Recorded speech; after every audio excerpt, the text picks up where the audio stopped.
What is going on, my people? Welcome back to the Hangout spot where you already know it's real talk, boxing talk, live from my man cave. It's your boy Johnny, and I am your host for another edition of DHS Live. This time we here, baby, the Tuesday night edition. Let's get it popping with Michael Buffer. Let's get ready to rumble! Yeah, welcome back, DHS family, man. We back like we never left, man. It seems like we just ended last night's show a little while ago, man. We did another 6 hours. Salute to all of y'all that rocked out. Yeah, man. Lot of great conversation, man. Good show. Really, really good show. We had some new callers, man. That's always a plus, man. The DHS family is growing day by day, man. I just want to salute all of y'all for rocking out, man. We did it up, man. We talked about the first Zuffa card that is on deck for us this Friday. It is going down. We got everybody's take on that. Obviously, we spoke a little bit about my guy, Tank Davis, the guy that people think I hate on, getting stripped for the WBA title. Now it is up for grabs. Hopefully, it's either Floyd Schofield against Lucas Body or Floyd Schofield against Lamont Roach, man.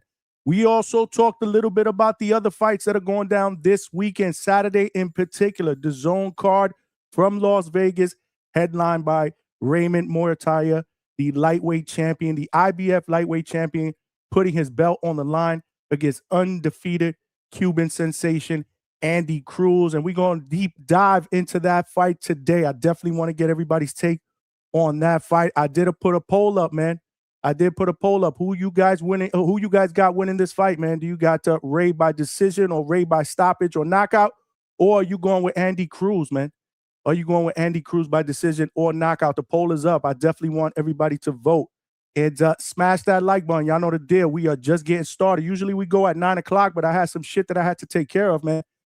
Doing some housework that, I had to get done. So we're starting a little bit later. But it don't matter, man, because we are not afraid to put in the work here. 4, 5, 6 hour shows at minimum here.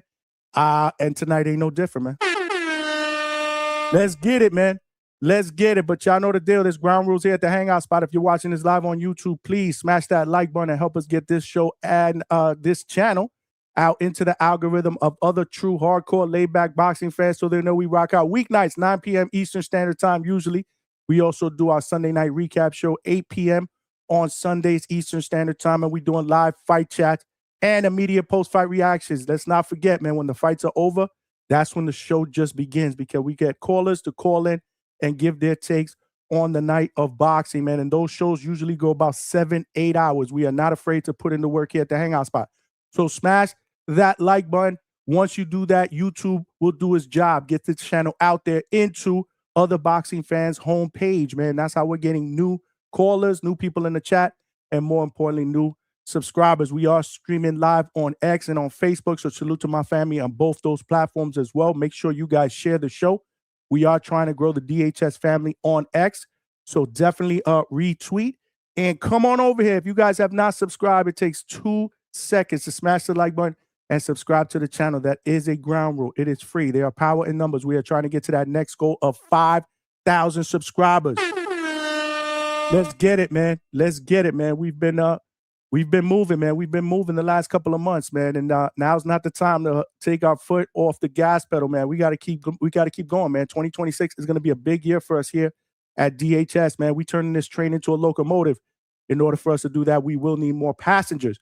So definitely subscribe. And if you've already subscribed, y'all know the deal, man. Tell a friend to subscribe. Y'all got cell phones. Text somebody right now and let them know we doing it up in 2026 here at DHS. Last but not least, the most important ground rule is the best boxing podcast YouTube chat out there on these streets. Y'all got to cook tonight. Let's go, chat. Y'all got to cook, man. Y'all keep me motivated. Y'all keep me amped, man. We get great feedback from callers, from listeners, from fighters, from trainers that monitor the chat. And they tell me all the time, man, your chat be cooking. You can't have a great show without a great chat. So tonight is no exception. Make sure you guys cook. We are going to be taking calls. We will have panel members. I might be having my boy Johnny Boy jump up for a bit from Fight Hype. He's going to jump in here and give his takes on some of the fights that are going down because this is an epic month of January. We usually don't see these many fights in January, man. So let's embrace it, man. I think this is a great start to what I believe is going to be a great year of boxing in 2026. Not to mention, Zuffa Boxing takes off this Friday. I'm excited about it. I really am. Change is good. I want to see something different, something fresh. Hopefully it works out. It works out for the best because we are boxing fans. So the more boxing we get, the better our lives are. Y'all know the deal. Word. But if you do have a question or comment, you want to make sure it gets read out there on these live YouTube streets, the best way to get that across, as always, is via Super Chat because it will come up as a starred message. I'll see it, show you love. It also provides your boy with a little bit of a donation, and every penny counts. We are taking donations, whether it be Super Chat, Super Sticker, Super Thank You, Cash App, or Zelle. The QR codes are right here on the side of the screen, man. We are putting in that work. Every donation goes right back into the channel to get you guys the best boxing content that we could possibly get you out there on these DHS streets. We are the second shift and third shift overnight spot, man. You know how we do it up. Yeah. So salute to all of y'all that are watching. Salute to all of y'all that are listening. We are just getting started. Y'all know the deal, man. As always, though, we got to open up the show, man. We got to open up the show, do a little bit of a roll call, man. Show y'all love, man. Who's out here first on these DHS YouTube streets, man? First up, we got Young Cam in the building. What's good? YVNG, I call you Young Cam, though. So, yeah, salute to the Hangout spot. Another great show today. Shout out to Indy winning the Natty. Yo, absolutely, man. Salute to the Indiana Hoosiers. They are the new national champions. Obviously, my Buckeyes won last year, but we lost to the eventual national champion winners. So there's no shame in that. We will be back stronger than ever. Salute to quarterback Fernando Mendoza, who now makes his quest into the NFL. He should be the number one pick in the draft. The Raiders should take him. Unless they got a GM that's similar to the Jets front office. That shit is a two-pack of ass. But I don't think anybody could be worse than the New York Jets. We're in a bad position. We got the second overall pick, and the second quarterback that was supposed to come out, Dante Moore, said, nah. I'd rather stay in school than get drafted by the Jets. Not a bad decision. It smelled like a toilet full of nasty ass shit, okay? Because the New York Jets are experts at ruining quarterbacks. And there's nowhere on earth that I have any confidence in the current coaching staff that we have to develop a young quarterback. So, go back to college, man. Don't come to the Jets and get ruined, man. Don't come to the Jets and get ruined. I'm just keeping it a buck. Y'all know the deal. But congratulations to the Hoosiers and Fernando Mendoza. My guy, Stock Chasers, man. We missed you, bro. Let's go, champ. He said, what's good, Johnny? I will be rolling with Andy. Okay. Hopefully you get to call in a little bit later and tell us why and break it down. Very interested to hear what you guys think, man. I'm having a hard time with this one, man. I'm really having a hard time with this one. So I'm going to give you my breakdown, and then I want to take callers, man. I don't know if I'm going to give my prediction today. I'll probably wait till Thursday, but I do want to give a quick fight breakdown and then open it up to the true experts out there, the DHS family, man. Because I surround myself with nothing but the best, man. You guys are absolutely phenomenal. Your boxing knowledge is off the charts, and salute to all of y'all in advance. Before you call in, Stock Chaser said Cruz, a.k.a. Keyshawn Killer, in this one with the 100 emojis. My man. For a multitude of reasons. Well, I need you to call in and give us all the reasons why you think that Andy Cruz is going to become a world champion in just his 7th fight. But let's not forget, he's not your typical or your prototypical 6-fight prospect, right? He has a very, very long, extensive amateur background. He's also an Olympic gold medalist. So a lot to like. He's well advanced beyond his amount of pro fights. But realistically, he only got 6 pro fights. This will be his 7th. Will he become a champion in his 7th world title fight against a undefeated champion, Raymond Danger? They call him Danger. He is trained by Robert Garcia. Both these guys have excellent trainers, excellent pedigree and skill. This is going to be a really good fight that I don't believe we're talking about enough because it's being overshadowed by what we're going to see next week, January 31st. That fight card is the fight card that we've been talking about the most since it was announced. That's going down in Madison Square Garden to Shakur Stevenson. Will be moving up to 140 to challenge Teofimo Lopez for his titles. And a ring strap, if I'm not mistaken, will also be on the line in that fight. And then we got a great undercard with Keyshawn Davis against Jermaine Ortiz. That's going to be the co-main. We got Shushu Carrington going up against Carlos Castro. We did talk about that fight a little bit more in detail yesterday. Shout out to my man Chad from Canada for bringing that fight up. And obviously his thoughts on Shushu. It made for a great conversation and a great debate by Carl, a new caller who called in Hopefully you're listening, man. Great stuff. It proved that two boxing fans can debate without arguing, without cursing, without screaming, without talking over each other. That's what a true debate is all about, man. If you guys did not see yesterday's show, make sure you check it out at the playback. Great stuff, man. All three of our callers, man. Shout out to all three of our callers, including Juan de la Cruz, who called late and then recalled again because he loved the energy, man. Shout out to him. He's a part of the Edwin De Los Santos's fight camp crew. Yeah, man. So he gave us some insight on De Los Santos, man. Great stuff, man. If you guys are listening, again, you are always welcome to call in, man. We got my guy Alex Vega in the building, my first favorite YouTube show, second favorite channel to go live for live fight chats. That shit is a 2-pack of ass. Yeah, we know, Alex. We know who your favorite is to go live fight chats. Left us flat that day, me and Malcolm, but that's all right. I forgive you. Salute to my guy Alex Vega, who is putting in that work, man. He will be fighting Border Wars March 21st. It is going down. Shout out to the Boxing Voice, my guy Nestor Gibbs, for putting together, again, another great amateur fight card tournament, whatever you want to call it. More as a fight card, obviously, is going down in Orlando, Florida. Yours truly, DHS, will be in the building doing some commentating, but Alex Vega will be going up against Miles. I believe Miles Austin, right? You will be going up against Miles, if I'm not mistaken. I think that's going to be a very, very good fight, man. So Alex Vega, he's been up putting in that work, putting out IG posts. I see you, Alex. I see you. Salute to my guy Vega. Hammer Hands versus Avius Griffin, top 5 active boxing beefs. I believe so, man. And speaking of Hammer Hands, Julian Rodriguez, he will be in the building tomorrow night. Hammer Hands will be in the building. You know, we were supposed to interview him about a month ago, if I'm not mistaken, man. He was scheduled to hop on the channel. I believe it was about a month ago, but again, last minute something came up with the family. Asked me if we could reschedule. Obviously, yes. You know, family always first. Didn't really follow up with him. I know he's been doing a lot of training, so I kind of let it be. But I did reach out to him again yesterday, or I think the day before yesterday, if I'm not mistaken. And he's going to be jumping on tomorrow night, 11 p.m. Eastern Standard Time, because he is doing his training in Las Vegas in the UFC facility. So I definitely want to get his take on how training has gone, more importantly, and what we can expect on Friday. And then I also want to want him to give us his take on Zuffa, man. Obviously signing with Zuffa and Dana White, a lot of great stuff that he put out in that interview that he did with the Boxing Voice. I definitely want him to come on here and educate the DHS family as well. So tomorrow night, 8 p.m. Pacific, 11 p.m.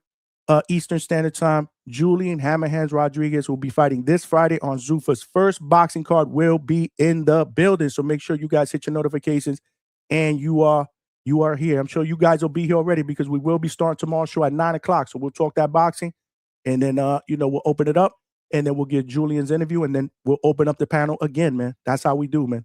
That is how we do. But top 3, it could be. It definitely could be. If not top 5, definitely top 3, man. But I would prefer a rematch, right? Because what I want to see with this beef is a rivalry. So, we'll get his take on that. I think he's a little frustrated when people ask him about it because he's ready to move on. But it's inevitable, man. It was a good first fight. You know, a lot of back and forth. Shout out to Hammerhands for stopping Avius Griffin, I believe, in the last 10th round by knockout. And now he set himself up for future big fights on Zuffa. Number 1 is Tank versus Women and Boxing Fan. That shit is a 2-pack of ass. Alex Vega never disappoints. Never disappoints, man. Oh, my guy, man. Chad from Canada, what's good? Click that like button. Absolutely, man. I'm betting Andy Cruz was good. Miles was good. In the building. Okay, I see a lot of Andy Cruz fans. Let's see what the poll says in just a minute. My guy, Big Money Salute, is in the building. Speaking of Big Money, man, he put together the bingo card, man. The Treese bingo card, which we will be going over a little bit later. The shit was classic. If you guys are not a part of the DHS Discord, man, the 24-hour live chat that we got going on, make sure you hit that QR code here on the side of the screen. I did put the link on the top of the chat as well. Join the Discord, man. A lot of good stuff, man. These guys put out memes, updates, rumors.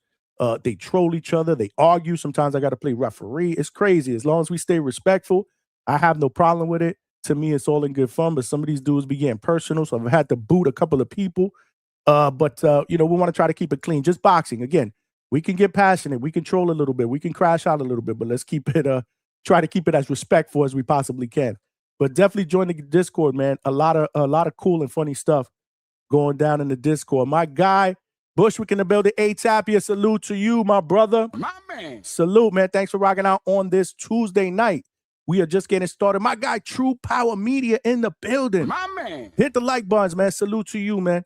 Appreciate you. Much love from H-Town, Texas. You know it, man. Salute to all my people out there in Texas. Salute to my people all over the country, man. And in Canada. We got DHS family members in Canada, in Africa, in Australia, in New Zealand, in Scotland.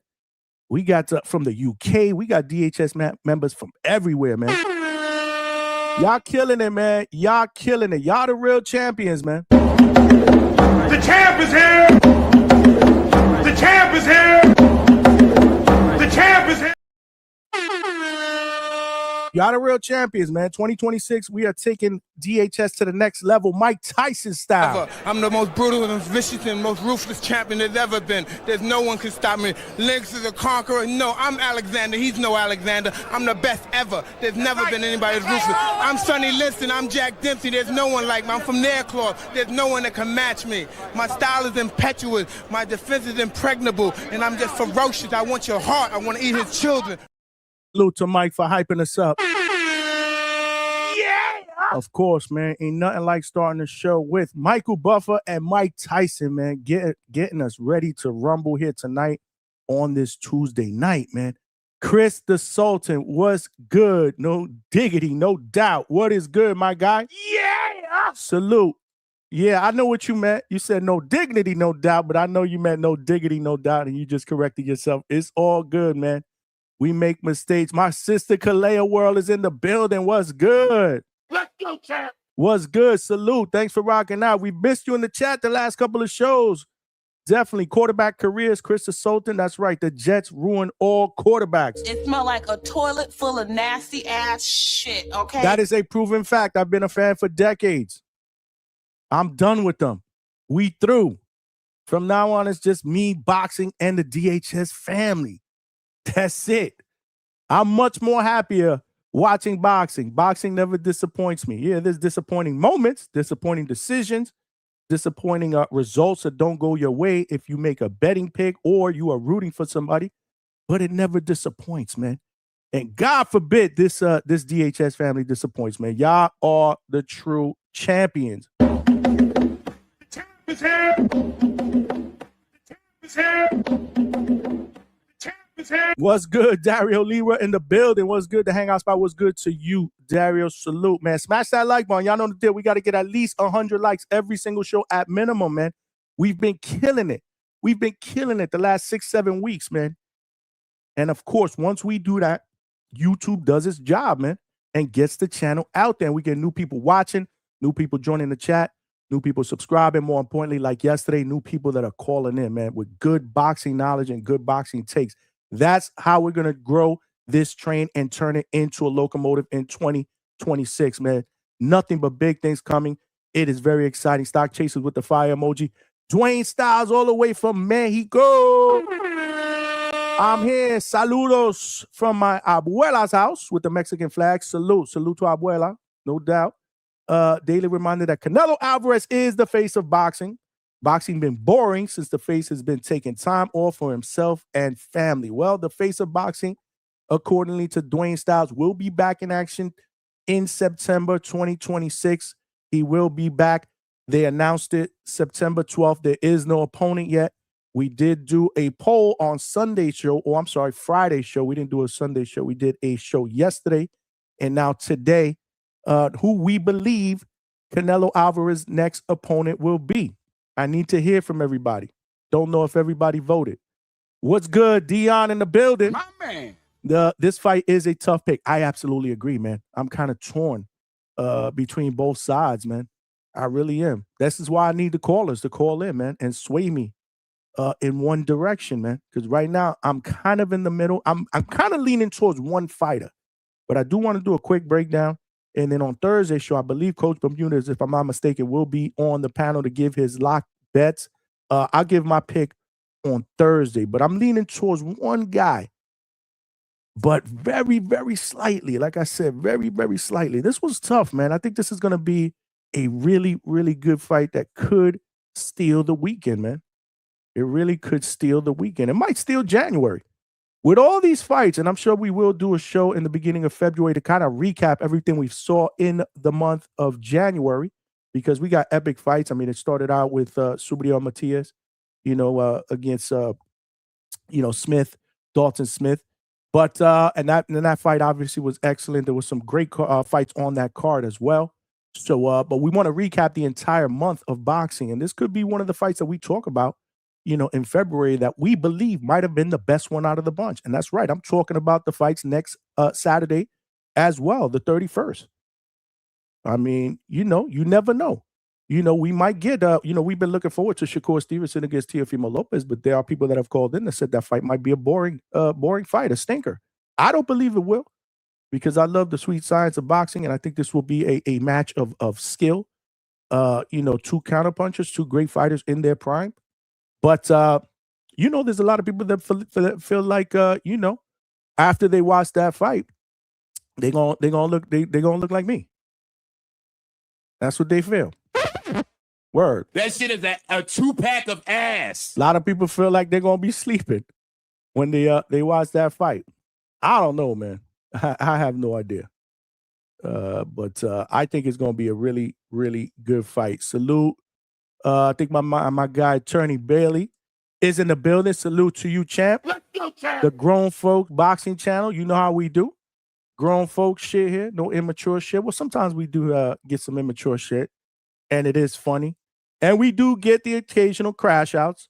But for the most part, man, we try to keep it a buck, man. We try to keep it respectful, man. Good laid back boxing talk. This is what it's all about here at DHS, man. This is what it's all about. So salute to you, Attorney Bailey. Sean Zattel dropped an interview with Avius today. That's what's up. I got to get Avius up in here. Because I know he's still lobbying for that Hammer Hands fight. We had him up here already, Dion. We'll try to get him back, but we will have Julian Rodriguez here tomorrow night, 11 p.m. Eastern Standard Time. Big Money said Tank 0-3 with the girls.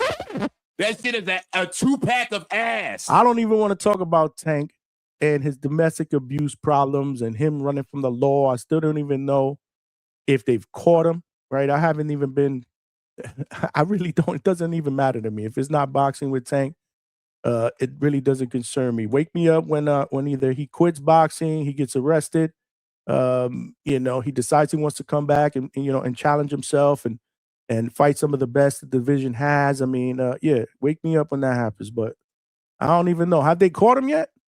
Maybe you guys could let me know. Dímelo que lo que at Stock Chasers. What's good? My guy Fight Sport Talk was good, man. Call in, man. I think I saw you real quick yesterday. Again, I don't be seeing everybody really, really quick. Based on what I got going on, I'll be looking in the chat. And sometimes if there's multiple people on, I can't see the bottom of the people that are in the lobby. You got to send a private chat if you are in there waiting. I did see you and then I didn't see you. So if you want to call in, I will put the link out shortly. Yeah, we definitely international True Power Media. Thank you, man. Appreciate it, man. Appreciate the compliments. I can't have a great show without a great family, a great chat. Salute to the DHS family. Speaking of family, we got my man Malcolm that's getting us started early with the super chats.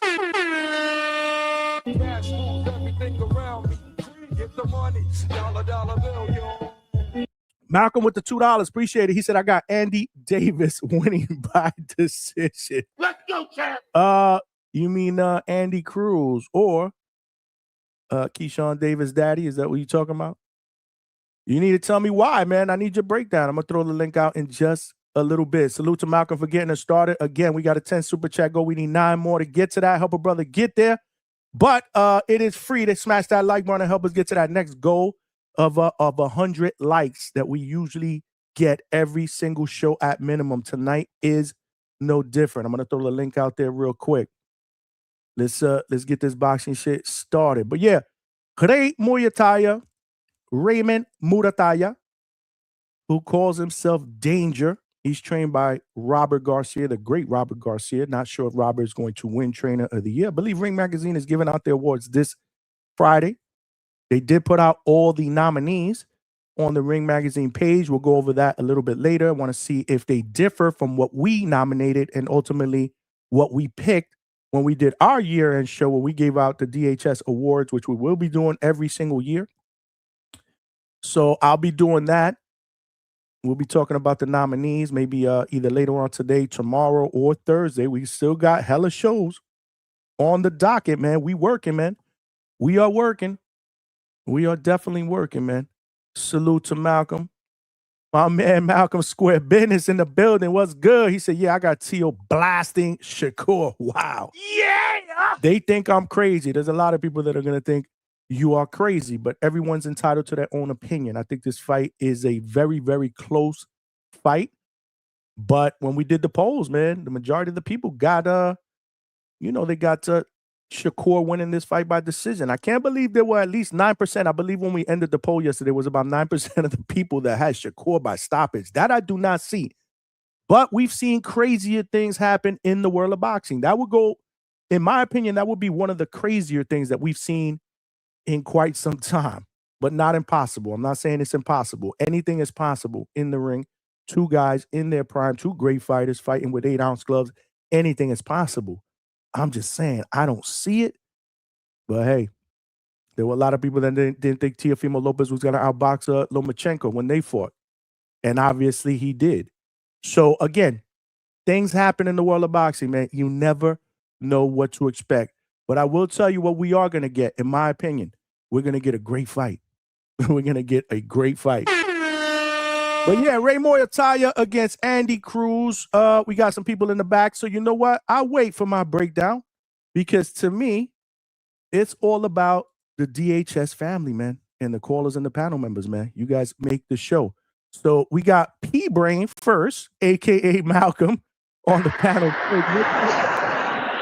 What's good? Yo, bro, is my audio ass or is it valid? No, you sound good, but the background, where are you, in the street somewhere?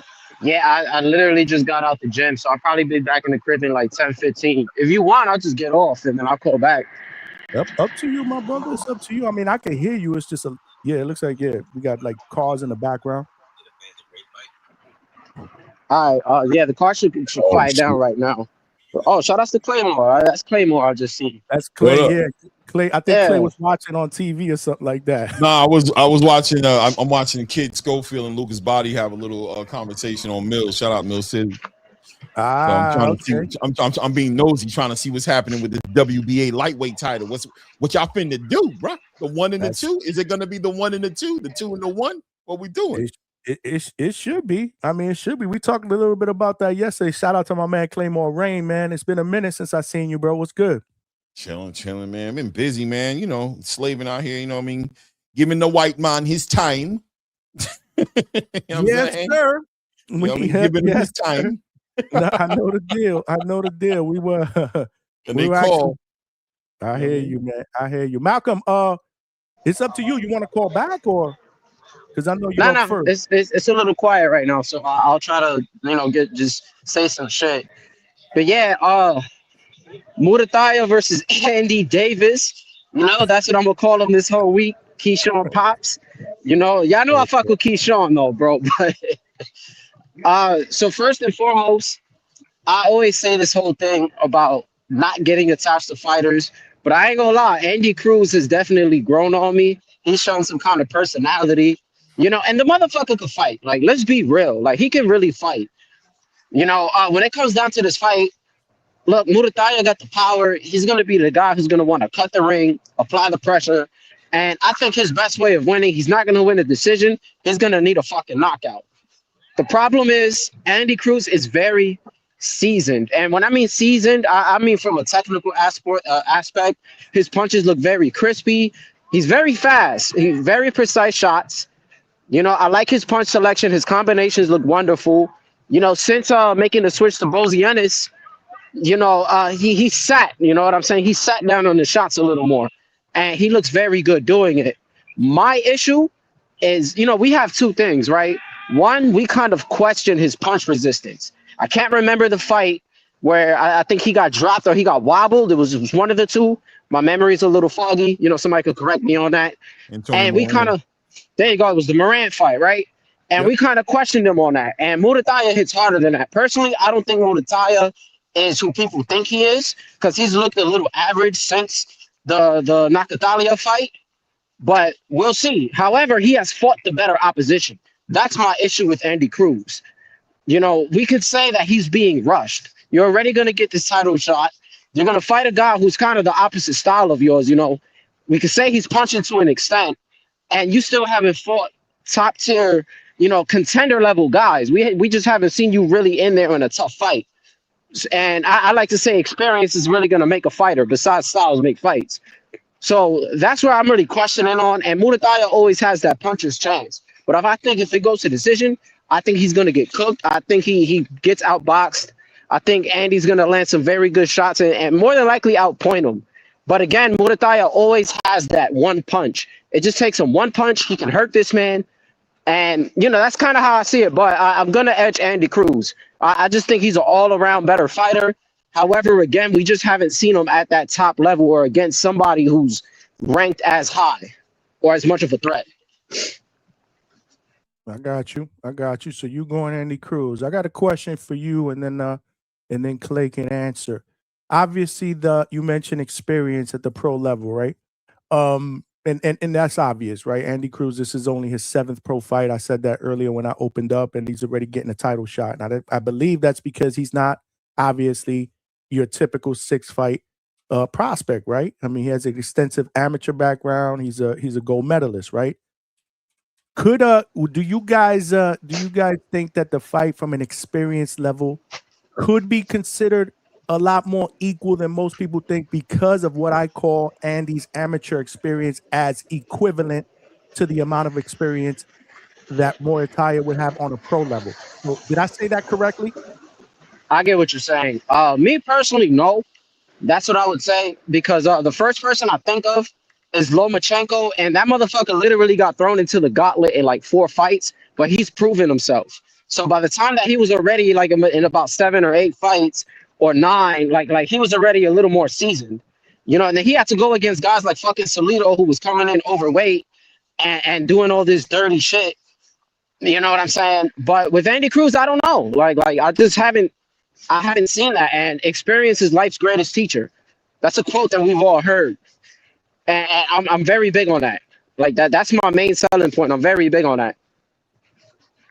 I get what you're saying. Clay, did I ask that question properly? Do you understand what I mean when I say the yeah, I mean it sounded like what you, based it on sounded like what you were saying amateur. was the experience in his amateur give him, does that make up the difference in what he has done in his professional career pretty much? And does that translate into an experience to the definition of an experienced fighter getting into a ring with a champion in Raymond Muratalla?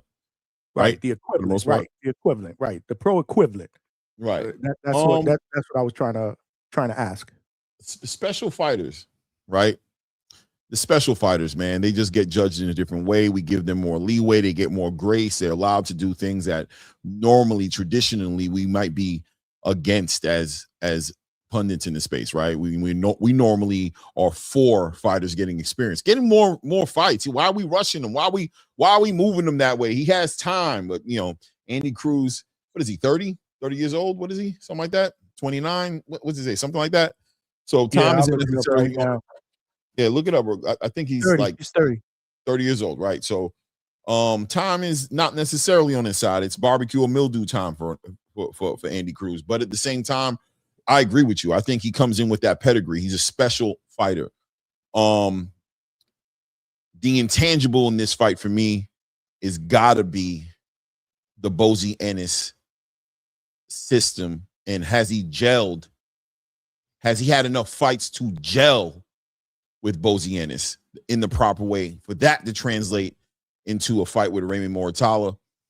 We'll find out, right? His last fight was a good fight, but I do think that was a stylistic cherry pick of sorts. You know what I'm saying? To kind of make him. That was his first fight, if I'm not mistaken, with Bozy. No, he's been fighting with Bozy his whole professional career. His whole career? I think so. Am I wrong?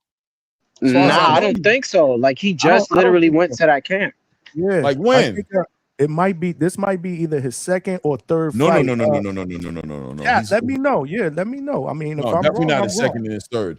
He's been fighting with Bozy, like in the Antonio Moran fight. He fought with Bozy Ennis as his trainer. What was that? Like 2 fights ago, if I'm not mistaken. That like might have been his first? 2-3 fights ago. Yeah, Hinori, Omar Sacido, and Antonio Moran. Nah, bro, he's been with Bozy Ennis the whole time, bro. Let me see here. Who's this guy right here? I seen him fight this guy. Man, I thought maybe it might have been 2 or 3 fights. Somebody help me, please. Help me, please. Yeah. Chat, what's up, man? Y'all never let us down. Let me let us know, man. Do your Googles in the chat, man. Do your Googles. We're all over it. We're all over it. Y'all can keep going. I'm gonna check this out though. But either way, even more, if that is the case, if he's only been with Bozy Ennis for a select amount of fights. It's looking like 2 years. My fault, because I'm looking at an interview to Jaron Ennis reacting to it when he first hires him, and it's like 2 years ago. So I'm making the assumption that that's when it happened. Right, and however many fights he did in 2 years, right? Did he? Well, how many fights he had? Like 4 or 5 fights? 4 fights in 2 years? I don't know. You know what I'm saying? You might be right. I think he has, man. Yeah, from the beginning, as far I think that's what I'm pretty sure they grabbed him. That Eddie Hearn grabbed Andy Cruz brought him in as a professional, like as a pro, signed him, and I think Eddie Hearn linked him up with Bozy off rip. You know what I'm saying? But either way, we've seen him get clipped in the Antonio Moran fight, fighting, sitting on his punches, and he's just available, right? That's the part of becoming a puncher, is the fact that there's a 50-50 to it. There's a pro and a con to it. The pro is obviously what you can do offensively, but you better be defensively responsible. Andy's pretty defensively responsible. Great head movement, great athlete, slick boxer, but we've seen him get clipped. I also seen him get clipped with Omar Salcido. I've seen him get clipped there in that fight as well. Raymond Muratalla on paper, I think, is the best fighter that Andy Cruz is going up against, right? He's kind of leaping from his last opponent in Hironori Mishiro, who I really never even heard of, right? But let me see, most of his fights were in Japan. Yeah, this was like a nice little cherry pick right here, just to kind of get Andy on his, give him that performance that he needed so he can garner the attention and be the star he needs to be. I'm picking Andy to win because he's special. He's special. But Raymond Muratalla and Robert Garcia, by the way, who we need to mention and speak with his name with respect, is going to build a strategy up to deal with Andy's movement. I know they're going to be attacking that body. I know that that Raymond Muratalla is very effective at cutting the ring off as well. Andy will be forced to fight, and I think he will fight in those moments, but he needs to be defensively responsible because Raymond Muratalla is let's remember, I think about a year ago we were talking about him fighting Shakur Stevenson, maybe, right? We wanted to see him fight those big fights, so he's ready to do that. And on top of that, Raymond Muratalla rumoring to want to be at 140 pounds, right? Like he's ready to leave the division. Like supposedly win, lose, or draw, his next move is going to be at 140 pounds. So how does that affect Raymond Muratalla going into the fight? A rehydration clause? Has he been at the weight class too long? How's the weight cut going to be, et cetera, et cetera, et cetera? All those intangibles are going to make a big difference on what the fight looks like. But I'm going with Andy Cruz on this one. I think it's his time. I think he's supposed to be in the conversation. You know what I mean? And the IBF title is a good title for Andy Cruz. I got you, man. I got you. What do you guys think in the chat, man? Go ahead, Malcolm. Was that Malcolm? Nah, he's right. I did my Googles, man. I didn't realize fucking Andy Cruz hasn't been pro that long. I didn't realize that because even Coach is in the thing said one fight. Jesus Christ. Like, yeah, he's been with him for 2-3 years. That. And Clay. Yeah, he just hasn't been pro that long. Like, this old ass guy, man. Damn. Well, here we are, 7th pro fight. He's already got a title shot. Like Clay said, they have linked him to a potential fight with Shakur even before that because, he brings something special to the table. Again, he's just a standout amateur, man. I mean, one of the best amateurs, one of the best Cuban amateurs out there, and there's a lot to like on him. And like Malcolm said earlier, I like what he's shown, the last, maybe he's looked a little bit more different the last couple of fights. So that's probably why I feel like it only been 2 fights. You know what I mean? Like it looks like Malcolm, correct me if I'm wrong, like he's sitting down in his punches a little bit more, especially the last fight. Yeah, if you actually watch his training videos recently, Johnny, I don't know if you've peeped. Clay, I don't know if you've peeped. He got a little bit of some boot swag into his punches and his movement. You can see it. Like there's a little bit of that the little swagger and subtle movements. Like he's picked up some shit, man. He looks good. You know, we saw Catterall, Jack Catterall 2.0 a couple of weeks ago, or about a month ago, however long it was ago, and we seen Jack Catterall 2.0, you know, bringing in that Bozy style, and it translated well for him, but he got hit a lot in that fight against was it Echo Usman? Is that his name? I can't remember. You guys correct me if you know how to say his name better. But listen, Bozy Ennis's approach to boxing is very fan friendly. If that makes any sense, we love to see a Bozy Ennis fighter fight, right? That's some good entertainment for us, right? We getting the popcorn. Oh, Bozy Ennis fighter coming in the ring, we getting the popcorn. We know it's going to be a great fight. But I question if the style is for everybody. And Andy Cruz happens to be somebody who I've questioned in the past. Is he built to weather the storm of a Bozy Ennis system? Because Bozy Ennis has you look good, has you sitting on your punches, going for that knockout, but it also puts you in a position to get hit. We've seen even Boots, who's super athletic, get hit.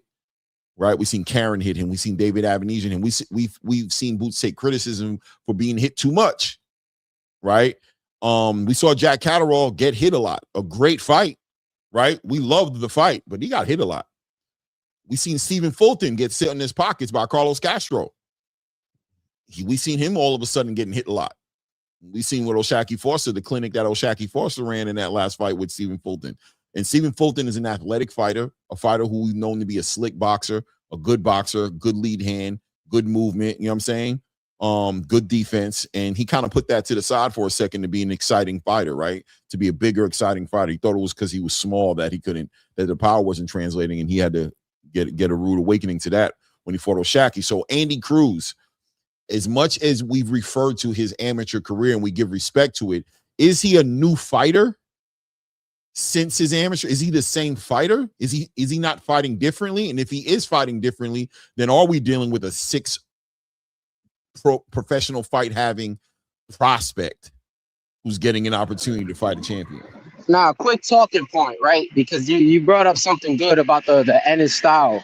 Is it safe to say that maybe that style is just very good for fighters that we deem as quote unquote special? What I mean by that, Andy right now is looking good. We're gonna have to wait till after this fight. Now, if you watch Jaron Ennis, right? I was watching him recently.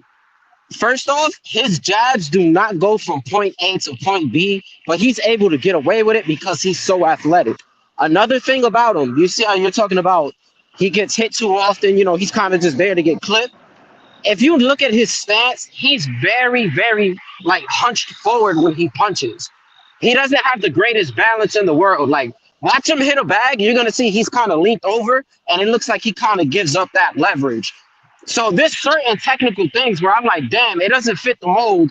However, you already know when you're a special person, you can get away with so much. Kind of like a guy who's built off of reflexes. When you're that special with reflexes, Roy Jones, like Roy Jones, beautiful. We're on the same page. Yeah, that reminded me right there. Yeah, you can't have that Roy Jones effect though. Trying to turn, don't turn nobody to Boots Ennis. That kid's special. But salute real quick. Let me just jump in. I'm really looking forward to the coaches matchup too, because that's like the Virgil Boots preview. So that's interesting too. And salute to Claymore, man. I told you, man. First time we jumped on the panel, I was making jokes about that Zuffa neon sign, but that shit coming into fruition, man. They need to send that to you, man. Cut that check, man. It's looking good, man. I'm liking what I'm hearing. Right, man. I'm hearing you Mr. Zuffa now on these YouTube streets. I'm not Mr. Zuffa, but I'm going to speak my truth and stand on my square what I believe. Listen, shout out to the OG though, Ness, man, for passing the mic, man. You know what I mean?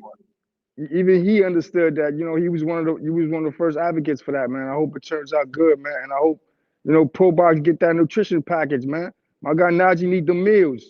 Vaya need the meals. Vaya said need the meals. Like, Robert for real, for Merriweather real. said, I got my Zuffa snack pack. Yeah, and I was them watching blueberries. that, man. He was just excited. He was Yeah. like, well, I'm on my way man. to a media workout. I'm eating on my blueberries. But it goes back to what I was saying, man. Cardenas, I'm gonna say now, Cardenas would have had that. He upsetting anyway. My ticket hits. I'm you know what I'm saying? I have a nicer R&B when I go to San Juan, you know what I mean, the end of the month. If that, you know, if he would have got that nutrition. Because look what happened with him working part-time. You know what I'm saying? So yeah, man, boxing needs that. Collazo, that body shot he landed on Thurman. That fight ends different. We don't got Thurman right now if he had that kind of, you know, what them A fighters get, man. So yeah, man, this gonna be good. This gonna be good for boxing. But I'm in the subway though. Let me jump out. I'm gonna keep listening. I just wanna, you know, catch you on the panel and all that. Oh, Johnny, we're gonna get up in a minute. Salute, Malcolm. Salute, man. All right. Go ahead, Malcolm. Was that Trini jumped Damn in it. there? Yeah, I have my point, but I know, man. I know. it's all good. And to what's his name? All in 83-19. Yeah, we're not comparing Roy Jones to Boots and the way they fight, but it was more of a comparison to special fighters being able to get away with certain things. That was kind of the comparison. So yeah, I mean, that was my main selling point. So maybe that style is just suited for special fighters. Yeah, I think that style, if you ask me, is a style based off of somebody who has the athletic ability to do things that are traditionally not safe, but being able to get away with it because they can react that way. Man, I thought the Roy Jones situation was a perfect comparison because Roy Jones got away with so much, but as he slowed down and athleticism kind of left him as he got older, you know, he started falling victim to his own vices, right? Absolutely, yeah. And we loved him for it, like I described, you know, with the Bozy Ennis style. We loved Roy Jones for what he did. I mean, the windmill, you know what I'm saying, keeping the hands low. You know what I mean? I remember when he went in the little thing with James Toney, you know what I mean, sat James Toney in his pockets when James was like, I could do it too. No, you can't. No, you can't. What you're doing is technically wrong. I can do that. When you do that, guess what happens? I jump up and I catch you with a left hook and I jump. You know what I mean? I jump in your left hook and put you in your pocket. So not everybody can do that. I think Andy's special that way though, right? I think he's athletic and slick enough to do that, but the punch resistance, is it there for him? Is the punch resistance there for him where when he does mess up and he gets clipped, we've seen the legs go away. We've seen him kind of go. But the good thing about Andy Cruz is he has something he has a hedge. He has a safety net. If it gets dangerous, he can go back to what he's done in all those amateur fights. He can become the boxer. We've seen him do that. I've personally seen him, Bozy Ennis screaming at him like, you good. And I can see Andy's like, yeah, we're going to park that for a second. I'm going to win this fight. I got clipped. I'm not getting clipped again. And I'm moving around. I'm staying behind my jab. I'm scoring and I'm moving and I'm doing what I know I can do when I have to do it. So that's why I'm going to give Andy Cruz the win, but I hope he doesn't get clipped with anything that's too bad where he can't recover, where Raymond Danger is able to capitalize and close the show because he's just a better fighter and he's just built like that. You know what? Now I kind of want him to get clipped. And the only reason I want him to get clipped, no, it's not to go against you, but we sometimes need to see these fighters go through some type of adversity. Right. And Muratalla would be the best puncher that he's been with.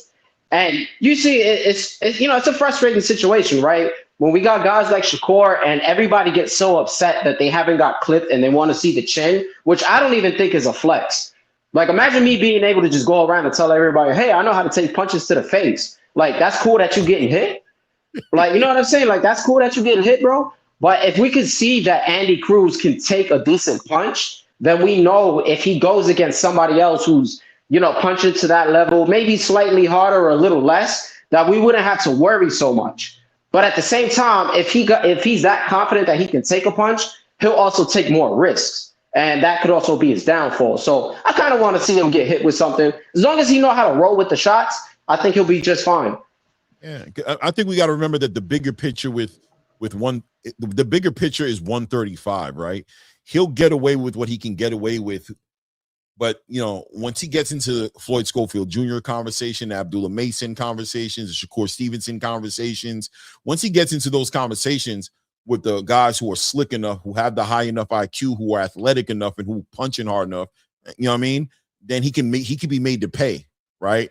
Those guys are all arguably better than in another category than Raymond Muratalla. To be honest with you, 7 fights into his career with a victory over Raymond Muratalla, I think we'll be questioning his professional pedigree even more against Shakur Stevenson or even a Floyd Schofield Jr. because we're going to be like, yeah, that worked over there, but have we seen him with somebody who can bring it like this?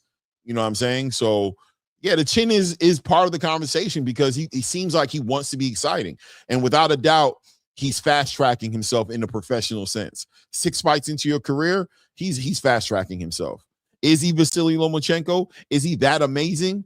Was Vasily Lomachenko somebody who couldn't get hit? Did he not have a chin?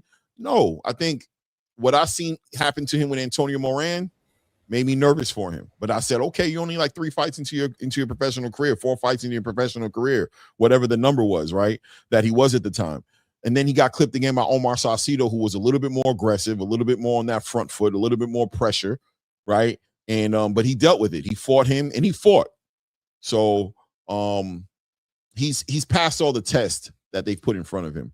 But this one right here is a big one, man. Raymond Muratalla is a big test for him, man. Absolutely. What's up, Fight Sport Talk? Give me 1 second.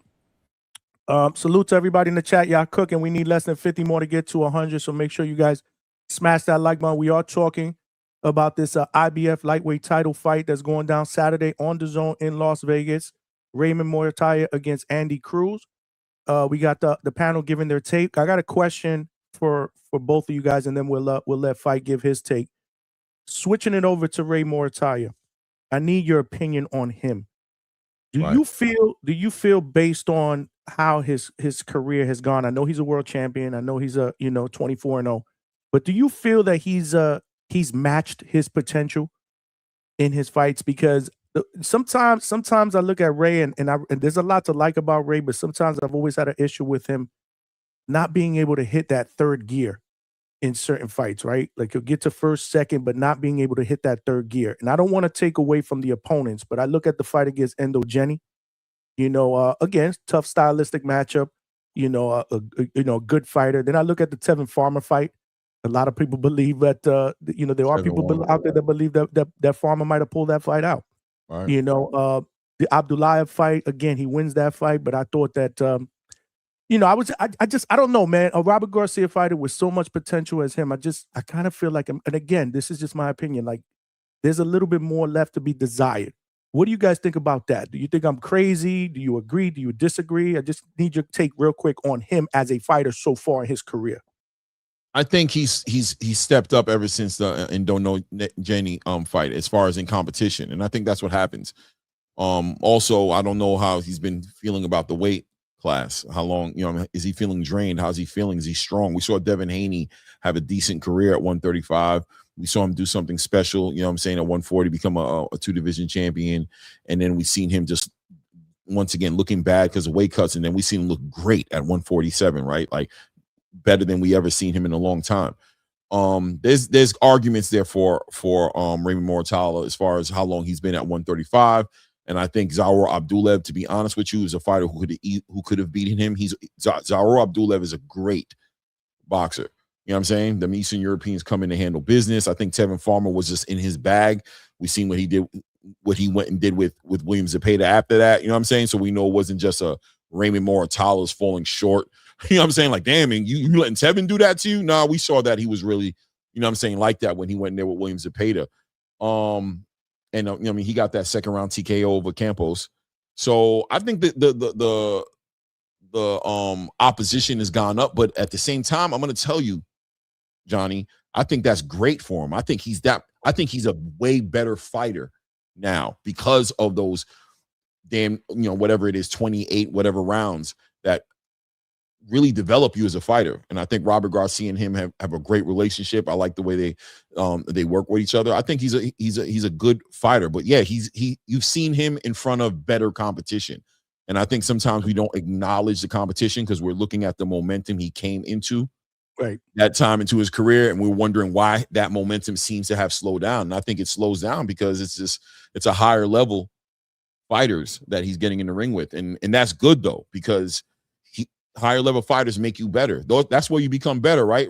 Am I bugging, Johnny? Like, that's where you become better. No. I needed to hear that, because like I said, and the reason why I also say that too is, right, he's a Robert Garcia fighter. He's 29 years old. He's a champion. But if you really look at it, like I look at him against his other champions in the division, right? His peers in the division are the champions, right? Shakur Stevenson, Abdullah Mason. Who else is the other one? Well, was Tank Davis, but when Tank Davis was there, I don't think anybody would have favored him against any of those other guys. I feel you on that. I think I can't help but agree with that. Yeah. Based on what we've, and again, I think that's based on what we've seen the last few fights. And again, I could be off base, and this is why I wanted, for you and anybody else, if possible, to speak some sense into me, because I like him. I just feel like there's something left to be desired with Ray. And I get the same feeling with Jesus Ramos, with Mono Ramos too. Jesus Ramos is yes. I don't know. I've gotten that type of you vibe. See, with I could be off though. Again, man. Again, I don't pretend to be the smartest guy in the room. This is just my opinion. And it's just with Muratalla, we kind of want to see him up the pressure, and I guess it's just the expectation. So I see what you're third gear, my brother. This is what I'm talking about, second and third gear. He does freeze up. There's moments where he'll freeze up, and he just had more hype than we expected him to look the way. And when you go up in competition, and Clay had a lot of very good points, like both of you guys actually. When you go up in competition, you're not gonna always look like fucking Superman. It's normal. We expect for you to just look like you're gonna have a bit more of a difficult time. But I think sometimes, as boxing fans, we get spoiled. And we'll compare you to dudes like Bam, or even the Canelos that they'll move up and they'll fight these bigger names, when they're coming up, obviously, and they just look fucking great, So maybe we just had too high of expectations. Maybe he's a B-level fighter. He could possibly be an A-level fighter. We don't really know. I'm not trying to really downgrade him like that, but he just hasn't. Yeah, he just hasn't shown us that. And then on top of that, I think one talking point that nobody brought, I just realized. All right, he's talking about already moving up, and you're fighting. This isn't even a fucking unification. So guess what, people? There is a hydration clause, exactly. So that could play a big factor. So that's also another reason why I'm gonna edge Andy, because anybody knows anything, hydration is very important. Like, you need your water. So that could be the difference between your punches looking faster, you reacting sharper, you looking sluggish. It just seems like my bad. It just seems like the odds are kind of against him. I get it. The right timing for Andy Cruz, right? It just seems like the right time. This is the belt from the pickup, an IBF title, which by the way, outside of unifications, he gets a little rehydration clause, right? He gets a little edge that he gets to bring into his future fights, and he gets to work off that edge, because I think Andy's a more natural 135 pounder than his counterparts, I think, in the division right now. So he gets to bring that to the table. But when it comes to those unifications, that goes out the door, Andy. So. Yeah, we got hella people that want to call us. I gotta keep it moving. Fight Sport, what's good, man? We got a lot of people in the lobby. What's good, brother? It's good to be back on. What's good, man? What's good, man? Just called in. So you guys talking about Muratalla and Andy Cruz? Yeah. What's your take? Pretty much the same that you guys have said. I mean, I think Cruz is going to win. In the same way, Erislandy Lara and Rigondeaux won a lot of fights, meaning not very exciting. I don't think Muratalla is bad at all. I just think maybe I'm missing something, but he just strikes me as the typical solid champion who's good but not great at anything. So for him to beat Andy Cruz, he's going to have to hit him really hard and slow him down. And Cruz is just very good. He's very difficult to do that too, because he's so good at moving. So, yeah, I think Cruz is going to win. And, well, we're not going to see the Keyshawn Davis fight anymore, at least at a lightweight. So, yeah, I think Cruz will win, but it's a good fight. I got you. Who else we got up in here? Alberto, what you think, man? Yo, Johnny, how's my audio? Is it okay? Yeah, okay. Yeah, sound good. Yep. Okay. Salute Johnny, panel, Clay. Been a minute. Good to see you back. I've been fucking with Clay lately when he goes on TBV. He's long-winded, but there's a beauty to Clay.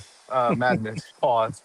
But I just wanted to speak on the topic. I feel like the overwhelming consensus is Cruz, right? But is that solely because of his Cuban, not Cuban, I'm sorry, his Olympic pedigree? Is that why we're all just riding the boat that Cruz is gonna wash Muratalla? Because if you guys really, I don't think anybody's saying wash. I mean, everyone's picking Cruz, Everybody right? has So everybody so far that has called in, yes, is picking. you guys, picking, you guys have it like 8-4, right? Or what does the panel think? He squeaks by. I'm thinking the whole panel is thinking 8-4 or 9-3 Cruz. That's where my whole dialogue is gonna come from. If I'm wrong, can you guys correct me? I don't know. I haven't made a prediction as far as who I think will win round wise. I don't know if Clay, you want to throw yours out there. I think that's fair. I haven't thought of it that way, like Johnny's saying. So I'm not ready to like sit by a decision. But 8-4, yeah, you know what I mean. That's very realistic. A 9-3, I think it's a little bit more of a stretch. Wouldn't be shocked at a 7-5. You know what I'm saying? Wouldn't be shocked at that at all. But yeah, I think just when we're talking about a master class, or just I think Andy Cruz stands the better chance to put on that type of a performance, whereas Muratalla can, Muratalla can do what Virgil Ortiz did to potentially a Madrimov, right? He can attack the body effectively. He can have the right game plan early, cut the ring off. He can slow Andy Cruz down. He can walk into Andy Cruz into a bad shot. Once he hurts him, he has enough experience and know how to capitalize on that. He's been in the ring with the better pedigree. He's been in the ring with the better fighters than Andy Cruz. But Andy Cruz is slick and really just is a better boxer than Raymond Muratalla. And those kind of fighters, unless you really know what you're doing, it can go bad. But Andy has a system, once again, that he's operating behind with that Bozy Ennis system that, in my opinion, may make him more available than he needs to be against a Raymond Muratalla. Well, I think that's why it's a beautiful matchup, Clay, because I'm going into it viewing as a 50-50, and I'll say why. We know the Cubans overwhelmingly dominate the Olympics, right? Like they always place medal and gold or silver. But how many Joel Casamayors, how many Erislandy Laras, how many Rigondeaus are there, right? That clearly shows to us that just because they have that pedigree in the Olympics, it doesn't necessarily translate into championships in boxing, right? And so for that reason, I think I don't overwhelmingly have Cruz winning the fight because, like Malcolm made a great analysis earlier before I hopped on. He said that Muratalla has the deeper resume, and that's 100% undeniable, right? We've seen Muratalla battle tested against a lot of these guys that we perceive to be maybe not the upper echelon of 35, but definitely B-level fighters, like solid B-level fighters, right? B-plus level fighters. And so I think when you win in those championship kind of fights or 10-round fights in the pros, it's way different than winning a 4-round Olympic fight, right? Like the Cubans, like, yeah, they 4 rounds is like their bread and butter, but the 12 rounds, I've never like Cruz. If you guys remember when he fought Antonio Moran, which was Devin Haney's leftovers, that was the last knockout that Devin Haney actually had, and that guy almost knocked out Cruz. He got saved by the bell, and that to me is a huge red flag because Moran is not known for his power. So if a guy like Moran is able to almost take out Cruz, I don't think it's far-fetched or out of the realm of possibility that Muratalla can also crack his jaw. So for that reason, I think that you guys should not necessarily dismiss Muratalla. I'm going into it like it's really a pick'em fight. To me, it's like which guy can implement their game plan and stick to it. Because Johnny, you also, can you hear me, Johnny? Yes, sir. Okay. Yeah, okay, my bad. You made a great point earlier saying that, Muratalla, he leaves you uh, lusting for more, right? Pause. Because he's like I would compare him, Johnny, to like a Honda Civic, right? Like he's going to be smooth that first, second gear, like no problems. But if you try to get into the freeway and you have to merge, you know that Honda's not moving, no matter how hard you floor it, right? It's not a Benzo, it's not an Audi, it's not a Hellcat, a Dodge Hellcat Charger, right? So, but I think he does what Muratalla does really well though is his fundamentals are really good. I think that Robert Garcia in this corner, he's under that Bam tutelage. I'm not calling him Bam before the chat goes crazy. I'm not saying he's Bam, right? Because there's only one Bam.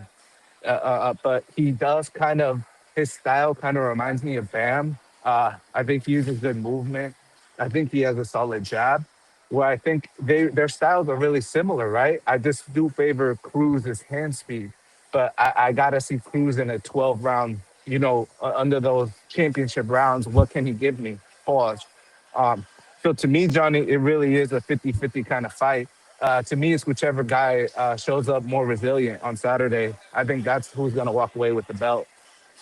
I think that's a very, very fair assessment, man, by Alberto, man. And again, we've had people that have called in so far that believe that Andy will win, and Alberto gave us a different perspective. This is what I want. We put the link out there for everybody to call in and give their perspective. If not, I see y'all cooking in the chat. Let me just before I turn it over to my guy, let me just catch up with these two super chats. We got Coach Hector Bermudez up in the building. Coach. Yes, homie. Coach Bermudez. Yeah, I think I know this guy. I think I know him from somewhere. I don't know. I think he trains somebody, right? Dominican guy. I'm joking. His name is ringing bells. Yeah, give me a minute. I'll get back to you. Yeah, he coaches a couple of dudes. Yeah. You know what it is? Is that the guy that usually is on this panel like every night? Yeah, that's him. Yeah, it might be. I feel like that might be him. Salute to my guy, Coach Bermudez. He says, shout out to Clay coming in here, warm off his podcast. That's what's up. Clay putting in that overtime today. So today I've been on this boxing today. I ain't gonna lie, man. I've been on it today. I've been feeling that way. By the way, salute. Yo, what's your name again? Johnny or something? What is it? What's your name again? I'll be watching. You work with Fight Hub, all right, or Fight Hype? Oh, I was gonna give him Johnny Boy. Introduction, man. Yeah, I'll be watching your interviews. It's a pleasure to meet you, man. It's a pleasure to be on the same panel as you, man. My guy Johnny too. Was good. Listen, I just felt like we needed more Johnnies on the panel. One wasn't enough, so I had to go and get my guy, my Bushwick guy, Johnny Boy Boxing. Salute. Let me just read this one before I turn it over. Square Business with the $2. That's my man Malcolm too. He said, "Can you be a complete fighter without power?" Good question. I believe you can, and I believe Coach Bermudez answered that question in the chat. Let me see if I can pull that up real quick and read that. We get everybody's take on that real quick, but I do want to get Bermudez's take on it. Give me one second. Damn, I did see that shit somewhere. I'm tripping. There he goes. He said, yes, you can. You can be a complete fighter without damage. Power is one way. There's others: timing, accuracy, placement, volume, control, and breaking rhythm.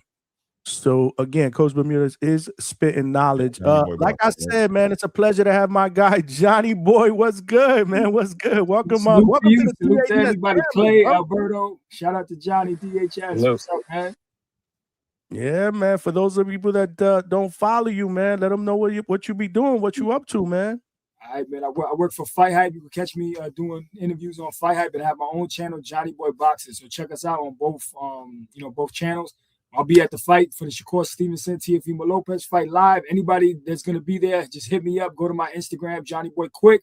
I'll link up with you, man. We take flicks and chop it up, man. I'll be there, my brother. You know the deal, man. We definitely set something up, man. My guy Johnny, like I said, man, he doing it up out there with the interviews, putting in that work, man. Has definitely inspired me to start doing what I'm doing now, man. And it's pushed me to to try to be great in this shit, man. But you one of these pioneers, so I just want to give you your flowers, man. Salute, my brother. Man, I appreciate you. Thank you, man. I love your show, man. Everybody's jumping. You got all these people coming in. I love it, man. It's great. We killing it, man. But yo, you a part of this now, man. You a part of the family, man. Welcome aboard. Welcome to the panel, man. I've definitely been trying to get you up on here. I know you've been hearing what we're talking about. There's a lot of fights going down in January. We also got Zuffa Boxing, that's making their debut on Friday. But before we get to that, man, talk to me about this Cruz Muratalla fight, man. Break it down for me. I mean, I've been listening to you guys for a little while. I like Andy Cruz better. I'm down with Bozy, so I'm always out there in Philly with them cats. So I got a little bit more, relationship with Bozy and them. So I like Andy Cruz. I think it's still going to be a tough fight. I think it's 55-45 in favor of Andy Cruz. I think Andy Cruz gets the decision. I think he gets the job done. Did you hear what I said about Raymond Danger earlier? I really want to get your take on that. I might have missed that part.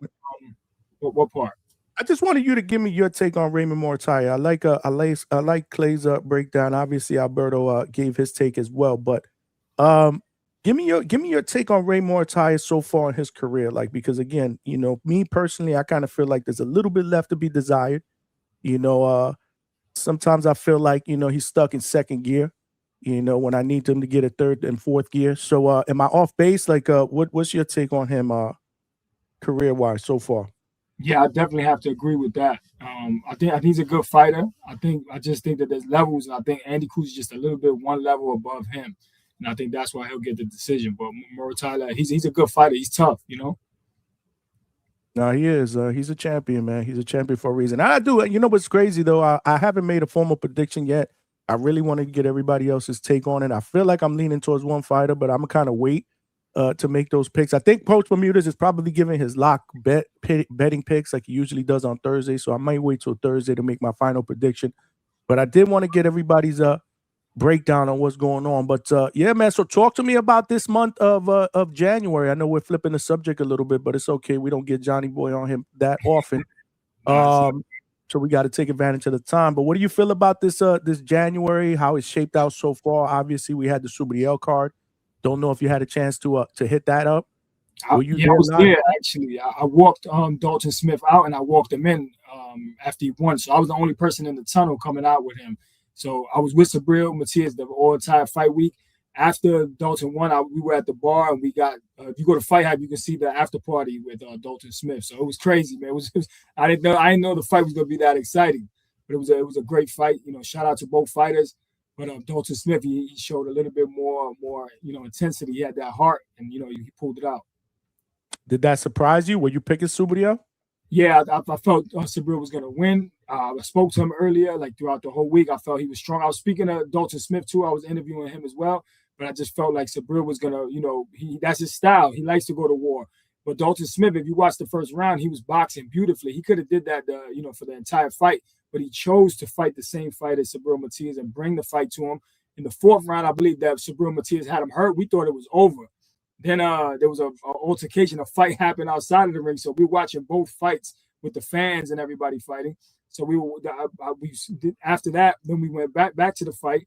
And that's when Subriel Matias got knocked out. We were like, what the hell? We couldn't believe it. But I had to walk Dalton Smith back to the locker room. So I was asking him, what's next? What's next for the next fight? Because I'm in Richardson Hitchens camp. So I was trying to set it up, trying to be a little instigator, Don King, and trying to get, yo, you guys can unify. He's with Eddie Hearn. So I was trying to set that up. And he was like, yeah, we could do that too. So I was trying to get that fight popping too. But yeah, it was a great fight, man. Incredible night. I want to circle back on that Richardson Hitchens thing in a little bit, but I need to ask you. Johnny. Hold on. Because we had Coach ER on what was it, last week? We had Coach I was with him yesterday. I was with Coach ER. Shout out to Coach ER. He's the one that plugged me in with you, Johnny. We all Bushwick representatives from the hood. That's my guy, Hellgate Boxing, Coach Eric Roman. That's my guy right there. That was a great interview. I had him on here. He was on here for almost 2 hours, man. We were just kicking it, man. We were just talking about everything, man, from the amateurs, pros. We talked about Richardson and his relationship, Edgar. I mean, all the good things that Coach ER is doing. Salute to him if he's watching. So I want to circle back on that, but I don't want to not ask you. What about Subriel's temperament after the fight? Like, what was his temperament after the fight? I felt bad for him, man. He was down, obviously, getting stopped like that. One of the guys that work at Fight Hype, his name is Fight Hype Los. He was in the camp of Subriel Matias, so he was a lot closer. So he went backstage with him, try to comfort him and stuff. But Those type of fighters, those exciting, fan-friendly fighters, they leave so much in the ring, and that's probably the equivalent of 2 or 3 fights because of the damage that he sustained. So those type of fighters don't have a long career, and I always try to tell these fighters, yo, just box, try to make it easy. But if that's your style, you got to at least work on your defense, work on your head movement a little bit. Don't just walk straight. When you feel like you can just impose your will on every fighter, that's going to be a mistake in your career. You're not going to have a long career, so you have to box, No, I get it. I absolutely get it, man. No, I just wanted to know what is I know Cesar said I was he did a quick interview with him as well. Yeah. He seemed all right, but I just wanted to kind of get your take on Can I ask Johnny something? Yeah, absolutely, brother. Jump in. Johnny, I'm hearing that Eddie Hearns basically said that he was not involved in the Hitchens Oscar Duarte negotiations, right? Yeah. This was according to Eddie Hearns. So I was kind of lost at that point, being that they just fixed their differences in the news, I thought, but I'm going to say rumor right now and allow you to confirm one way or the other, was they were back working with each other. But not the case, according to Eddie Hearns, at least with that particular negotiations. What exactly is the status of Richardson Hitchens and Eddie Hearns? Is it Richardson Hitchens a matchroom fighter right now or not? Yeah, I don't believe so. He's a matchroom fighter, but he has the relationship with Eddie Hearn, and he told me, I like Eddie Hearn. I like working with him, so business is good with him. So it's nothing for them to make that fight in England, and that fight will be huge, in Wembley or whatever the stadium, 80, 70,000 fans, and a unification bout. I think that'll make more sense. I think the Supreme Matias fight at the Barclays, they didn't have a lot of people there, so that fight should have been in England as well. So if anybody can get it done, it's Eddie Hearn. He got the relationship with Hitchens. Hitchens told me off camera, he's a good guy. I feel, I like working with Eddie.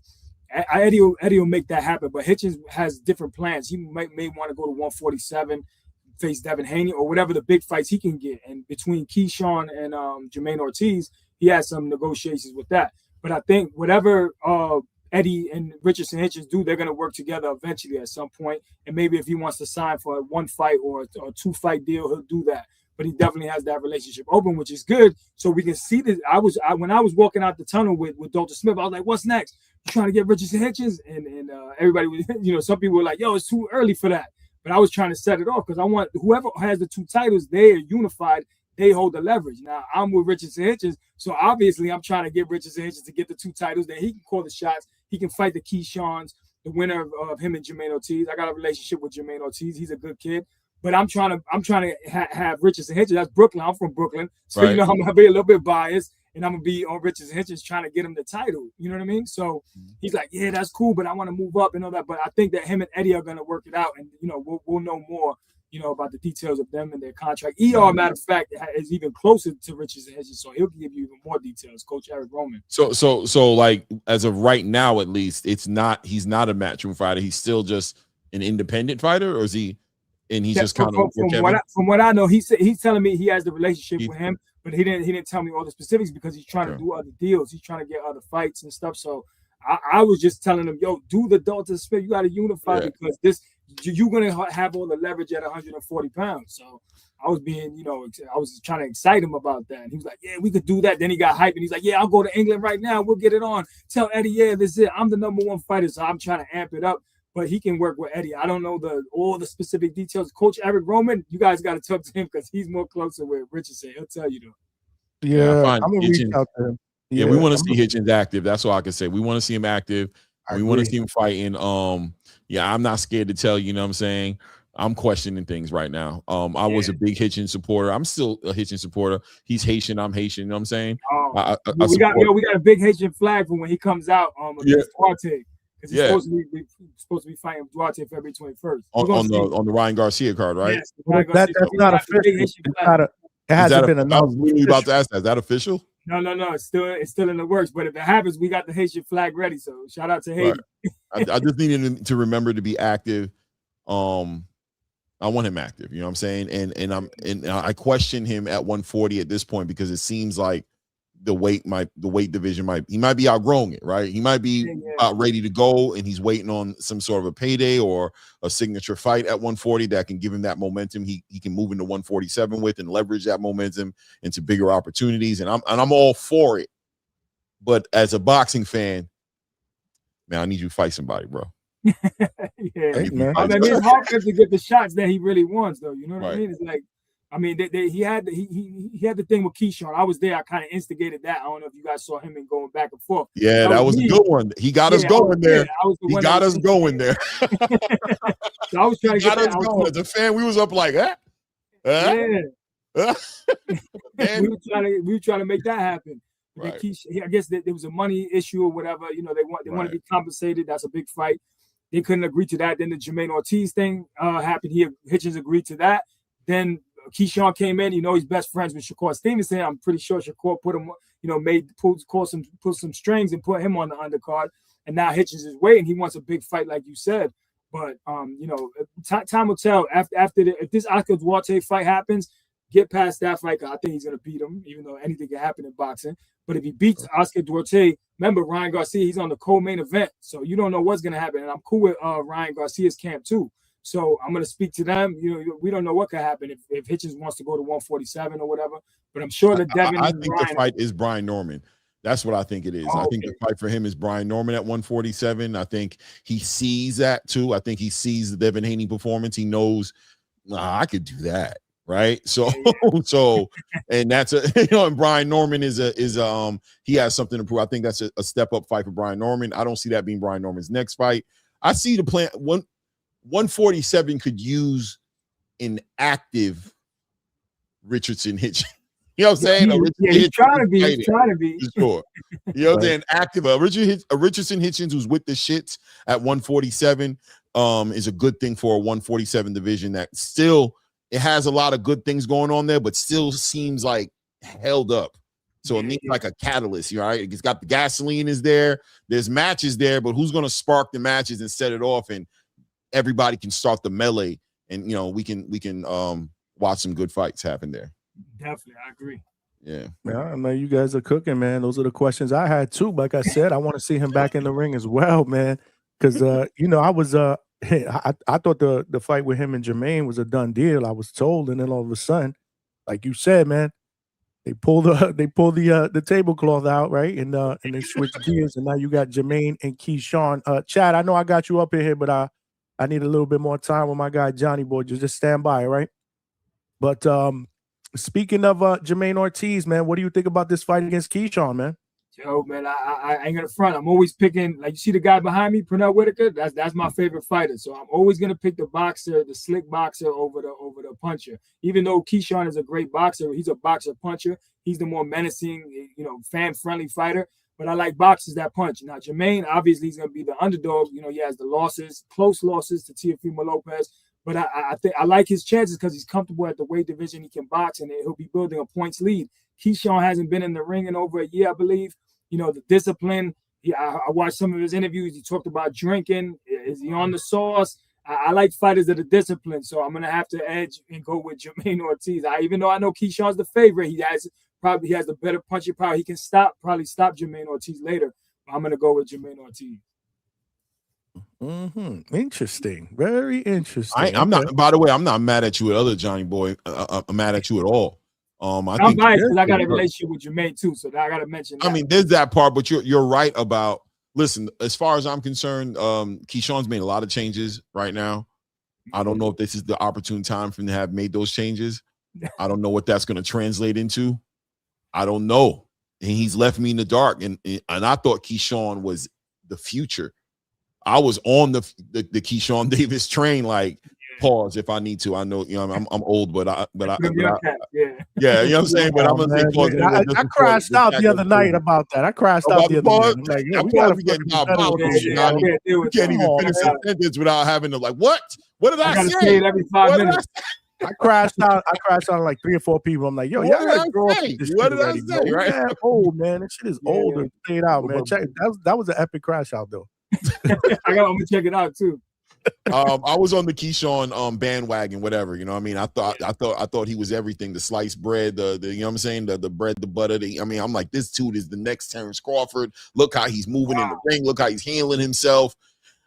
And I was excited to hear that he was coming back, but with all that news about changing the team and changing the coach, and I got nervous. I said, no Bomac? Why? What did Bomac do?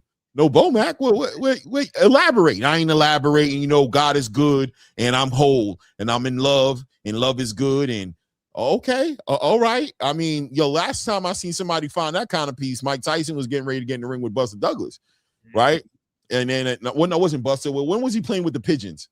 When was it that he was playing with the pigeons and he was off the drugs? I can't remember what fight it was, but it went pretty much downhill at that point for Mike. You know what I mean? So whatever it was, I'm hoping that, this is a good thing for Keyshawn. But, man, 13 fights to his professional career. He's got prospect-ish energy around him, and I think he could still use some good guidance. A Bomac and a Terrence Crawford hanging around, and that circle of people seemed like it was a good thing for him. But, yeah, bro, I'm not mad at you at all with that pick. I don't know. Now, like you said, if he would have stayed with Bomac, you heard, if he would have stayed with Bomac and Terrence Crawford, then I'll say it's 50-50 and I'll stay away. Because that discipline, and they know what they're doing, man. Bomac, the catch and shoot. And I'm watching him in the corner. I was talking to him in Vegas. He's brilliant, man. And Terrence Crawford, he's just someone to look up to. And him being around you is just going to push me better to be a better fighter. I just think that he should have stayed with that camp. But for whatever reason, he picks, he has another team, and that's fine. But it is what it is. And good rounds in with Teofimo and Lomachenko, right? He has a lot of experience to pull from, Jermaine. He has a lot of experience to reference from. So, yeah, man, it's going to be a good fight. Hey, man, we talked about that fight when it first got announced, and I said, y'all dismissing Jermaine Ortiz, man. Don't sleep, man. His work ethic is crazy. He doesn't have any bad habits. He's not drinking. He's not partying. He's a young. He's a good kid. He's not in the streets. So that's why I like disciplined fighters. So that's why I'm giving him the favoritism. I'm picking him to win, and the boxing ability. I think he'll win a decision. He doesn't have to get in a shootout with Keyshawn. It doesn't make any sense unless you hurt Keyshawn. Then you go for that. Just simply box and build that points lead. Yeah, no, I haven't made a prediction, but Jermaine's my guy too. So there's a slight bit of bias there. I ain't gonna lie. But you brought up some. I'm going with Keyshawn, by the way. I am going with Keyshawn for the win. Listen, I'm definitely going with Keyshawn, but I get it. Something to think about, right? Something to think about. With the whole discipline thing and not working with Bomac, and the first fight at 140, and he's going in there confident though. He feels like he's going to stop Jermaine Ortiz. We'll see. That'll be one hell of a right here, right, Johnny? Like this thing right here got to be right, bro. They keep saying telling these fighters 780 this. Right, 20-30 this. So you know what I mean? Absolutely. Your mental focus. Yeah. What about the main event, dude? Main event. Yeah, go ahead, Johnny. Talk to him, please. Talk to him, Johnny. Go ahead, bro. Hey, man, put on your apron, brother. Cook. Yeah. All right. So now for the main event, I like Teofimo Lopez. He's Brooklyn, so shit. Is he Brooklyn, Johnny? Johnny, is he Brooklyn? We're gonna keep doing this. That's a great question. Break it down. You gotta start there. Is he Brooklyn? Okay. He's Florida, Brooklyn, but I'm going with Shakur. I think Shakur is the better fighter defensively. I think he's going to use that Philly shell. He's gonna block. And when Teo comes in, he's just going to pick him apart and use that jab as a probe to keep him at that distance and just build that points lead the same way any boxer does. And then with the defense, he's not going to be getting hit. So it's going to be very difficult for Teo to catch up to Shakur. But remember that Teo is the champion, and Shakur has to take that title from him. You can't be backing up, taking a title from the champion. You got to really bring it to Teo. That'll give Teo opportunities to let his hands go and use those twitchy reflexes, those legs that he has. He has to be unpredictable and let his hands go, and he can have a shot to beat Shakur Stevenson. But I'm with Shakur Stevenson all the way.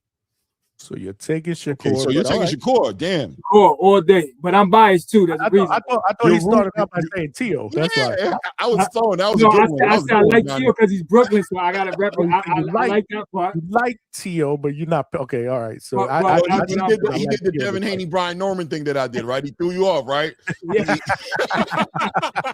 He was like, "You want to send me a message, Johnny, or what? What's going on?" Yeah, he threw me off too. I ain't gonna lie, but that's the stuff. I started with Teo because I got himself out of it. Are you rooting for Teo, but think Shakur's gonna win? Is that safe to say? No, I'm really rooting for Shakur Stevenson. The reason why I'm rooting for Shakur Stevenson, a lot of people don't know this, is that Shakur Stevenson's father, his name is Alfredo Rivera. His biological father's name is Alfredo Rivera. He's Puerto Rican. That's my first cousin. So Shakur Stevenson is my cousin. So I have to go with family. I can't go with Teofimo Lopez or else you'll be a traitor. So I don't know that. I don't try to tell too many people because then they'd be like, "Oh, you biased, you Shakur's your cousin." Like all the reporters know, so they'd be like, "Oh, you only picking Shakur because he's your cousin." Yeah, that's true. But but this guy Pernell Whitaker is a defensive fighter, just like Shakur. So that is the reason why I tend to pick boxers and punchers, not just a biased family thing. It's really because Shakur is the truth. I believe he's that good. He only gets hit on average 4.3 or 4.6 punches per round.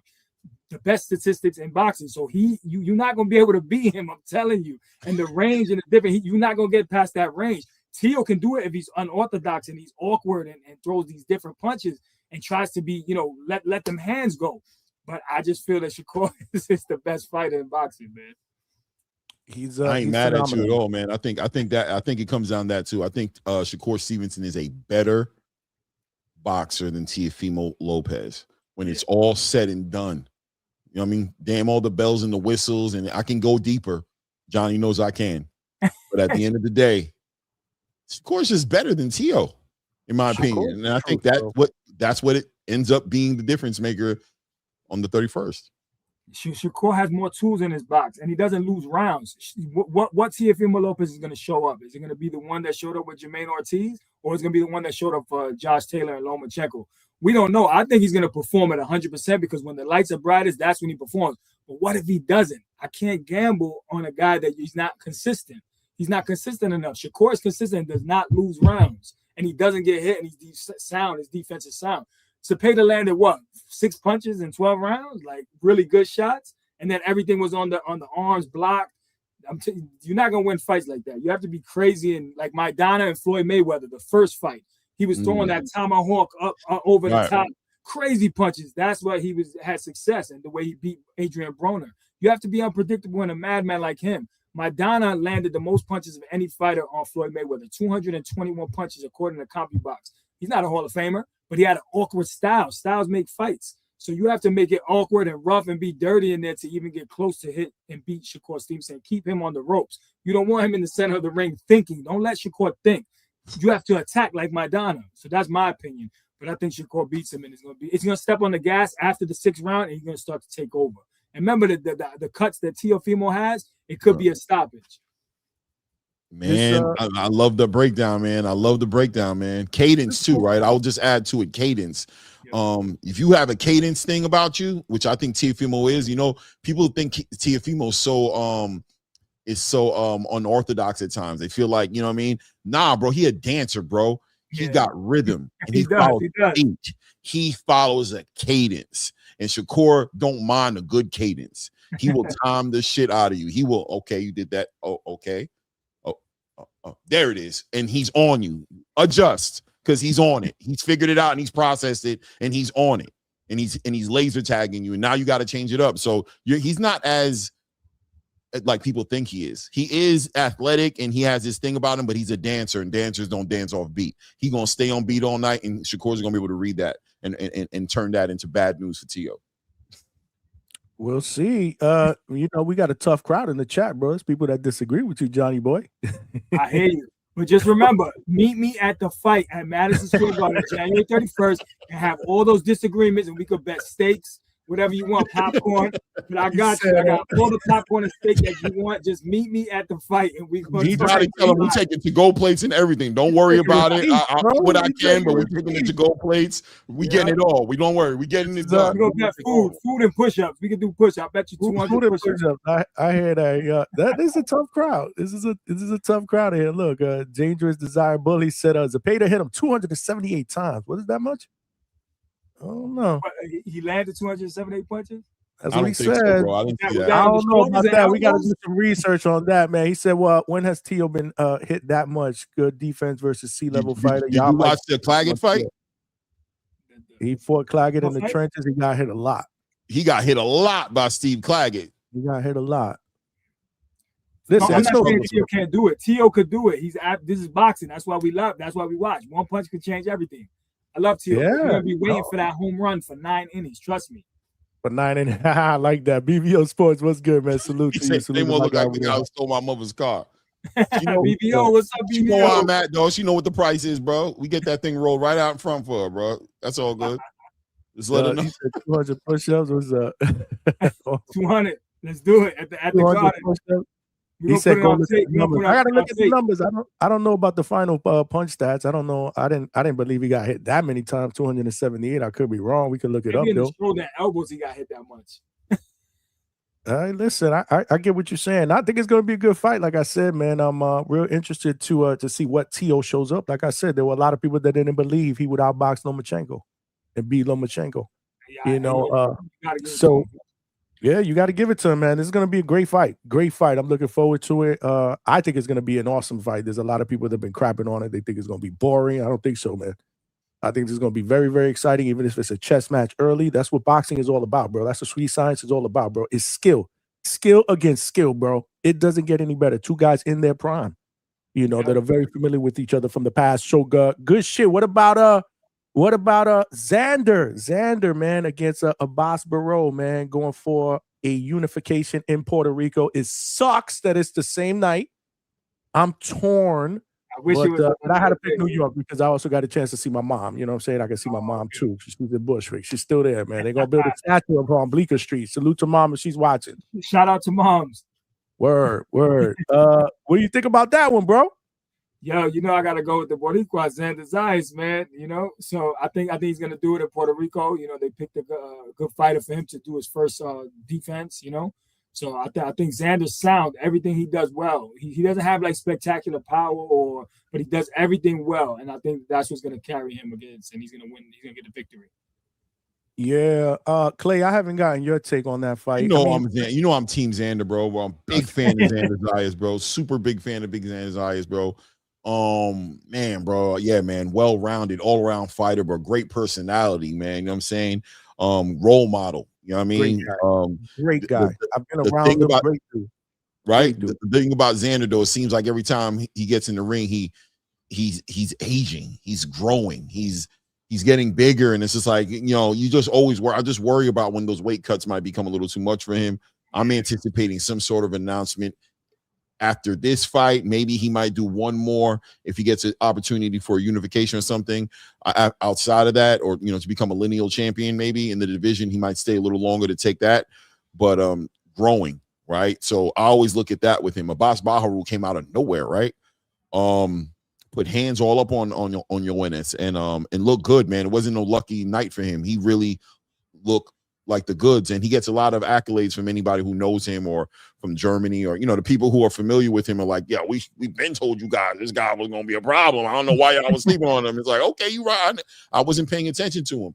Yeah. Abbas fought somebody who was there in front of him in Yoenis Tellez, right? He was there.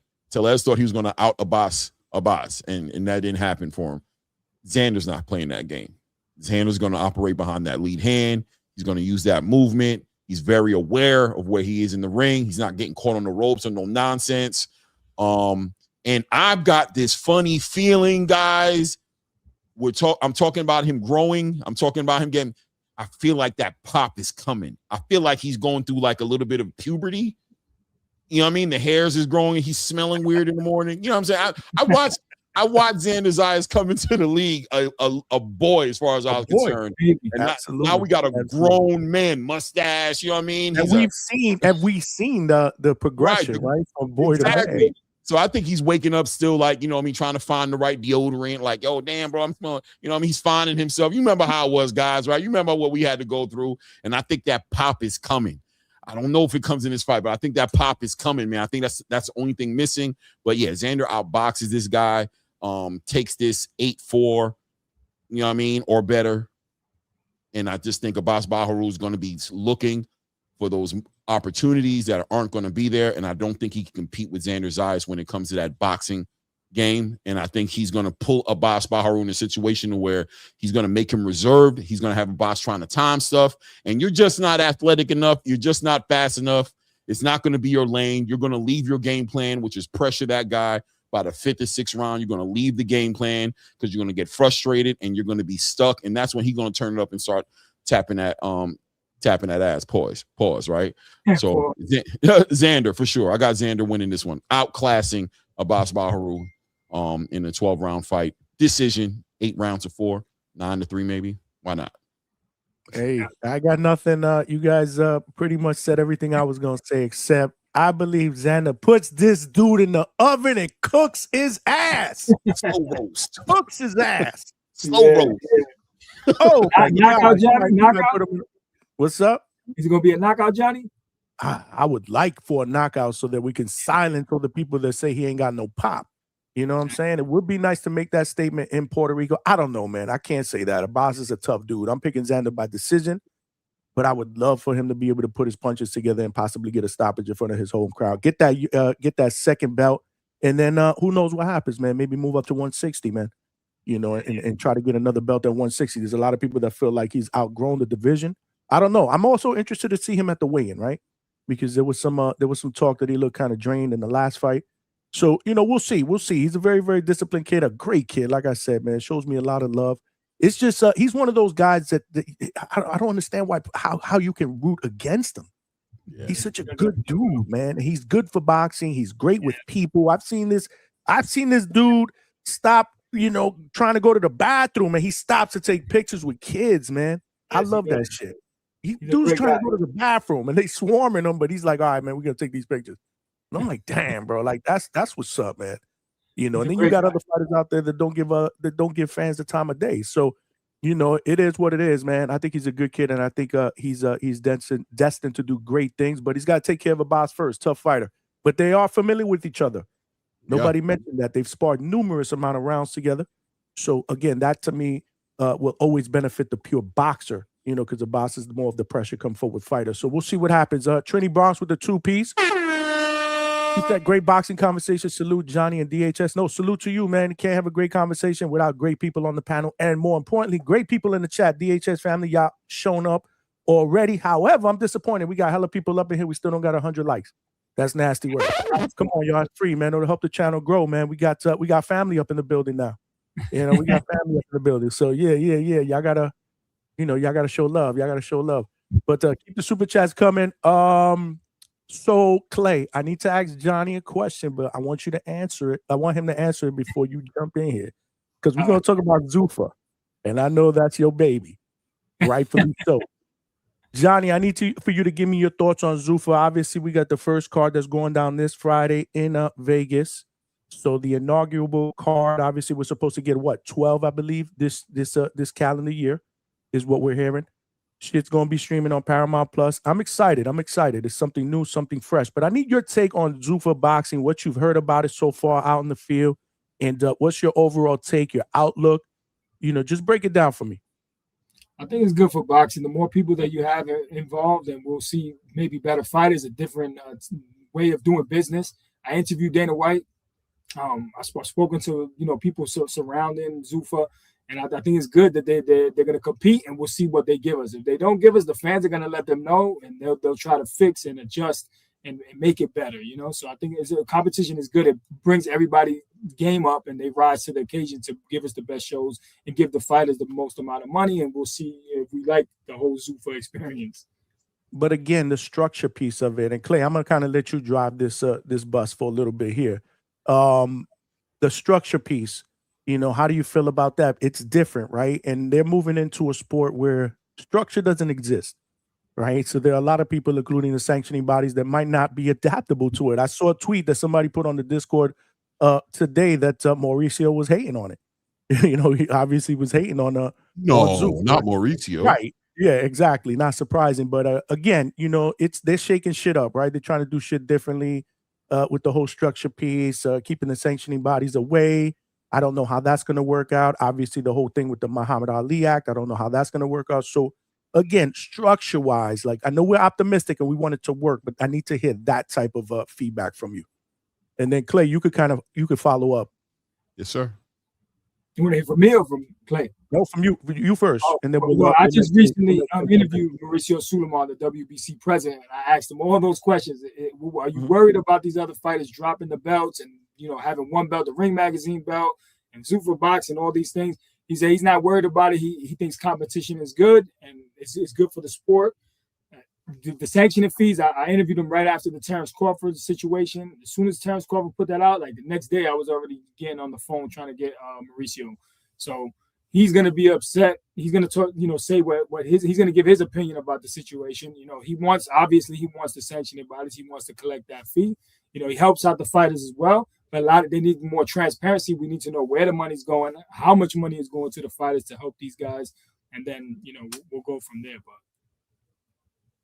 Clay, you wanna follow up on that? I do.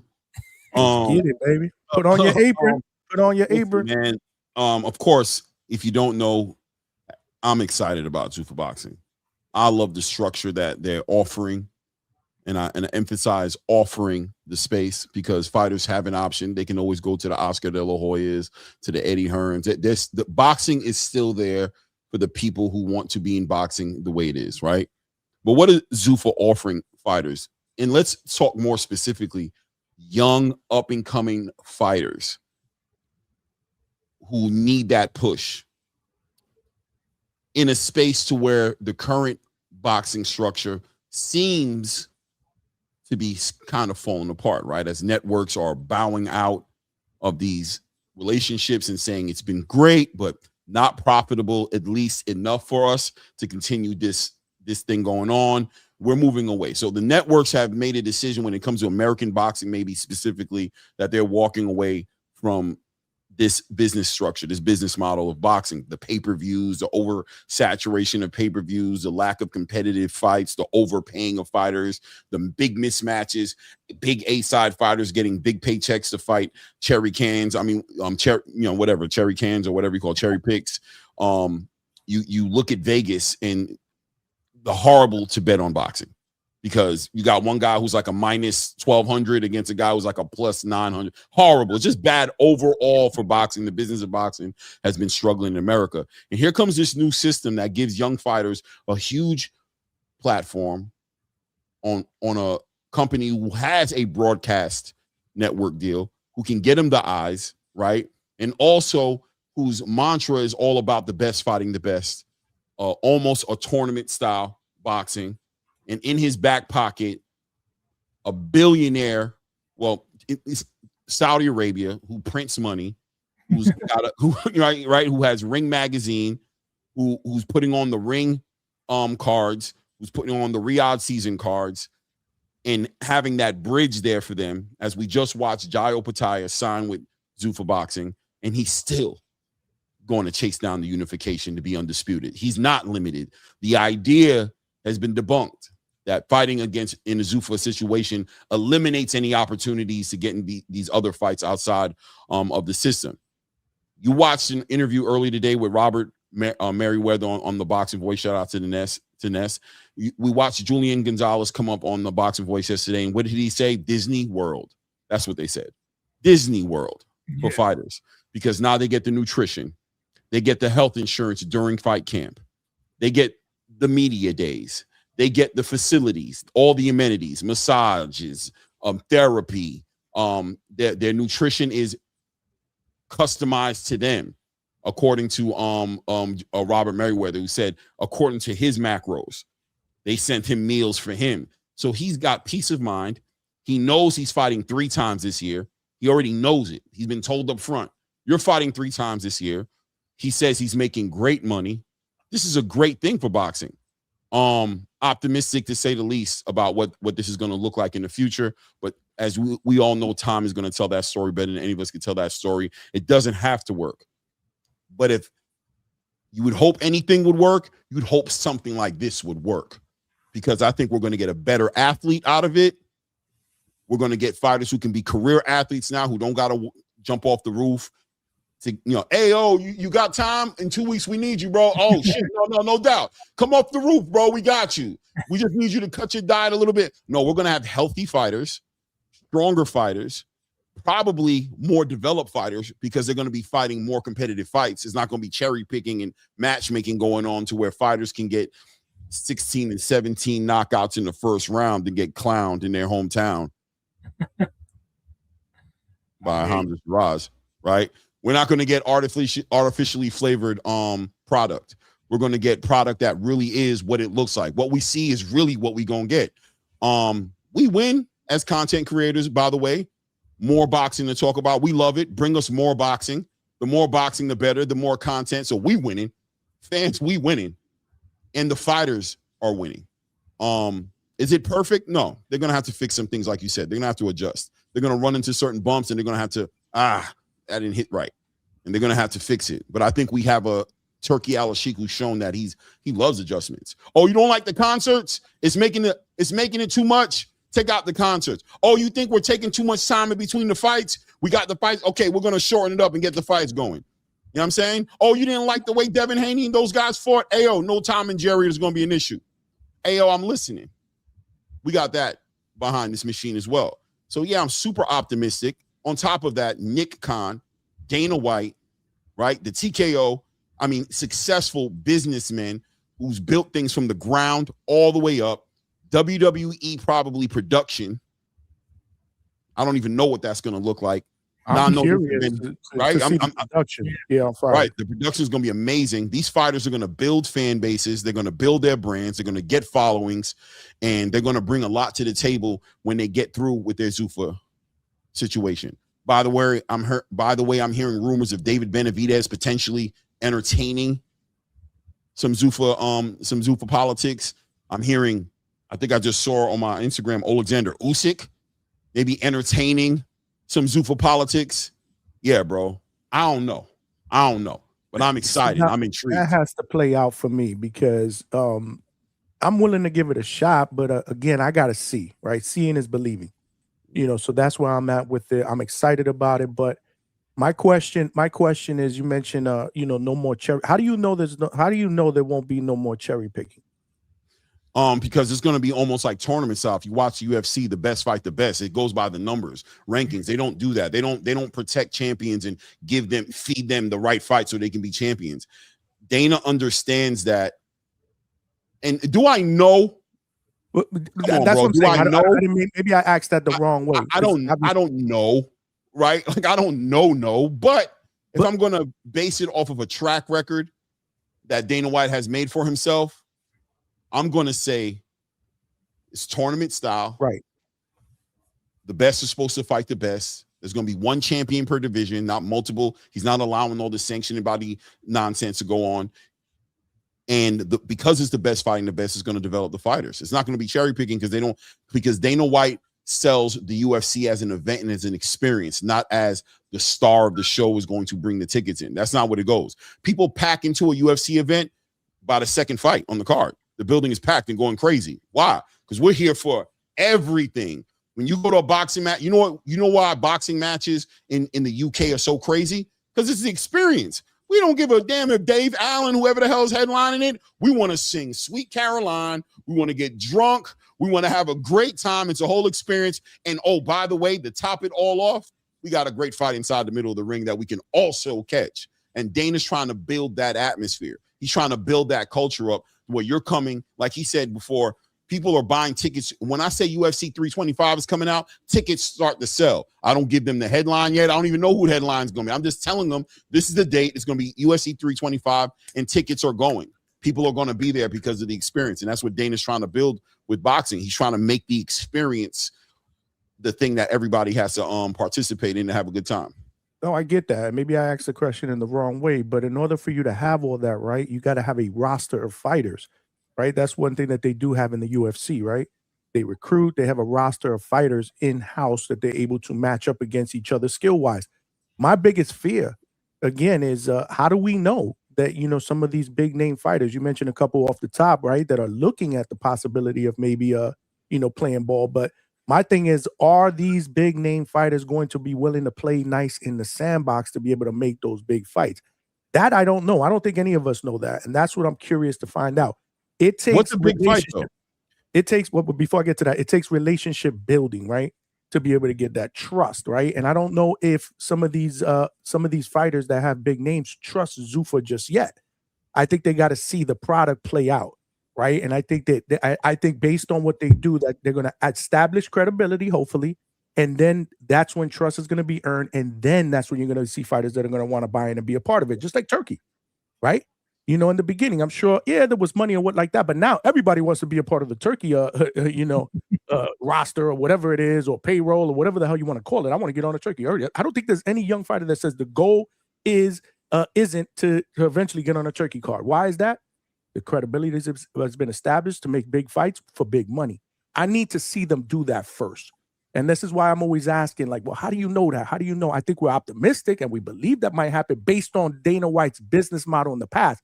But UFC is different than boxing. You got to remember, these guys think differently. There's sanctioning bodies that I believe that are going to try to meddle into there, right? Tell them that may not be a good move for you or whatnot. So that's what I need to see play out. Like if Dana White, I got to be honest with you, I'd be a lot more confident that this is going to be big time if Dana White didn't come in with this whole thing like, nah, man, I don't want to work with these guys. You know what I mean? The Oscars of the world, the Bob Arum's of the world. Whether that changes or not, I don't know. But if he would have came in a little bit differently, then I would have been more confident. But that's the only thing. And again, I'm just throwing a different perspective out there. I'm not shitting on it. I want it to work. I'm willing to give it a shot. I'm just not on that like Clay. Like it's going to be good, or I'm not there yet, man. And you can't fault me for that. Based on what I ain't mad at you. Look, man. Hey, bro. Everybody has to. You can't cook me. This is just how I feel. I'm very interested to see Friday. Friday is step number one. And trust me, I ain't gonna be critical. This is the first card that we're seeing. There's gonna be mistakes, and that's okay. But the thing I want to see, just like if you guys watch football, right, and you hire a new coach and a GM, you don't expect the team to be good right off the bat, but you expect to see fucking progress. Yeah. So I just want to see progress. I want to see something come off that I'm like, okay, there's something there, and then the next one, okay, this is even better. Okay, wow. And as I see that, I think other fighters are gonna be wanting to buy in too. You asked me about big fights. I don't know. Like I said, let's say hypothetically David Benavidez against Jai. Yeah, Jai. Is that going to be able to happen? I don't know. We don't know. It can happen. It can happen. Will it happen? I don't know. Right. But let me tell you, bro, a great fight is a great fight, man. And I think boxing fans who really love boxing, when they see great fights, they like great fights. They don't dismiss great fights. We just watched Subriel Matias and Dalton Smith fight against an empty building damn near, right? Like I don't know how many people was in the building. What a waste, by the way, of an event. Was it an empty building, Johnny? You were there. It was empty. It was empty, and that's where they should have had it in England or at least Puerto Rico. There was no reason for that to be in Brooklyn. No one showed up, and it should have been free. Yeah, and I didn't even want to be there. But then when I was like, "Oh, I'm so glad I didn't miss this, man." It was entertaining, that was one of the best fights I've seen in my life. Well, even the other fights, I think there was only one decision. There was stoppages. You got a round of the year candidate. You got a round of the year candidate. You got a knockout of the year candidate.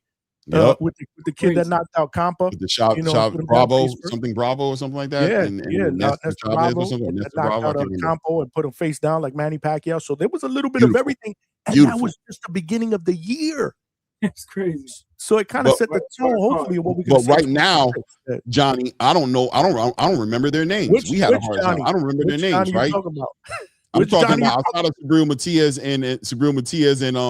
and Dalton Smith. I didn't really know the names of those guys on that undercard. I didn't. No, he said, "What Johnny you talking to?" Johnny. I said, "What Johnny you talking to?" Oh, I was talking to John. Oh yeah, that's right. That's right. Yeah. I'm messing with you, man. I was messing with you. But I mean, to both of y'all, right? Damn it, I love that card. Damn it, I enjoyed those fights. Those were big fights for me because of how competitive they were. Yeah. So we're gonna get it put to the test.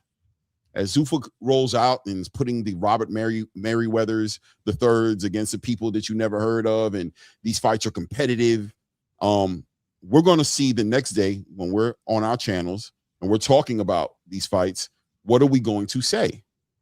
What are the fans going to say? What is going to be said? See you at the next one is what's going to be said.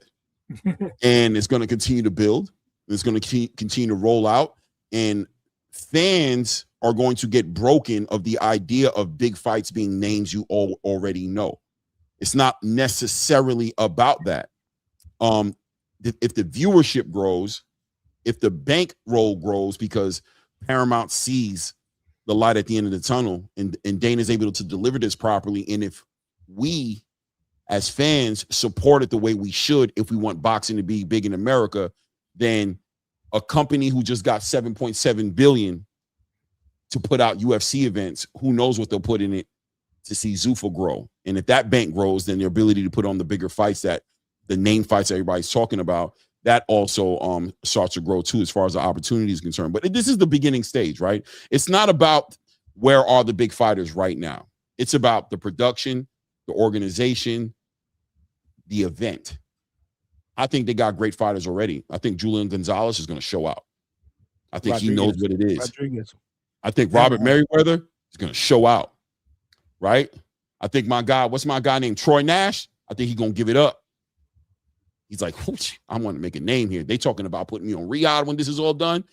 I can be I can be ranked in the Ring Magazine top 10 through this. Oh yeah, I'm going to show out. Motivation, man. That's what makes Riyadh season the biggest stage you can perform in the world. Not because you're performing in front of 50 to 60,000 people. No, because of the opportunity that can come from you performing the right way on that stage. And that's what Zuffa is going to be for a lot of fighters. It's going to be an opportunity for so much more to happen. And they're going to show out inside that ring, and they're going to be healthy, right? They're going to be they're going to be trained. They're not going to be working part-time jobs doing this. Yeah, man, I'm optimistic, man. There's a lot to be seen, though. And by the way, Johnny, you ain't wrong at all for requesting show of proof. They need on delivery. That's what it's got to be. It's always got to be that. But I like the idea of what they're trying to do. I love that idea, and I wish that idea the best, bro. I'm wishing it the best because I want to see it come to fruition. Listen, man, as long as you understood where I was coming from, and trust me, man, 100%. Your lips are God's ears, man. I want this shit to work, man. I do, man. I've been saying this for years. Like, boxing needs structure. You got every other major sport out there, got commissioners and shit like that and sanctioning. I mean, we need some structure, man. So I want this to work. I just feel like I never forget what Eddie Hearn told me one time. I'll never forget what he told me sometime. He said they trying to do structure in a sport that doesn't have that, where structure doesn't exist, man. You know, and yeah, and again, you know, that could be a little bit of hate. You know the deal. You know, but it's also you're giving up, Eddie. You're playing. You're in Rome and you're doing like the Romans. No, bro. Be a be a trailblazer, bro. I also asked him be a trailblazer and go for it. Asked him in that interview if he was a little upset or sore that you know, they went with Dana White instead of, you know, a boxing guy like him, especially if he's established a relationship with Turkey and or the other guy from the UK, Frank Warren, was like, nah, he was like, nah, you know, it is what it is. Me and Turkey are tight or whatnot. So I asked him. That was when they first announced it, that Turkey was, you know, partnering with Dana and Nick Khan. I was like, you're a little sore that they didn't go with a proven boxing guy like yourself. I mean, you already established that relationship. So, you know, he said all the right things, bro. Man. They all believe that boxing is lawless, Johnny. They believe that they don't believe in it. I just watched Landman. By the way, one of my favorite shows on Paramount. Shout out to Landman. But there was a part where, in not the season finale, the last season, with the wife of a oil company, the owner of the oil company passes away, right? And the wife inherits the company, and this is $1 billion company, right? Yeah. And she's trying to move the company in a certain direction, and the vice president of this company, who was the best friend of her husband, is like, yo, we got to play it safe. We got to make sure we make the right moves. So she's trying to make a big risky move, right? And he's like, man, this is crazy. This ain't going to work. He's talking like this. So finally, there at an event, she says to him, man, don't you remember when, let's just say his name was Johnny, the owner, when Johnny was here, I remember when he took this big risk, did that, and he said, yeah, that was a long time ago. And he's like, and also, I think that's what killed him, because he died of a heart attack, really stressing himself out. And she goes, yeah, I don't think somebody who doesn't believe in what my husband believed is going to be able to run this company. She fired him, right? She fired him. Because at the end of the day, that was a friend, but she said, you need to be more optimistic to be in this position.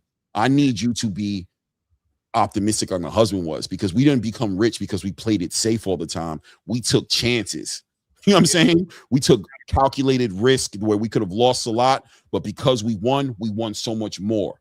So in a time like this in American boxing, where the networks don't want nothing to do with you dudes, you gotta entertain thinking outside the box. You gotta start thinking about giving these networks something to invest in.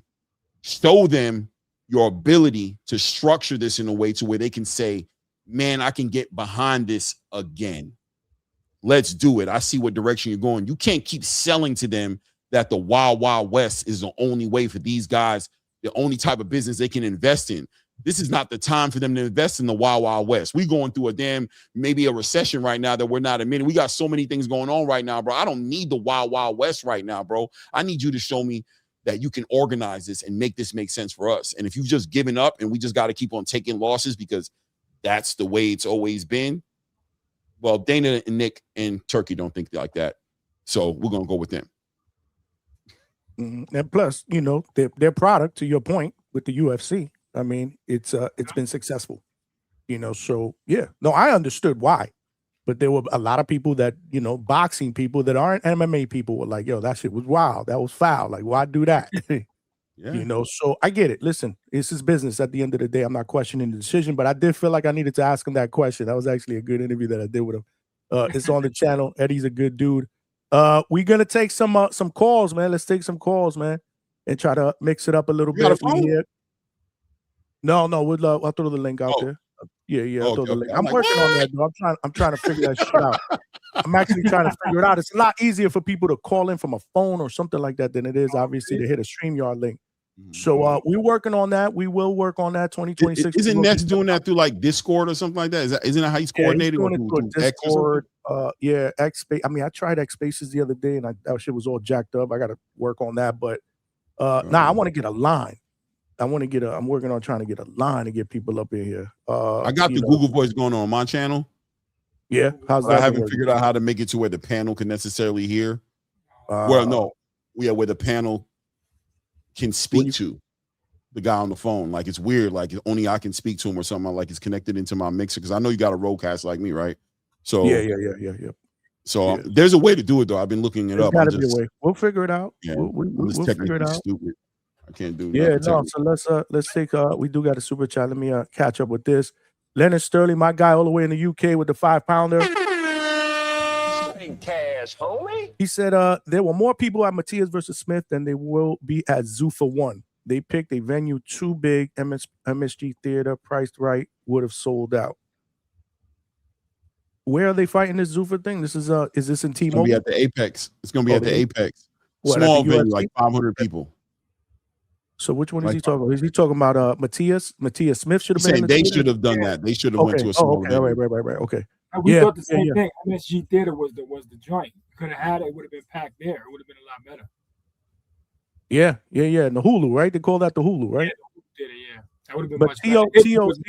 Tio and Shakur's gonna be in the big room. Yeah, exactly, and that's where it needs to be. Oh yeah. Nah, that they'll sell that out. They'll sell that out. If there are tickets available, you know, New Yorkers, bro, they're gonna wait to the last minute, bro. Try to get a deal and cop those tickets. Make sure you guys support. Call in. I put the link out there.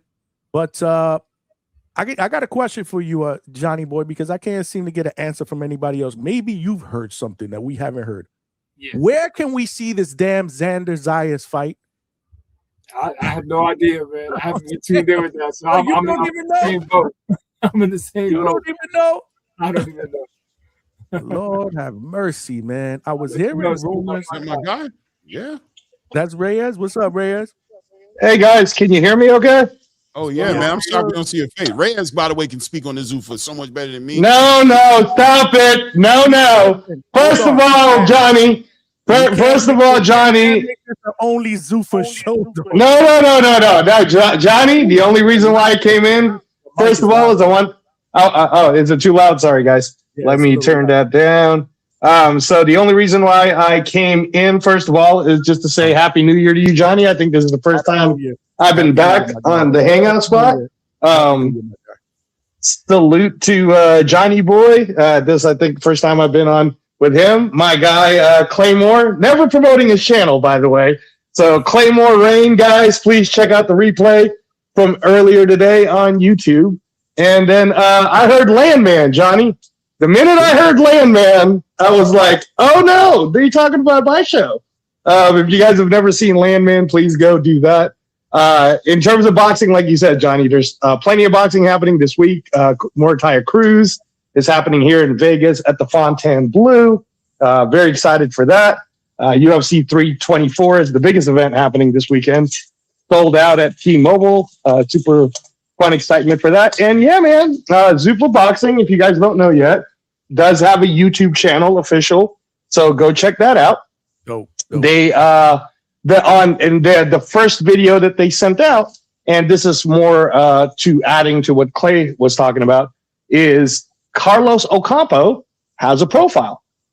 And I don't remember any promotional group in recent times doing a profile on quote unquote a B-side fighter. But yet in the UFC, there is no A-side and B-side. There's just fighters. And each fighter, every last one of them gets a profile. So you get to know a little bit more about Carlos Ocampo, which I didn't know some of the things about Carlos Ocampo that they put out on the video, being narrated by Mark Kreigel. So check that out. And yeah, Johnny, it's exciting times, man. They are selling tickets to the Meta Apex. It's probably already sold out because the venue only holds like 400 people. I know that when I checked, I think the cheapest seats was $300. I know the handicap. Reyes, you in Vegas? You're not going to that? On this one, I can't say yes or no. How are you and Clay the spokespersons on these YouTube? I'm not the spokesperson. Whoa! First one. Whoa! Time out, Johnny. Time out. First of all, that honor belongs to Claymore Rain. Everybody, the representative and spokesperson of Zuffa Boxing. And yeah, Johnny, with me, you never actually know. Clay knows that sometimes, like what happened here during Canelo Crawford fight week, I just end up showing up sometimes and going on a channel to tell everybody. So, but I don't know, Johnny. We'll see. The Meta Apex, I don't know. The other Johnny, I don't know how to refer to John. I guess I could call him Johnny Boy. So Johnny Boy, I don't know if you remember for UFC, but the way the UFC Apex, which is now being called the Meta Apex because of the Zuckerberg deal, that used to be by invite only. You have to get invited to go. So I know when I've been in there, that's how I got in. You have to be invited. It's actually pretty cool, Johnny, if you can get yourself, because I know, Johnny, you're a big enough guy that you can go get yourself a credential. So when you come here to Vegas, I'm sure that'll be one of the easiest things for you to get. And let me tell you right now, bro, the cool thing about the Meta Apex is they feed you.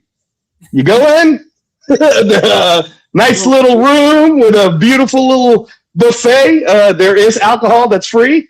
Sponsored by Happy Dad. At least the last time I was there, that's what it was. And nice little setup. So Johnny, you need to start coming here to Vegas more, man. I was there for the Canelo Crawford.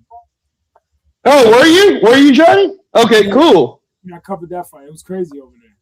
Yeah. I was there for that one too. Reyes, your mic is super loud. I have to lower you. Oh, do you? I don't know why, man. I'm using my new headphones and I've lowered it on my side, but it didn't work, huh? It's loud. Like I'm trying to lower you. Like I'm working this mixer like if I'm a DJ over here with the sound, trying to lower you, but then I gotta raise it up when Johnny Boy talks because his mic is not loud. It's like the opposite. Oh, I'm sorry. I don't know why, Johnny. How about now? Did it work? I kind of lowered it on my side. Did it work or not really? It is just loud. I don't know. It has to be loud. Are you changing the setting in the StreamYard?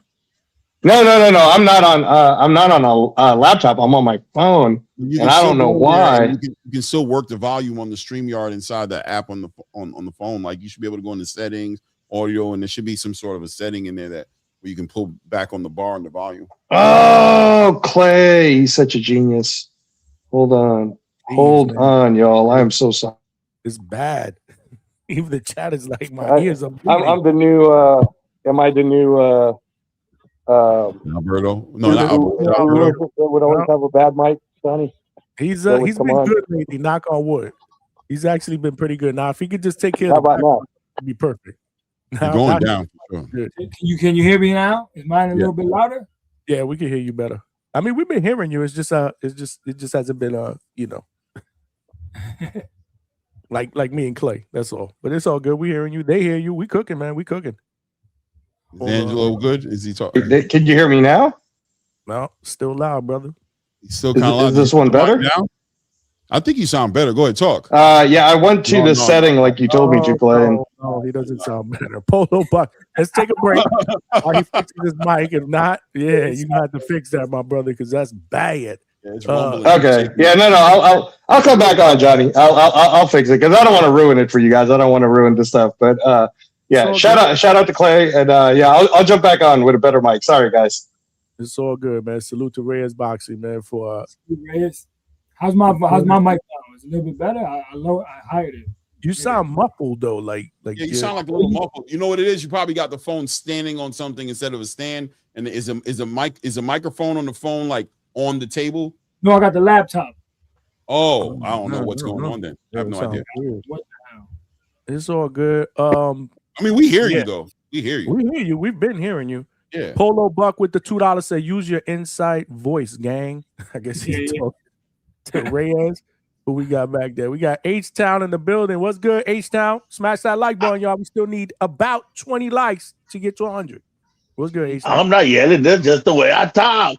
No, you just loud, bro. Damn, what's good, my brother? What's good? H-Town in the building. Houston, Texas, stand up.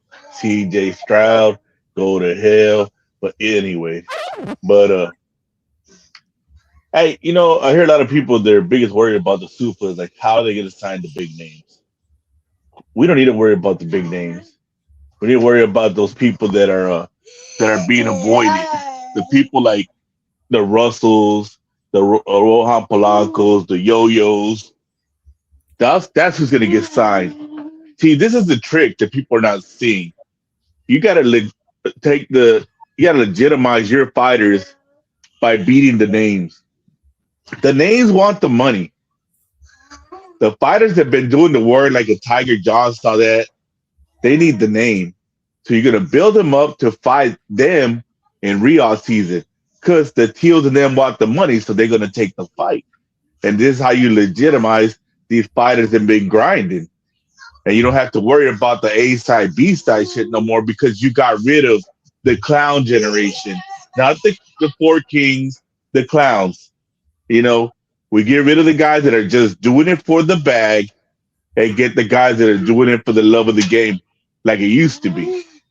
You know, and this is the play. People don't see the play, but this is the play. This is how you take over boxing. This is how you take the power away from the federations when you get the stars and get them beat. And that's how you're going to do it because you're going to hang that carrot at Riyadh season and be like, hey, well, you know, if you want this carrot, you're going to have to fight Tiger Johnson. And that's at Riyadh season because he's been at Super over here building his name and he's got 3 great wins this year. He deserves a shot. You know, and they're going to want the money. And this guy's going to be only on 1 fight a year, fighting guys who've been fighting all year long. So we'll see how that goes. But that's how you do it. You know, that's how you legitimize your organization. And that's where it's going. And that's the play. So don't worry about signing the big names right now. Worry about signing the right people that are going to beat the big names. Because that's where they're going to go with it. You know? And a lot of people just, you know what I'm saying, don't worry about all that other bull crap because, you know, you got Virgil wanting $7 million guaranteed and he ain't done shit. He ain't even a real huge name, but in his head, he's a huge name. You got Boots probably wanting $10 million guaranteed now because if Virgil gets 7, he needs 10. You know? And he really ain't done shit. And we're getting rid of all these clowns. And boxing's going to be back to being a sport for the people, something we watch on Tuesdays, Fridays, and Saturdays. And then we get that one fight we have to pay for because it's actually worth it. Not how we have to pay for everything these days.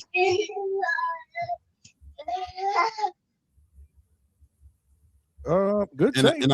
And I think Johnny, what H-Town is saying here is a representation of the feeling of the boxing space as far as fans are concerned.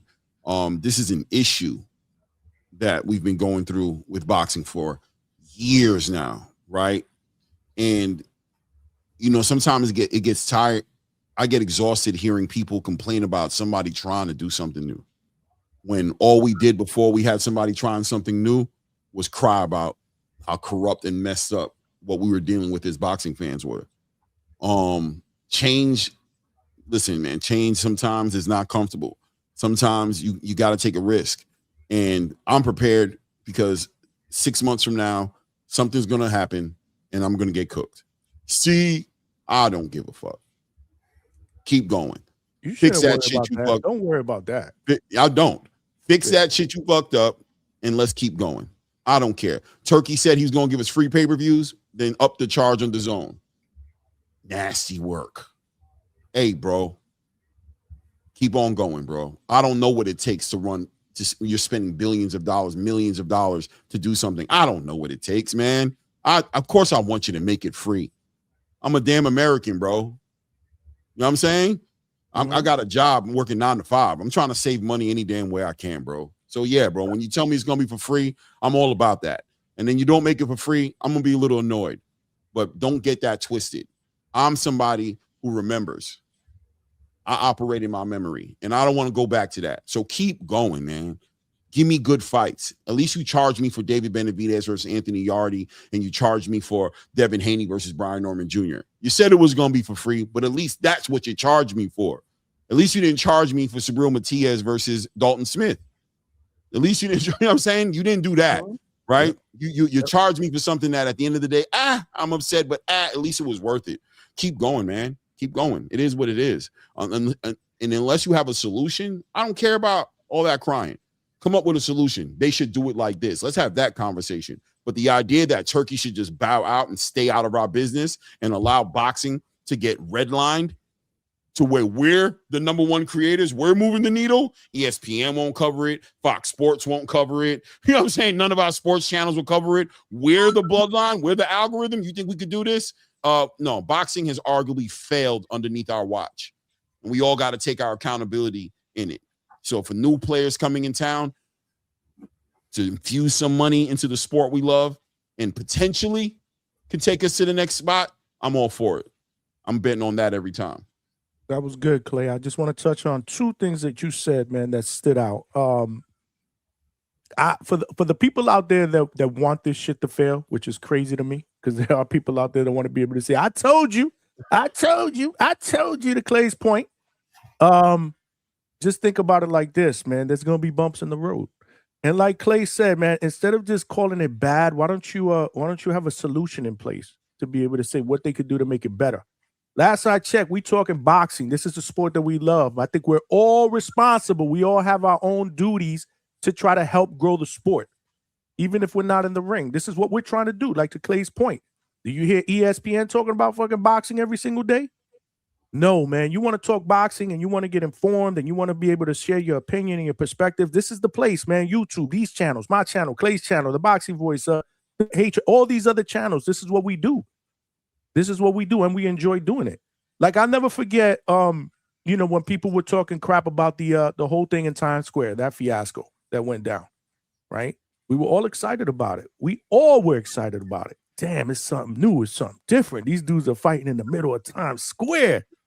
They're going to stop traffic. But it wasn't a perfect event, right?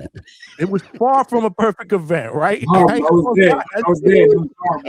It was horrible. It was a That shit is a 2-pack of ass. It was a 2-pack of ass. But guess what? We came on here. I guess Clay did it. Man, and we were like, yo, Turkey, listen, man. I got like for that one. Listen, I can only speak the way I addressed it. I was like, listen, man, I like the idea of you trying to think outside the box and do shit different. There's nothing wrong with that.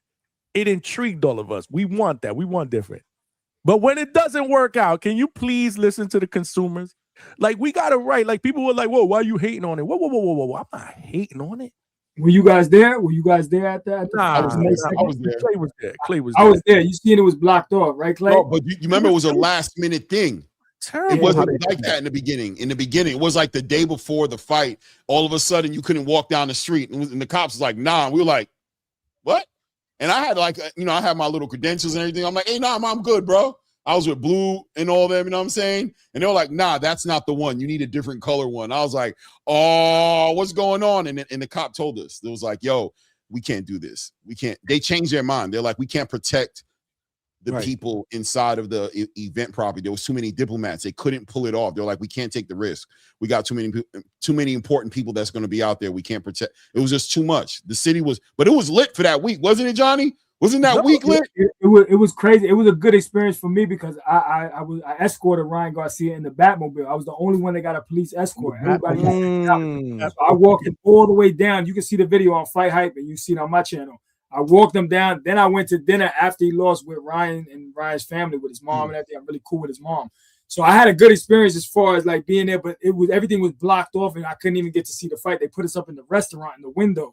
I got more interviews on the street with Crawford, with Abdullah Mason, everybody's moving around than actually being inside. So they should have organized it a lot better, but I had a great time. I had a great, just like you, by the way, I had a very similar experience, not with escorting nobody to the ring, but I got to be there for a lot of it. You know what I'm saying? Now, shout out to Blue Blood, you know what I mean, who had all that access, and I was able to tag along with him. He was there with us too, Blue Bloods, yeah. Yeah, you was there? I didn't see you. I was there with Blue. I think he went to another place to watch the fight, right? Didn't he go to Dave & Buster's?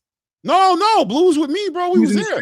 Oh, they were there. Yeah. They were in the street. Yeah, we was there. Oh, okay, because you know that all the fighters were staying at the Westin. And they were all there. We were with Bill Haney and them. You know what I'm saying? When Devin came, Devin. Right. Yeah. We was with them. Okay. But it was fun for me. That's what I tell everybody. I said for me, as on the ground, I had a blast. But I get it. Yeah. As a consumer, my thing was, and this is what I told people, I was like, listen, I got a right to express my displeasure because I paid for the event. Exactly. It wasn't free. So if you go to a restaurant and you order a steak and it's not up to par, I got a right to say this wasn't what I paid for, what I expected. So that's all I was doing. What I also did was I gave some suggestions to Clay's point, and that's why I wrote this down. Why don't we stay away from the whole street thing? I get it, it's different. And let's get back to the whole traditional. Like, it doesn't have to be something like they fight in, what were they going to do the one time? Alcatraz. The next one would have been on top of the tallest building in the world. They would have put a ring on that probably. Like, we don't need that. Just give us the big fights in a venue where you can house 10, 20, 1,000 people that will be able to enjoy it. There's nothing like an in-fight experience in an arena that's lit, bro. I've been there. We've all been there. It's different, bro. I could hear the streetcars, the sirens and shit, man. I mean, it just wasn't good. But I love the idea. I love the idea. It was something different. And that's all I was saying. Like, listen to the consumer. Maybe we should stay away from that. Let's do this. Keep giving us the big fights. Like I said, shout out to Turkey. He's been a godsend to us. We support, here at the Hangout spot. But but if they're open to doing that too with us in Zuffa, right? Maybe why don't we try something different? Listen to the fans too. Because we're trying to help build it too. We're not trying to tear it down. Right. We're trying to build it too. That's all I'm saying. Yeah. They got the minds behind it now, though. With Dana now and Nick Khan, they got, it's not Turkey no more all the way when it comes to that. The budget is there, but Dana's gonna be able to be like, we're not doing that. That's not going to work. We need to make sure that we have this. The experience is there. So, Times Square was definitely one of them. Yeah, Johnny, you guys have the right guy in Claymore there, the official representative correspondent of Zuffa boxing along with the UFC. First of all, don't start with me because he's about to sign somebody to Zuffa. Since you want to go there, am I bugging? Hold on, you went there. He's about to sign somebody. No, come on, time out. What? Time out. When are both of you guys going to get your Zuffa tattoos, man? That's all I know. Listen, Reyes is over here trying to play with me, but Reyes is in real time. First of all, hold on. Make sure you get it right here on the chest, too, right here, right by the heart. You gotta be on the chest. So I want to apologize to everybody on the chat for earlier. I think I had Alberto's. Yeah, I think I had Alberto's mic. So I'm sorry about that, everybody. Secondly, again, Happy New Year, Johnny boy. Good to see you. Definitely my guy Claymore Rain, who never likes to promote it. So please check out the Claymore Rain YouTube channel. There was an awesome interview today with Coach Hector Bermudez It was about 2 hours of him just talking about all of his fighters. Coach Hector Bermudez was very insistent on making sure he does his betting fight picks on the Hangout spot. So we shouted out the Hangout spot. Hector Bermudez's voice, man. Oh, come on, stop it. And then Kurt Scobie made a nice little appearance. That was nice to see. And there was another coach, off to the side. But to Claymore's point, Landman is an amazing show. Please watch it on Paramount Plus. I see all of the football chats, which Johnny, you promised me a football show last year and it never happened. So I understand, man. Now we're way too busy with combat sports. Clay's absolutely right. I think that they are listening. Dana and really for the USA market in terms of combat sports, the UFC has their own format already. So Dana, I don't know if you guys remember, there was the storyline. I don't know if you heard about this, Johnny Boy, where at one point there was like a rift between Dana and Turkey talking with each other. So then there was like that weird thing where it's like, oh, now what's happening? Is it getting canceled? And then Nick Khan kind of went in between because and that's the strength really that Dana White as a leader brings to boxing. Is he's willing to look at you and go, no, that's not going to work. And I know it's not going to work because I already tried it. And it's not going to work. So now we have a nice balance in where, so you guys just understand it. Turkey Al-Sheikh and the Saudi funding money is paying Dana White and Nick Khan $10 million as a fee for them to push Zuffa Boxing. But the budget for Zuffa Boxing does not come out of that $10 million. That's their fee. There's a completely separate budget for what it is. And now you have a leader who is getting paid to lead. And we're about to see Zuffa Boxing. YouTube just came out. They're already doing all the little specials about it. You've already heard, and I'm sure you're going to get fighters like this too, Johnny. Fighters who are going to talk more and more about how they're being treated with the new Zuffa Boxing and the Zuffa Boxing contract. At the end of the day, just as a fan base as a whole, we all care about more boxing content with more accessibility. We really don't care where it's coming from, more so that it's quality and not like, I think that for so long, Johnny, and I'm sure you might have felt this way too, didn't feel like we would always feel like we were getting conned to buy a pay-per-view. Hey, buy this pay-per-view because it's going to be worth it, even though we're looking at it and we're like, well, we know that guy is going to totally beat that guy. So why are you making us pay $80? And I think the way Dana's set this up is Zuffa 1. So he's making it just like the UFC. Zuffa 1, it's set up to where didn't have to worry about a crowd. The facility is designed for television. It's all going to be 50-50 fights. And he's going to do a presentation to everyone. Zuffa 1 will roll into Zuffa 2, which is now scheduled for February 1st. If you haven't heard that yet, then that's breaking news. February 1st, I'm guessing, and you might have heard this already, Johnny Boy, I'm guessing that I think the main event for that is going to be Boachuk versus Butayev. And then there'll be some other fighters that we can't say anything about yet until it's 100% there. And then on February 14th, Johnny, I want to get your take on this. F.A. Jogba, bro. I thought F.A. Jogba had a solid contract with Top Rank. Apparently not, because he's fighting for Zuffa Boxing against Charles Martin here at the Meta Apex on February 14th. So what do you think about the Vito Malnekis, who is a friend of the shows at DHS? And he went, right? And there's the Vlad Panins, and there's all these. Now you got Julian Rodriguez and Omar Trinidad, like all these ranked fighters.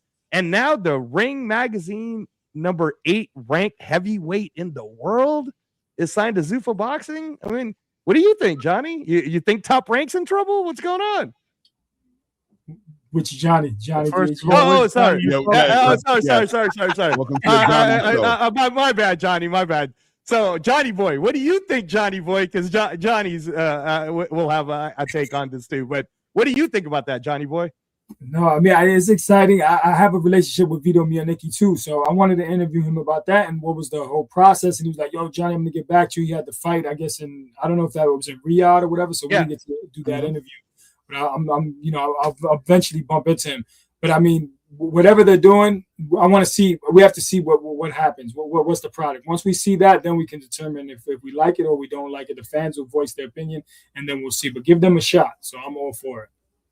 And how about with you, Johnny of DHS, Mr. DHS, Johnny? What are your thoughts on these? A lot, it seems like here's some top ranked fighters coming over. MVP fighter and Julian Rodriguez just came over, and we're going to see more and more of this. Do you think that 10 days away, we still don't know where to watch the Abbas Baru Xander Zayas? Is Top Rank in trouble, bro, or what's going on? What do you know, Johnny from DHS? You know something. So what do you know? Well, hold on. First off, with the whole thing, you heard what I told Clay earlier, right? No. I was cooking. What were you saying? Again, I want Zuffa to succeed. I really do. Okay. But I got to see. I got to see it play out. I think they're off to a good start, right? They got good momentum. We're talking about it. We're excited about it because I'm really excited to see what we see Friday. From not just the fights, to me is more, right? It's the production, right? I'm expecting something that won't be perfect, but off to a good start. Yep. They're building a good foundation, but I can't just fully buy in yet. I got to see. We got to let it play out. But I will tell you, I'm optimistic. That it will play out, and I think to your point, there are some good fighters. Some good solid fights. It's on this first one. I wouldn't necessarily think the main event is a 50-50. Ooh, really? You don't think Carlos Ocampo has a chance, huh? Really? Well, I wouldn't say have a chance. I mean, I'm not going to say that, but no, I wouldn't consider that a 50-50 fight. I would consider that more of a 70-30. Really? In my opinion. Okay. All right. Do you believe that Carlos Ocampo will do worse than Fernando Vargas did against Caleb Walsh? That's a good question. I wasn't really looking at it in that aspect. I'm just looking at who Carlos Ocampo is at this point in his career compared to who this guy is compared to his career, Callum. So yeah. So I was looking at it in that aspect. I'm hoping for a good scrap, obviously, but I just don't see it as a 50-50 fight. I don't know what anybody else sees it as. Yeah, I was actually asked this from a few people, and I told them I think it's 50-50, and I'll give you all the reasons as to why real quick. If you fought in that arena, the Apex, it feels very kind of like when the NBA went to Orlando, right? It's like the bubble. So it feels different, and the closest in terms of fighter energy is, I guess, like fighting in Riyadh.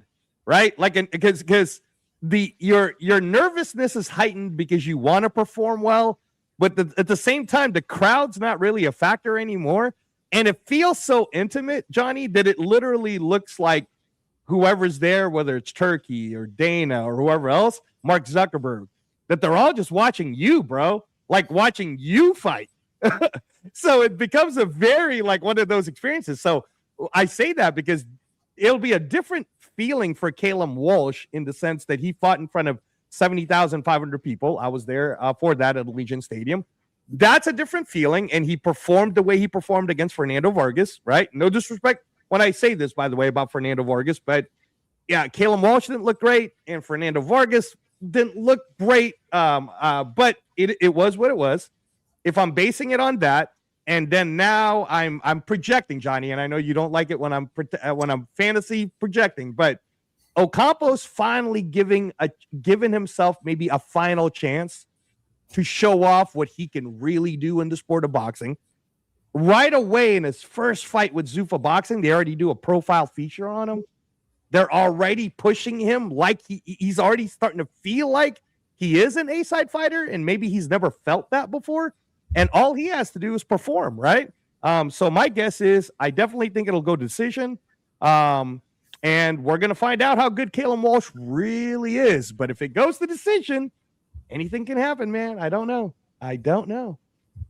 I will say you are a great promoter, man. Oh, stop it! I told you he was the man. You didn't believe me on any of that, bro. You got half the people thinking this fight's gonna be competitive. What if it is, though, Johnny? What if it is? I'd be happily surprised. Okay, absolutely. I'd welcome it. Most of the time when I make these predictions, I want to be wrong. I don't want to be right. Okay, all right. I don't want to be right. I don't see it as a 50-50 fight. Am I wrong? Am I missing anything, y'all? Clay, Johnny boy, what y'all got? Clay, go ahead. What? Nobody wants to. No, I'm not the way you're talking about, bro. Crazy. Tell me I'm crazy. Tell me I'm crazy if y'all think I'm crazy. About what? Me not seeing it as a 50-50 fight. With what you talking about? With Caleb and yeah, I'm talking about the main event.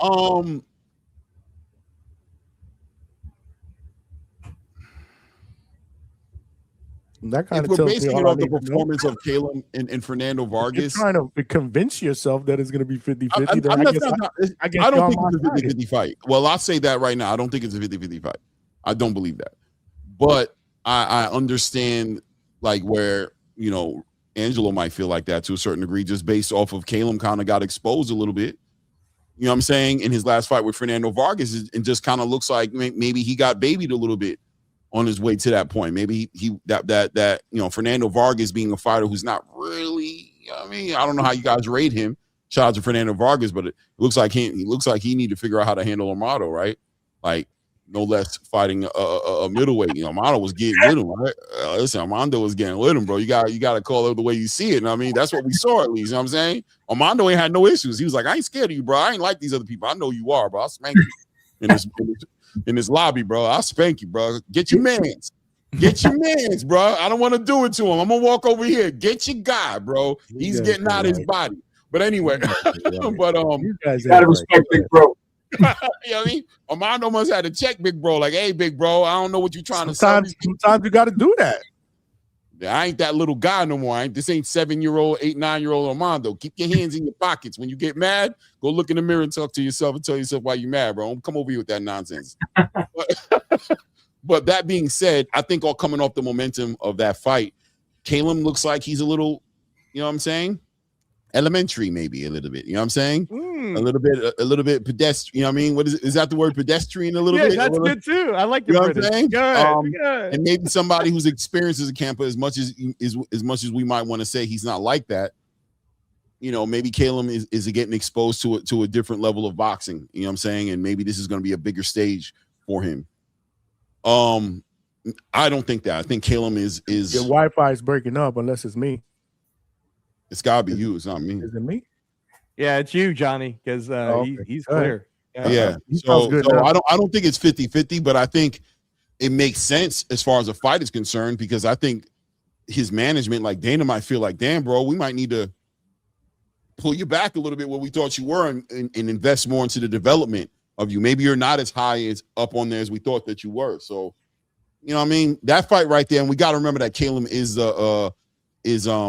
Dana's, that's his project, right? That's what he's focused his energy on developing him. So I think it's gonna be a good fight either way, man. I think it's gonna be a good fight, but I don't think it's 50-50. No, I don't think it's 50-50. I think Caleb is favored to win in this fight, and rightfully so. He should be favored to win this fight. What about you, Johnny boy, before we move on to the next fight? I think Caleb is favored to win the fight, 55-45 maybe, but it's close. It could be 50-50. I can see it, I can see it going both ways. His performance wasn't all that, but, let's see how he performs now. Let's see if he's sharp and he's ready now. See how what he pulls out. Got you. Smash that like button, y'all. No, I get it. Again, we're all entitled to our opinions. He's not a cherry pick, though. Yeah, no. And Johnny,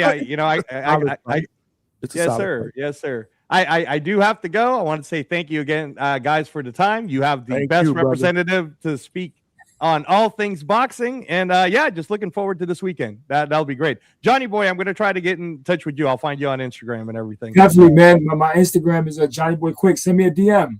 Cool. Thank you, Johnny. Johnny from DHS. I'll see you later on. Thanks, guys. I think we need nicknames, man. When Johnny Boy comes on, man. I'll come with another one. Yeah, no, we've been this guy who's fighting though. This is not no cherry pick, man. This is not a cherry pick. This is, you know what I mean? I just think there's a different skill level when it comes to both of these guys. That's all. You know, that's what I'm looking at. I didn't. Did you see Caleb in that way? Like you see Caleb being like kind of a fighter? Did you see him like that? See him being. Well, I'm not going to say he's a gifted fighter. I think he's a decent fighter. I think he's getting better. He's only 24 years old. Right. You know, I don't know. I just think skill wise, I see something a little bit different. You know, in this fight, but you know, to raise his credit, I didn't really compare. I looked at who Callum was, or who I believe, more importantly, who I believe Callum is at this point in his career compared to who I believe Carlos Ocampo is at this point in his career. That's what I based that. And I might have been a little bit off when I said 70-30. I correct myself, but it's not the 50-50. I think maybe more 60-40, in my opinion. Yeah. That's what I would pick. You know, but maybe I should have. Maybe I should have kind of looked a little bit, you know, at the last performance. I just think styles are different, man. You know, styles are different. And this is, you know, to your point, Clay. This is Dana's guy. You know, first Zuffa event. He's headlining. He's the main event. I think, you know, I think he'll show out. I think he'll do pretty well. That's just my prediction. But, you know, I've been wrong before. I've been wrong a lot. No, he should show out, man. I think, you know what I mean? I'm expecting him to win. He should show out.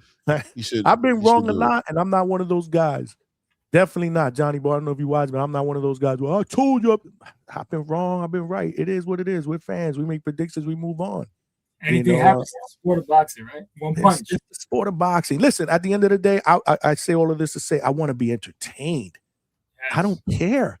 You know, realistically, I really don't have no horse in the race here. I just want to see a good event, man. Good event, good solid fight, something that we're talking about the next day. And we're like, yo, this shit was pretty dope, man. I can't wait to see the next one. Or, you know what? It's got potential. You know, it's got potential. Like, I want to be able to talk like that. You know, that's all. You know, because like I said, at the end of the day, I want this to succeed, man. You know, whatever's best for boxing, man. The more boxing, the better, man. The more boxing, the better. I just get mad that well, it's not this weekend, but I get mad that there's all these cards on the 31st. Like, what are we doing, man? Like, spread them out, man. I guarantee you. Do we have anything the next weekend, the first weekend in February? Is there something first weekend?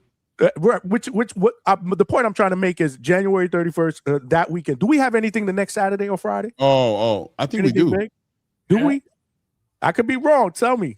I'm just saying, spread these fuckers out, man, so we can have fucking great boxing every fucking weekend. That's all I'm about, man. They want our attention, bro. They want the attention, man. They want us to watch them, man. You know what I mean? Exactly.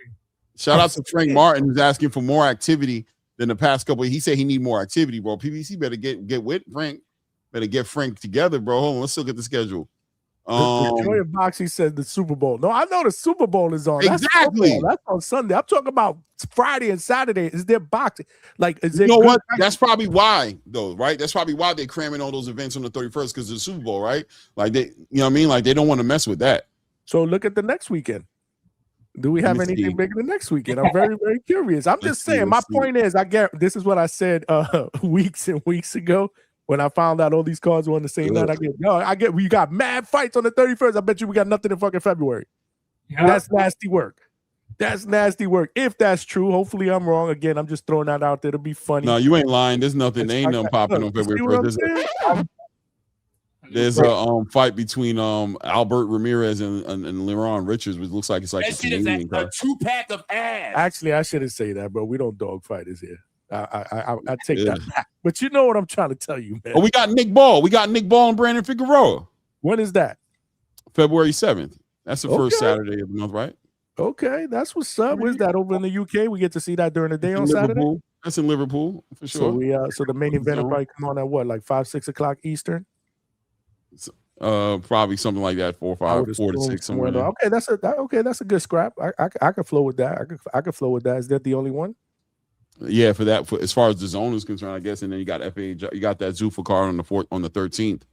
I would have loved to be able to see Tio and Shakur in New York City on the 31st, and then the next weekend Puerto Rico. Xander Zayas unified. Oh, that would have been perfect. See what I'm trying to? This is the point that I'm trying to get to.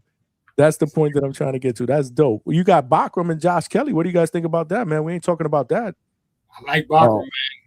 I like Bakram, but I don't know, man. I'm very excited to see that fight because I need Bakram. I need to see Bakram, man. Just need to see what's You need to see a little more. You need to see a little bit more. There's nothing wrong with that because already, what was the last fight that we saw him? That was the Tim Tszyu fight? The Tim Tszyu? Yeah, he's been away from So after that performance, he was a killer. He's a killer. He's a killer. Right. But we haven't seen him since then. So I get it. I get what you're saying, Clay. I'm actually on. I'm with Clay on this one. I need to see more. I need to. Can I buy into the hype? You know, can you pull me in? You know, just when you help me out. Help me out, man. I'm kind of there. Meet me halfway. But I need you to help me out. You know what I'm saying? Help me out a little bit, man. I'm almost there with you. I'm right there. I'm right almost there. Just let's see what happens. You know what I mean? Josh Kelly. Is this the fight against Josh Kelly that we're gonna say, okay, he met us halfway? What y'all think? It's an opportunity for him. He's a good boxer, bro. Josh can box, man. And people sleep on boxers, man.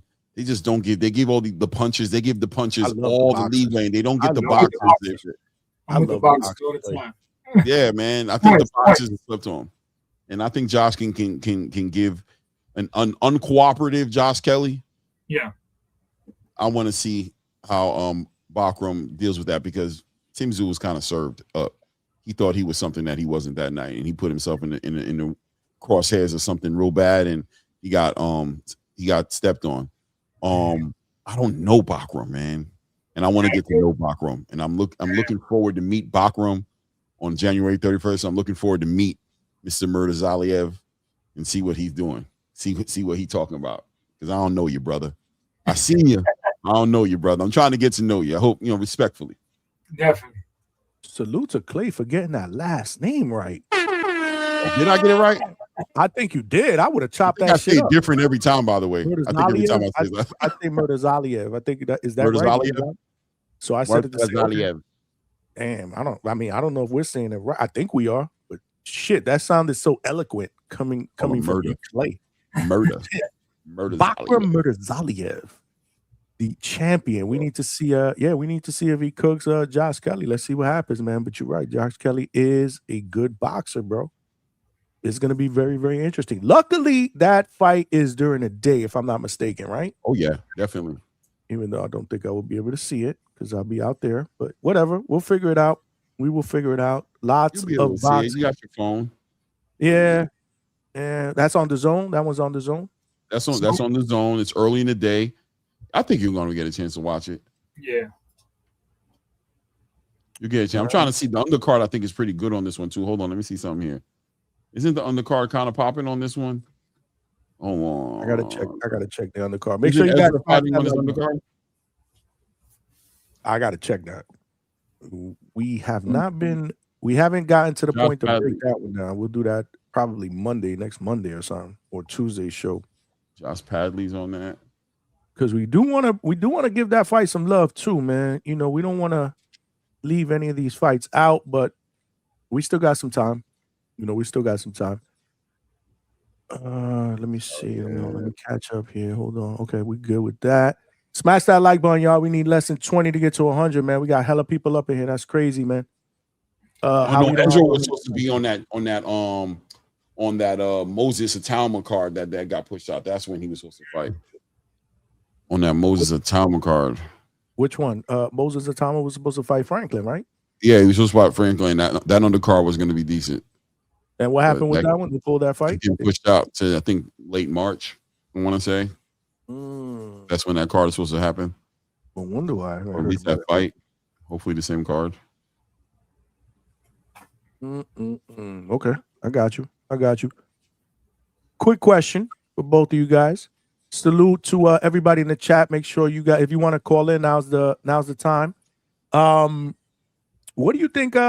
So now that the Tank has his belt has gotten taken away. Thank God. Now and I say that respectfully. Shout out to Tone. He got they finally copped that WBA strap, man, and put it up for grab. So you guys think I know Clay, you said you saw something on Mill City with Floyd Schofield and Lucas Body, who are respectively 1 and 2 ranked in the WBA.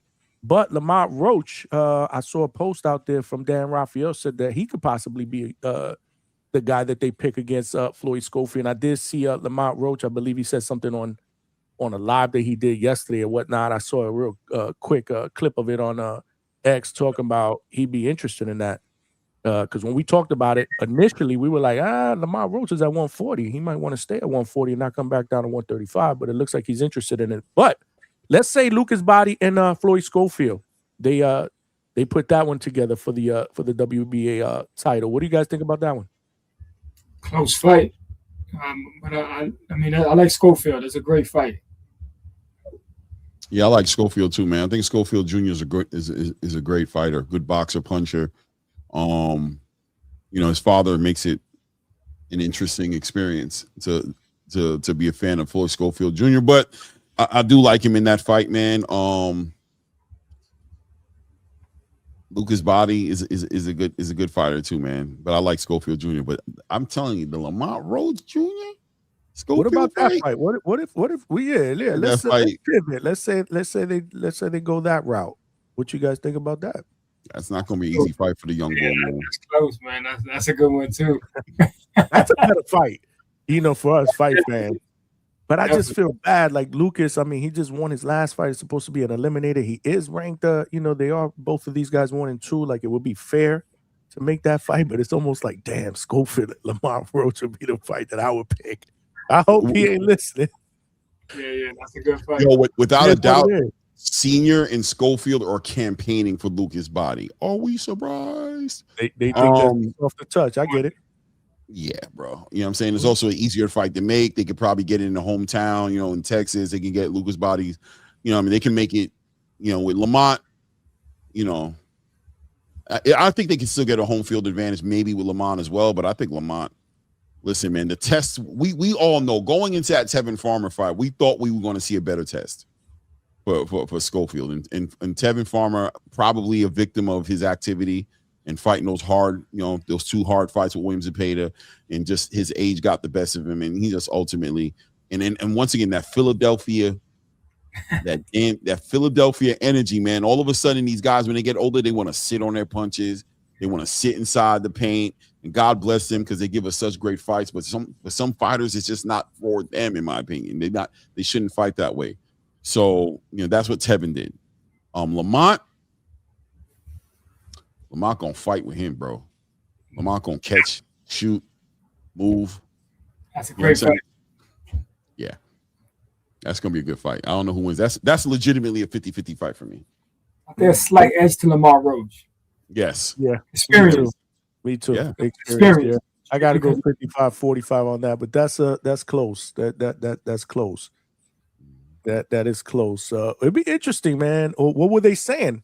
So it was Lucas Body and Floyd Jr.? No, it was Lucas Body and Floyd Schofield. First, it was Floyd Schofield Sr., of course, that was there. And then I'm not surprised. You know what I'm saying? And then Junior finally, when Dad was done, Junior came on and was like, he was told to speak, so he spoke.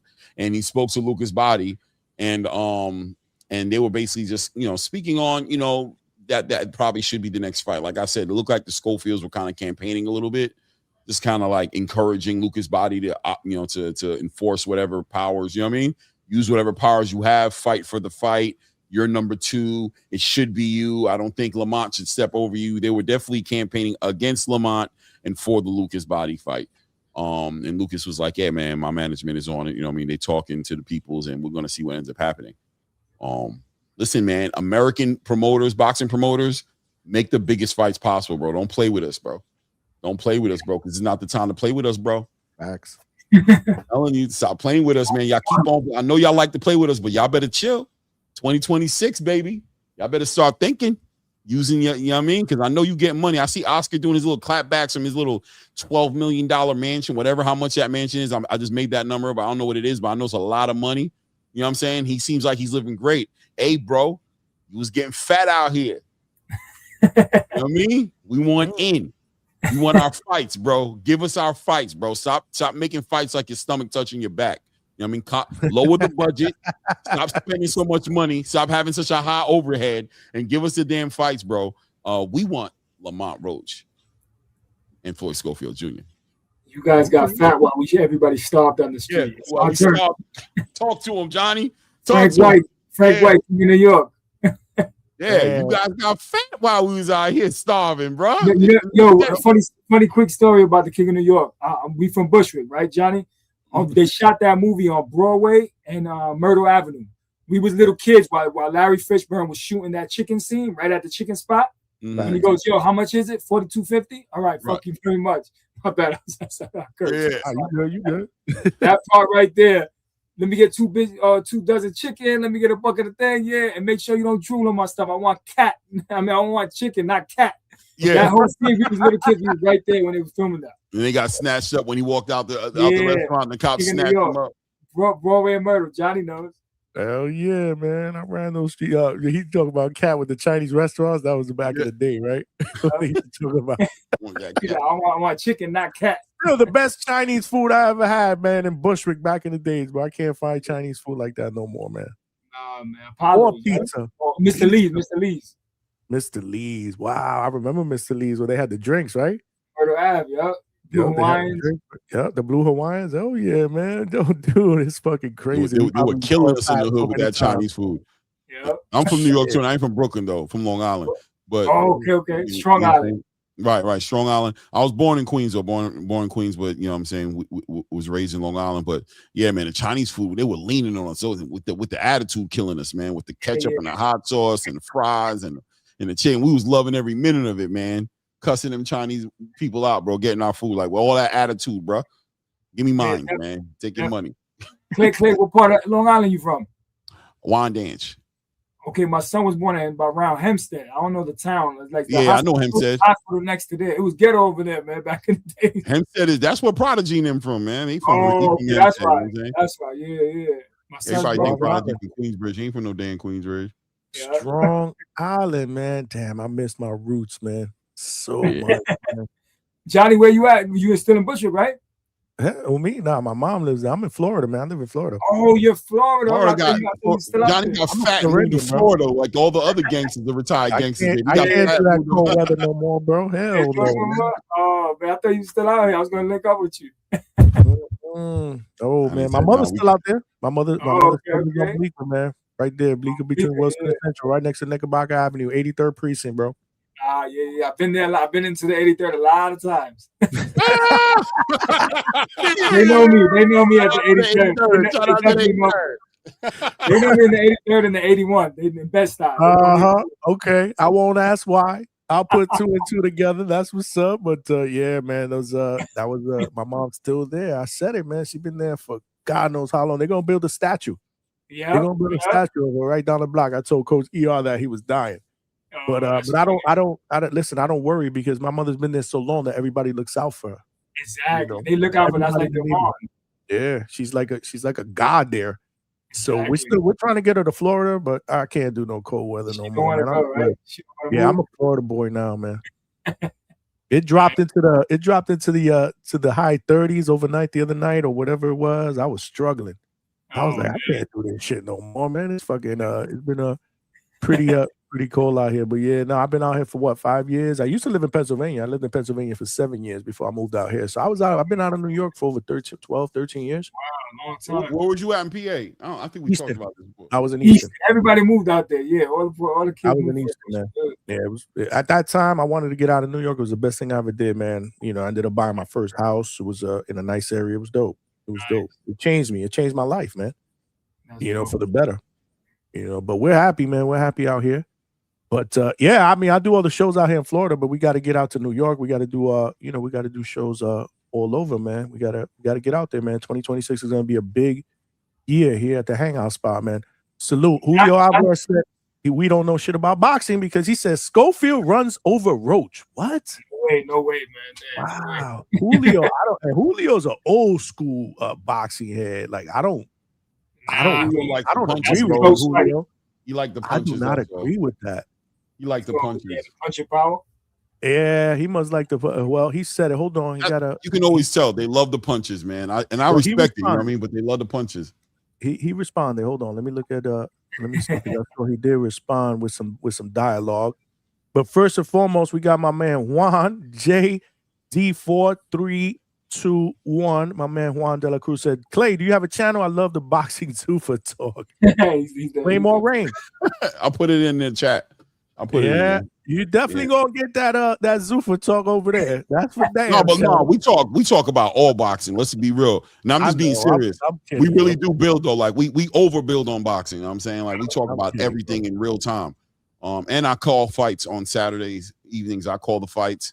I'm messing with you, bro. I do. I know, but I'm just saying, like for real, like I'm really. It's just that Zuffa is just a new wave. It's a new energy. So we're gonna talk about it. You know what I'm saying? But Angelo loved Zuffa, bro.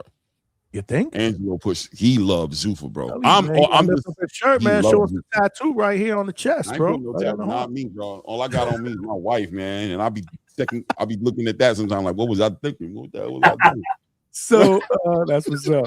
You know, we just messing with you, Reyes, if you're listening. Julio Alvarez came back and said, "Speed is power." Schofield has speed and power. Me and my two brothers all fought all over Philly, Atlantic City, Pleasantville, Blackwood, New Jersey. Have seen fixed pro fights in the 80s in Atlantic City. Now, we know you go way back, and you was getting that working. But, yeah, he believes that the speed and the power, it will be the difference against Lamont Roach. Whew, that's a bold one.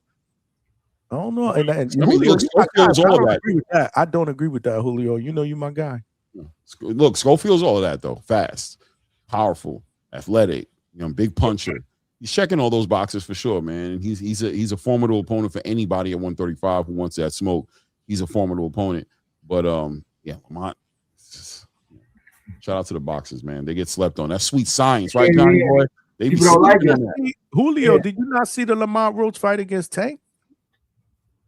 Who did you have winning that fight? I'm really, really curious to see to hear who Julio had winning that fight. Because I had Lamont winning that fight. Yeah. Yeah. And look how he dealt with Esau. Yeah, that was a lot of pressure, a lot of power. You know what I'm saying? A good boxer knows how to position themselves, be defensively responsible, score, you know what I'm saying, move right angles, you know what I mean? They understand the value of all that. That's why we saw Devin Haney do what he did to Brian Norman Jr., right? Like, shout out to Brian Norman Jr., shout out to Senior. I know you guys got that thing going on over there. God bless you guys. Hope you guys figure that out. But yeah, man, that sweet science prevailed, didn't it?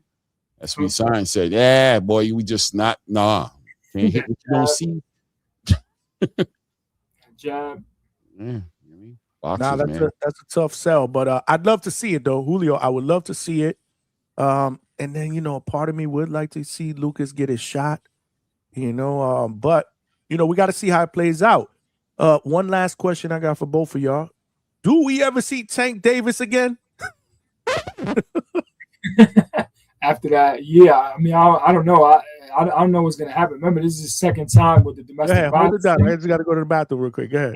I ain't gonna lie. Tank going there, go get some love, man. He gonna get some love and some attention in there, man. He gonna, you know what I mean? He gonna figure it out. You know what I mean? Some people sitting down is good, man. You know what I mean? Yeah. You need that sometimes. You need all that noise. Get away from all that noise. But he sat down already, and now you got to sit sat down long enough.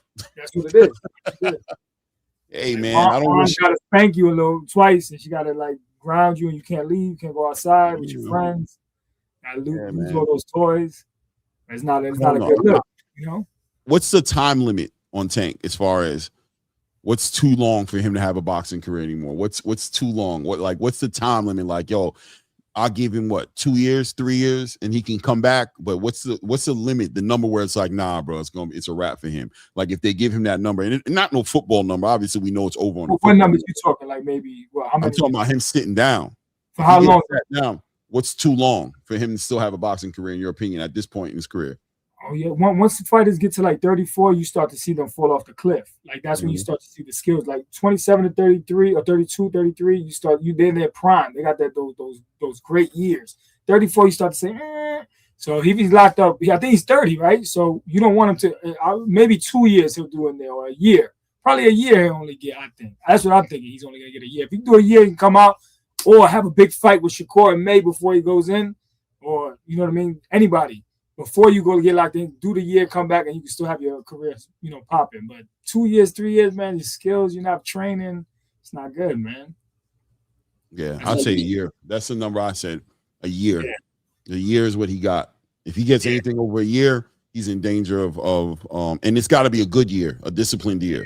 Do what you got to do in there. Get your head right. Work out. Stay on point. You know what I'm saying? Stay out of trouble. Come out rejuvenated, recharged, refocused. Go back to the team. Go back to the people who love you. Go back to Calvin. Stop it with all this nonsense. You over here with Mustafa. You over here with who's the one that at Headbangers? What's his name? What's the guy's name that he was with last time? With the glasses. What's his name? Is that Barry Hunter? Barry Hunter. Barry Hunter. Stop all that nonsense. Go back to Kenny and Calvin. Go back to your roots. Get dialed in and gel, and let's see you go at it. And go at it for the legacy this time, man. Go at it, man. Go make those fights that we was talking about, the ones that are available when you get out. Go find Shakur. Go find T.O. You know what I'm saying? Go find these guys, man, that we wanted to see you get in the ring with. That's what I see. But other than that, though, I heard you guys, I missed the first part of that, but you guys talking about a year or whatever. Hold on. Did they find him? You out here on these streets, on these boxing streets, Johnny Boy. Where is Tank? Where is he? I don't know where is he. I don't have no part. I don't really care. I'm not following this story. We haven't really even been talking about it. But since we talked about, obviously WBA stripping him, where is this dude, man? The Martians haven't got him, I don't think, right? Yeah, I'm about to say, I'll tell you where he's not in custody. He's not. Where is he? He's on the run? It's like that. The lawyer's going to negotiate everything and they'll bring him in safely. You don't want the alphabet boys to find you out there. You know what I mean? You rather turn yourself in because you got trigger happy cops. You know what I mean? It's best for him to negotiate with the lawyers, bring him in. He'll be in shortly. Wait, but to negotiate what though, Johnny? Come on, man. What are they negotiating? You can't get a plea. You can't have a case on the. That's not how that works. You got to turn yourself in, bro. Negotiate your surrender, not and then work it out, right. Whatever the details are. But don't let them catch you because he's speeding away. You can get shot like that. No, I feel you, Johnny. Right, but what I'm saying is, okay. First of all, if you plan on turning yourself in, why are you running? Yeah. And number two, how long does it take to be like, I'm bringing him in, we're bringing him in? He's not like a arm. He didn't kill a cop or something. You know what I'm saying? Like, he shouldn't. Why is he running? He's trying to get his orders in affair before he goes in there, and then he don't know if he's gonna make bail. They might not give him a bail, So if he doesn't make bail, now he's in there stuck like Diddy.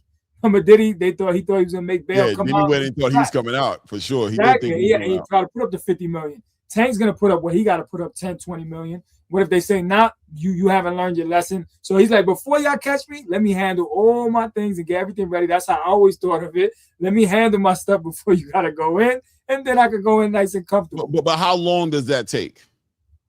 I mean, who knows what he got millions. When did this story come out? When did this story come out? About a week ago? About a week ago, yeah. So he's negotiating. And this dude is still not like, what are we doing? Working on the finance. I just don't know what he's negotiating right now. What is the lawyer saying? My client needs certain, amenities before he turns himself. Like, what kind of conversation is happening? What? No, right here, this shit right here didn't happen 20, 30 years ago. Yeah. I get Clay's point. What are we talking about? Go in. He's probably just buying meals, menu options, meals. Does he get everything that the Zuffa fighters get? Everything that the Zuffa fighters get in the facility. You want his Zuffa snacks? You want his Zuffa snacks, the blueberries, and this shit. You know what? I don't even know why I brought this up, to be honest with you. But I feel you though, man. Like, I don't talk about it either because when somebody's dealing with something like this, I don't like to, coming from my, I don't speak in this because we don't wish no man no jail time. We don't wish no man to go through nothing like this, right? But it is sort of a spectacle at this point. Yeah. At this point, it's becoming a spectacle that they got U.S. Marshals on you, bro. Come on, man. Turn yourself in, bro. You got good lawyers. Get yourself in, man. Dr. say he's hiding in Alberto's closet. Some week. Crazy, bro. He's in Alberto's closet. But Johnny, you believe he's turning himself in. That's what's getting worse. Yeah, he's not running. Eventually he's gonna turn stuff in. But remember, you got millions of dollars. You can't trust anybody. You can't trust females, obviously, right? So who's gonna leave that money and your whole thing with? Who's gonna control that? Calvin. His children are not old enough, so you can't trust you don't trust your parents, maybe you don't trust aunts, uncles. So you gotta really have somebody in control. Now I could go in there and do my time, with peace of mind. I know my finances in order. That's probably what he's doing, getting everything located, and then he'll go inside just in case he doesn't make bail, because there's a possibility that'll happen. That same situation with Diddy. He doesn't make bail. At this point, you're looking like a damn flight risk. Yeah, and that'll mess you up in the future, because then they'll be like, yo, now we're not going to let you because you took so long to turn yourself in or whatever. Yeah. So you want to surrender and look, I did it voluntarily. I'm here. Let's do this. Let's get this over with. Music. He didn't kill nobody. Or at least I don't know if he did or he didn't. I don't know. I'm not over the story. But they don't play that domestic violence with girls now. So if a girl puts that, and that's the second time, I guess this is the second time, and then the DUI or DWI. He's got a couple of them, bro. He's got more than 2 or 3. Like he's got video tape with him being extra aggressive with a female at a basketball game. He's got a lot. And you ain't lying. This ain't the time to be beating on your woman, bro. That domestic violence is getting no play, bro. And you know how I feel about those type of cases? They be ready to hit you over the head for what they wanted to hit you with Diddy with. Like they be getting their feelings about that. Like he just got away with something. He kind of they be looking for somebody to kind of like put in the crosshairs of some justice and make an example out of him. So they want him to do life for that Cassie situation. Yo, he's not a mob boss. He's a domestic violence abuser. He's not John Gotti. They trying to crucify him. Life. You're going to get life. You should get your ass whooped by the girl's father or family. You put your hands on a woman, that's a no-no. You get your ass whooped. Right. But he's not John Gotti. They try to put him like a racketeer, like a RICO charge. Like he built that empire from music, from having talent. Now you're going to take away everything just because you hate him personally? That's not justice. You know what I mean? So they had us on the side of trying to defend him, right? Where it's like, I don't want to be defending a dude who's being women, but damn, bro. Y'all give him life. It's like, I'm not saying what he did to Cassie was right. It's totally wrong. I'm just saying, like, he did was kick ass. Like, it wasn't that crazy. Was the kick that crazy? Don't even look like he really landed like that. It was more like he skipped off the ass a little bit. I'm just saying. I don't know what's going on. You know what I mean? But life, tell me the story again. What happened? Like, I didn't hear it right first time. Say it again. What happened? That was borderline diabolical by Clay right there. We just said borderline. It was like Peter Tottery. That was 50-50. That's what I call 50-50 right there. For all of y'all with the whole 50-50. Yeah. Speaking of Trees, what's good? Trees. I don't know if you know, man. You popular in the Discord. Yow. What up, man? Hey, man. I don't know why I'm popular, but hey, I'll take it, I guess. With all they created a bingo card with all your quotes, bro. Oh, yeah, man. Shout out to them. We got to put that on the shirt, man. Hold on. No, hold on. Let me show you. Hold on. We gotta show this shit out here on these YouTube streets. Smash that like button. We still need 10 more. That's crazy how we got mad people up in here and we still don't have a like. What are we doing? It's free, man. Let's get it. We got a bunch of freeloaders. Yeah, y'all freeloaded. Yeah, this is great fucking content, man. At least smash the like button, man. Not in your house, bro. They squad not in your house. They say you gotta subscribe. Trees, hold on, Trees. Before you go, you gotta see it. Look, they got the Trees Bingo Card 2026 right here, bro, with all of Treese's quotes, starting with "Yow, what up, though?" Albert Bell, Midwest Mafia. Feet so sweet, like it's all here. So what we decided to do was, when every day we're gonna do a Trees quote of the day. Damn, Trees, you living like that, bro? And we gotta get somebody put that on the shirt, man. We gotta do a Trees quote of the day. So this is before Trees goes. Hold on, this is what I came up with. Hold on, let me smash that like button. Definitely smash the like button. Ayo, Trees, you got to tell me about the ginger ale and the Jack Daniels. Is it hitting like that? See, hell yeah. The Jack Daniels, that's not. I'm more of a Jameson guy. I fucks with the Jameson. He's talking Jameson and ginger ale. But can y'all see my screen? So this is what we doing, right? Every day we got to do a Treese quote of the day, and we got to spin for it. So which is gonna be? And these are all the quotes here lined up. So which is the Treese quote of the day for today, Wednesday? We got. Oh, I thought it was gonna be the campaña. We got you see me? You see me? You see me? Trees. That's crazy. Trees, please give us the right context to use that word right there. Could you please put that in a sentence or something so we can understand how to deliver it? You see me, please. If you don't mind. Perfect example being like I'm hearing all this talk about 135, Tank Davis relinquishing the belt, but I'm wondering why ain't nobody mentioning my dog Alberto Campana? You see me? Ooh, because damn, there it is. You see me? Because it's nobody else. Like if there's anybody deserving of this opportunity, why not my dog? You see me? They talking about this Lucas Body, these motherfucking Floyd Schofields and things of this nature, but my dog, he right there, he in the mix, man. We should be up. We right up top, man. We in the top. What, top 6, top 7? Why not us, man? Give us an opportunity, man. But you know, that's neither here nor there. And he just used it in incentive for y'all. Yeah. Right from the horse's mouth, man. We got to put that on a t-shirt. That's badass. Salute to you, Trees. No, salute to the community, man. What I wanted to call in and say was, though, I wanted to chime in on the topic real quick because I'm one of the few niggas who picking Raymond Muratalla out here in these streets, man. We picking Muratalla over Andy Cruz, and it's because I seen Andy Cruz I went to his first fight, his first pro fight. He fought on Alicia Bumgardner when she fought Christina Lenartu, the second fight in Detroit. I was there for that jump. I wasn't impressed by what I saw from Andy Cruz. And I know I got niggas telling me, oh, but give him grace. It was his first fight and all this type of shit. But my complaint was that he looks amateurs. He looks like he spent a lot of time in the amateurs. Sometimes I think that can be of detriment to a fighter. You feel me? I know guys saying, oh, but he's seen every style that there is to see when you stay in the amateurs. However, you've seen every amateur style that there was to see. You wasn't doing perfect. This shit get different in the pros.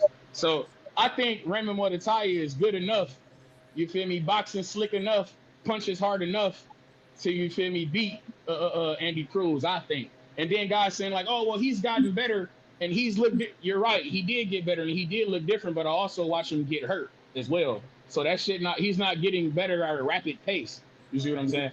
So, you see me. But point being, I like Andy Cruz. I just don't like him enough to beat Raymond Muratalla. And I think it's very disrespectful that because Raymond Muratalla is being treated like the underdog. Like, motherfucking William Cepedo's best win that guys giving credit for was Tevin Farmer, and Raymond Muratalla beat him first. You feel me? So I don't understand this shit. I don't get it. I don't get it. But I like Raymond Muratalla, man. I think he good, and I think he comes from good stock. You feel me? With the Robert Garcia being in this corner, you feel me? He got good coaching. He coming from good sparring, got good camp behind him and shit like that. I like him, and you're the champ. You feel me? I think that's gonna increase your you feel me, your want to. You know what I'm saying? You know what they say, you get 20% better when you become a champ, shit like that. So I like Muratalla in this fight, man. I'm fucking with it. What y'all think? Am I tripping? Am I tripping, guy? Well, I mean, again, I want to hear everybody's take on it. We haven't had a lot of people that have picked him. Well, at least people that have jumped on the panel. I know the chat is, there's some people. Let's look at what the poll says. Hold on, we haven't looked at the poll yet. But shout out to my guy Big Money. I just got to say, Big Money is the one that created the Treese bingo card. I did not create that. That was from TBV back in the day, man. You get a round of applause. Who created that shit? I don't know. Somebody on TBV. I just updated it for 2026. Well, you updated it because you put the 2026 version. So salute to you. Let's look at the poll. Smash that like button. And if you guys have not voted, make sure you do. We got about 130 votes in. Right now, 46%. This is in the lead that Andy wins by decision. And you got 22% to believe Muratalla can outpoint him in a decision. 23% believe Muratalla can stop him. Only 10% believe that Andy got a shot to stop Raymond Muratalla. So right now, everybody that voted right now, Andy Cruz is in the lead, Trees. See, that's blasphemous. I don't get it. But shout out to him, man. Maybe he'll make something shake. I know everybody think that he's Keyshawn dad and shit like this. Who knows? I don't fucking know. But who knows, man? Hey, man. All I know is Alberto Campana will be watching that motherfucker closely. That's all I can say. But, that's neither here nor there. What I want to ask, though, what I wanted to chime in, what I heard y'all talking at Zuffa Boxing, I got a question, man. Y'all think I'm hearing guys talking about Zuffa Boxing being a developmental feeder league and things of this nature, but do you think Zuffa could produce a gold medalist? I know that Yes. I heard you say, Clay, about guys they gonna have the ability to have more resources because they're gonna be training at the UFC, aka Meta Center, and things of this nature. They're gonna have more time. The UFC, well, the TKO / Endeavor / Riyadh, whatever the fuck, they put money in the guys' pockets. So I'm wondering, can they produce basically a stipend? We know that the Olympics are allowing guys, even if you are a pro, they're allowing you to go back into the Olympics, you feel me, and compete. So I'm wondering, could we see like a Robert Merriweather?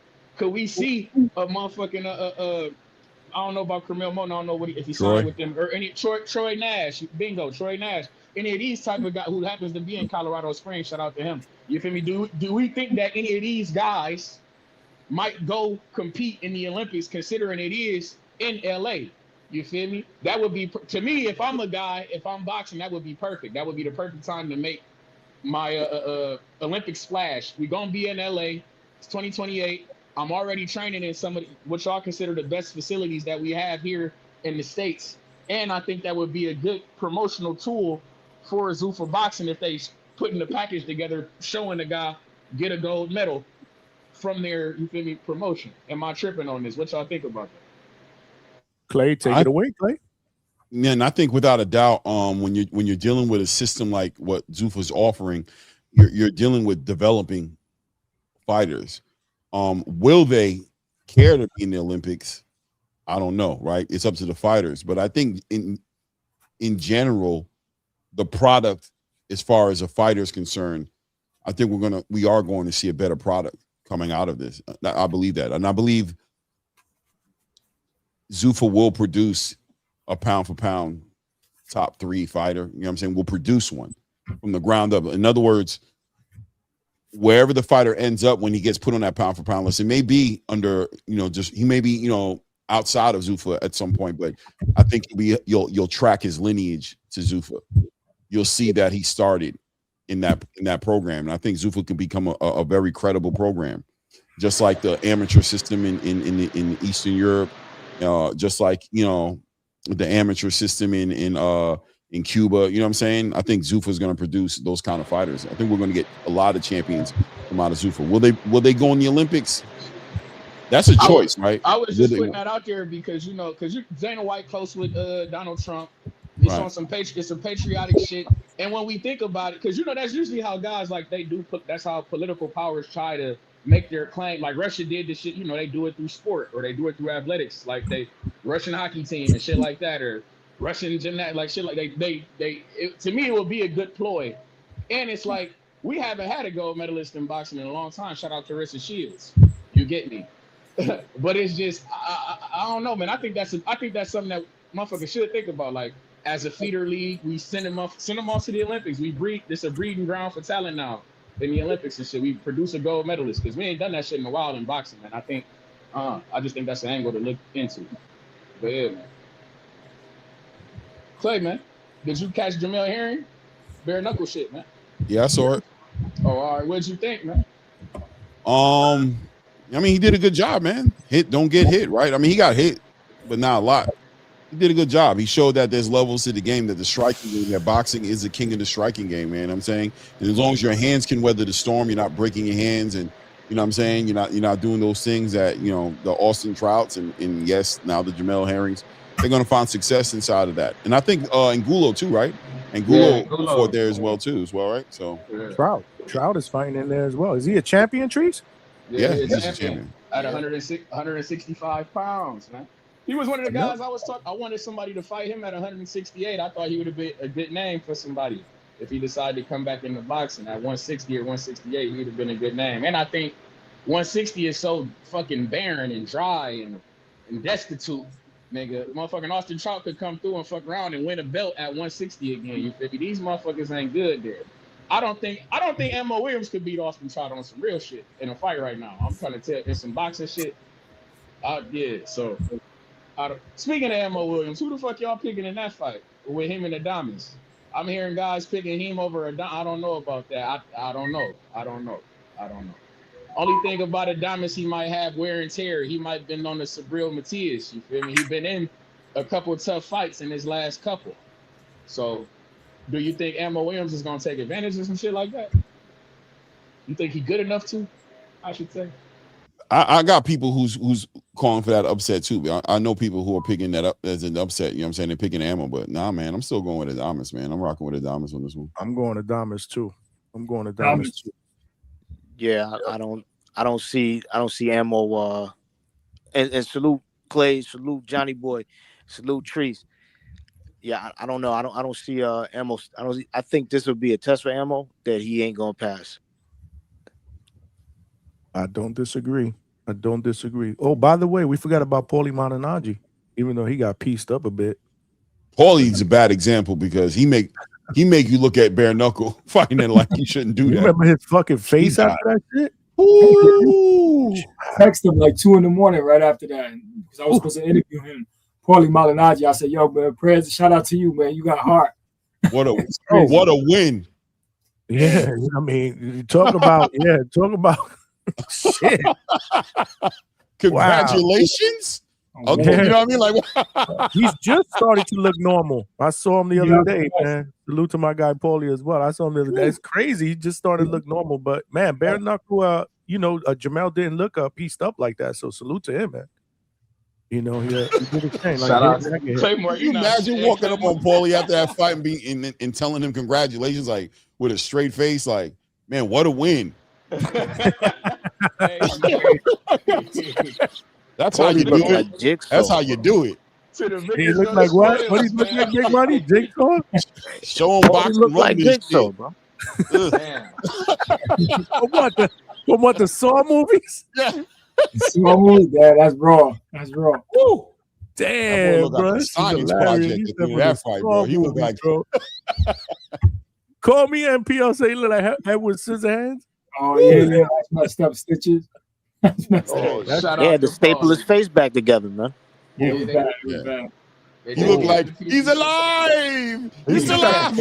He still got 2 more fights, right? I think that was he got 2 more. Yeah, 3-fight deal. He got 2 more. I'm curious to see what they're gonna put him in with. I saw somewhere where Paulie said he didn't even want to call his moms on FaceTime after that because she didn't know he was fighting. I don't think she knew he was fighting on that. Oh, yeah. Man. Like, obviously, yeah. I mean, if she see that shit. That dude spent like 3 weeks looking like he had like the sunglasses with the hat, and he's trying to play it off like he's cool, like he don't care. And we just looking at him like, nah, bro, you ain't selling that to us. Hey, man, it's a couple of guys. Like I was telling you, this different, bro. They special, man. That's crazy. It's a couple of guys we still need to send over there, though, Claymore and Johnny Boy. We need to send some motherfuckers over there, get them out of this box. It's time, man. It's time to go ahead and make the transition, man. Like I said, BKFC. BKFC. Who you talking about? There you go again with this bullshit. I told him we need to go ahead and bring Regis. We need to bring JoJo Diaz on over. Tony Harrison might need to think about making a transition.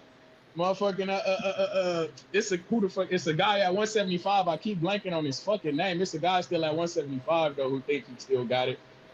Is it Vazdik? He still fight. If Vazdik want to still fight, come on, cut. Make the transition. It's time. Why do you treat bare knuckle like his boxer's retirement plan? Right. I was just about to say, like, you know what? You make a career in boxing, now go over there and just. I think it kind of is a little bit low key, like another option.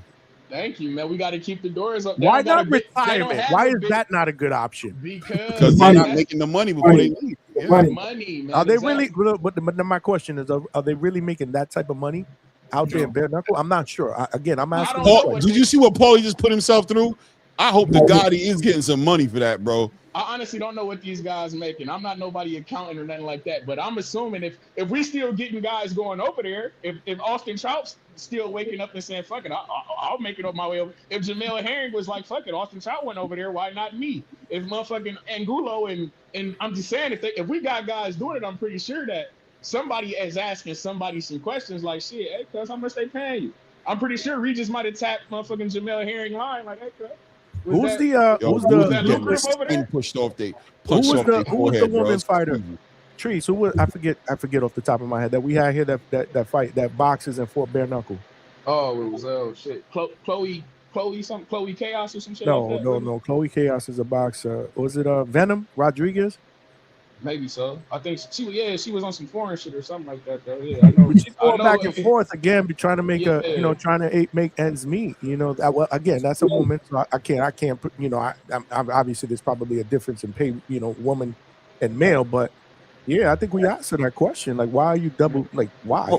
Well, hopefully, guys like Regis are more financially responsible so that they don't have to put themselves in that position. And it's not to say that Paulie isn't or Jamel isn't. It's just, Paulie is not the best calling card to say, hey, if you finish your career in boxing, come over to bare knuckle. He got disfigured, bro. That's like, woo. No, straight up, Paulie got the worst ass whooping. But he won, though. He won, yeah. Yeah, that part. But he said, yeah, that part. That's all I'm saying. He made me look at BKFC bad. He made me look at bare knuckle. For the first time, I watched that and I said, this is not a good thing. They got to stop it. Some guys cut easy and they bruise easy, bro. But Paulie's never been beaten like that before. Bro, he got beat to the white. But this is different. This is bare knuckle. But that guy's not even on the level of Paulie's best opponent in boxing. But his head trauma wasn't the same. But the concussion rate and head trauma rate in bare knuckle is lower, man. See, you talking about cosmetic injuries, cuts and bruises and shit. That's cosmetic, man. I'm talking about long-term head trauma and shit like that, concussions and shit like that. Bare knuckle don't offer that type of I have like heard that. I've heard that from numerous people though. Yeah, man. Your shit, like I say, niggas wear gloves in boxing to protect your hands, not protect motherfuckers' head or protect other people's eye. Like people still get cut in gloves. The horsehair gloves and all this type of shit, motherfuckers still get cut up. Yeah, but if I'm Paulie, I want my face to fit on my head the right way. Well, it looked like somebody threw him inside of a blender, bro. That's a fact. Y'all ain't cool, man. Y'all ain't cool. Frankenstein. What was that? Frankenstein. Yeah, bro. Yeah. He looked like an experiment, bro. But I respect Paulie. I respect him. He was in there swinging and banging. We gotta respect it. Shout out to him. Yeah. You didn't even have to do that. I fuck with Yo, I gotta laugh because I'll never forget how he looked after that fight. It was crazy, bro. Paulie looked crazy, fam. Hey, I thought it was one of those, what do you call those people with the AI shit? Yeah, damn. I didn't even think it was real. Like I'm like, no, this can't be real. Yeah, it's bad. Did his retina get detached or something? Like his eye got detached from out his head or something? I don't know what happened, but I don't know. Like I'm not fighting that dude. I don't even know who the dude he fought, man. But God, is that dude a champion or something? Is he a former? Champion? It doesn't matter. It's about building my fighters. See, y'all set him up, we knock him down. He's a hell of a fighter. Shout out to Fles. All that man. He's a hell of a fighter. Hell of a fighter. Hell of a fighter. Hell of a fighter. Hell of a fighter.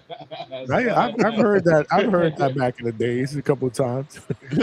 Hell of a fighter. Hell of a fighter. Hell of a fighter. Yeah, man. That's all we need to know, man. But I'm gonna go ahead and let y'all go, man. Shout out to the Hangout spot, my Midwest Mafia niggas. And like I say, January 31st, we will be locked in on motherfucking Xander Zayas and Abbas Barra, wherever the fuck it is. Whether it's ESPN, Deportes, Tubi, motherfucking Facebook or Hulu or whatever. Uno Bijon, Telemundo, whatever. I don't give up. That T.O. and Shakur shit, that is teeny bopper boxing, and we are not fucking with it. No. You've been fuck the dumb shit. It's teeny bopper boxing. They've been ducking and dodging my dog. You heard right, Johnny boy. You heard right. That's what. Who's been ducking and dodging? Who? A man. Don't do it, Johnny. Don't go for it. I did this with him, bro. Don't do it with him, bro. He's gonna try to fuck you into this Albert Belt bullshit, bro. Crash out coming soon. Crash out alert. Hey, what they say? If my dog name was Alberto Campana, you motherfuckers act like you know who he was. Oh, he's Mexican. He's the next Mexican sensation. But because his name is Albert Bell out of Toledo, Ohio, representing the Midwest Mafia, guys like Shakur, guys like Lamont Roach, and these other motherfuckers who've been fighting these Goya Bean warehouse workers are ducking and dodging my fighter. This shit cannot last forever. Albert Bell! Albert Bell. Y'all be cool, man. Y'all be cool. Shout out to Treese. This is why Big Money, I keep saying Big Money, you created the 2026 version of the bingo card, man. I just remixed it, man. Remix. I don't man, deserve but, man, credit. The passion, these calls. Obviously, he's biased. He's just he's slightly biased.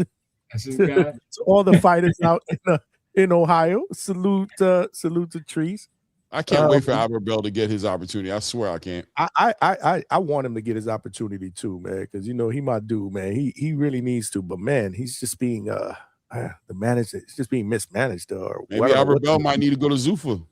Yeah, that would be a good. That would be. I think on the last time I had him on there, but that's when it was fresh. I want to remember. Like, I don't think he was like, nah, that ain't for me. I think he said something like, nah, that ain't for me. But again, this was when it was first announced, man. Things have changed. You got fighters that are talking about it now, right? They're talking about their experiences in-house, right? So We'll see, man. We'll see. That's just another avenue. That might not be a bad idea, though, Clay. That might be actually a really good idea. They don't want to. He ain't part of the conversation, so. I think everybody that's been sitting on the shelf with all their promotion companies are going to be in line to sign up as Zuffa. They're gonna be they're gonna start calling like, what's going on? Let's inquire about this, man. Let's see what's popping. And again, the more the merrier. We want this shit to take off. We just need my thing is I want to see a roster. Like I want to see, like I told Clay earlier, in order for you to be able to mix and match, you got to have yourself a roster, right? So we got to continue to get names. It starts on Friday though. It all starts on Friday. Let's see how this first card goes, and then we'll go from there. They got their 2 cards set up. They got Friday's card and February 14th card set up already. So got 2 events ready to go. They're supposed to go once a month, right? 12 cards this year. That's what they said. I think minimum. That's good. Once a month, man. Hopefully a couple of times a month, every other week. Because damn, UFC, they're on like every fucking week. Yeah, but they got a crazy roster. I don't know how many fighters they got. They got a UFC event. I don't know about pay-per-views, but this is like every other week. Like there's some kind of UFC event. Yeah, they start this Saturday. They have a big event. This 324 this weekend, huge event. Yeah, I'm not really into it. Who's the main event? I don't know. Maybe I know that. Patty Pimblin and what's my guy's name? What's his name? Gagey, Justin Gagey. Oh, him I do know. Okay. I heard of Patty. See, I don't even know that other guy. He's probably really good. But I'm not a UFC guy. That's what I'm talking about. Like I watch it casually if there's no boxing on. But if there's boxing on. Speaking of boxing, did am I mistaken? Did Muratalla drop on that? Now I'm just drawing a blank for his name. Patrice was just talking about him. Just talking about the Muratalla fight. The dude that fought Zepeda twice. Tevin. Yeah. Did he drop Tevin? Nah. No. He did. I don't think so. There's a lot of people that feel like Tevin might have pulled that fight out. I thought they stopped it. I thought he stopped him. No.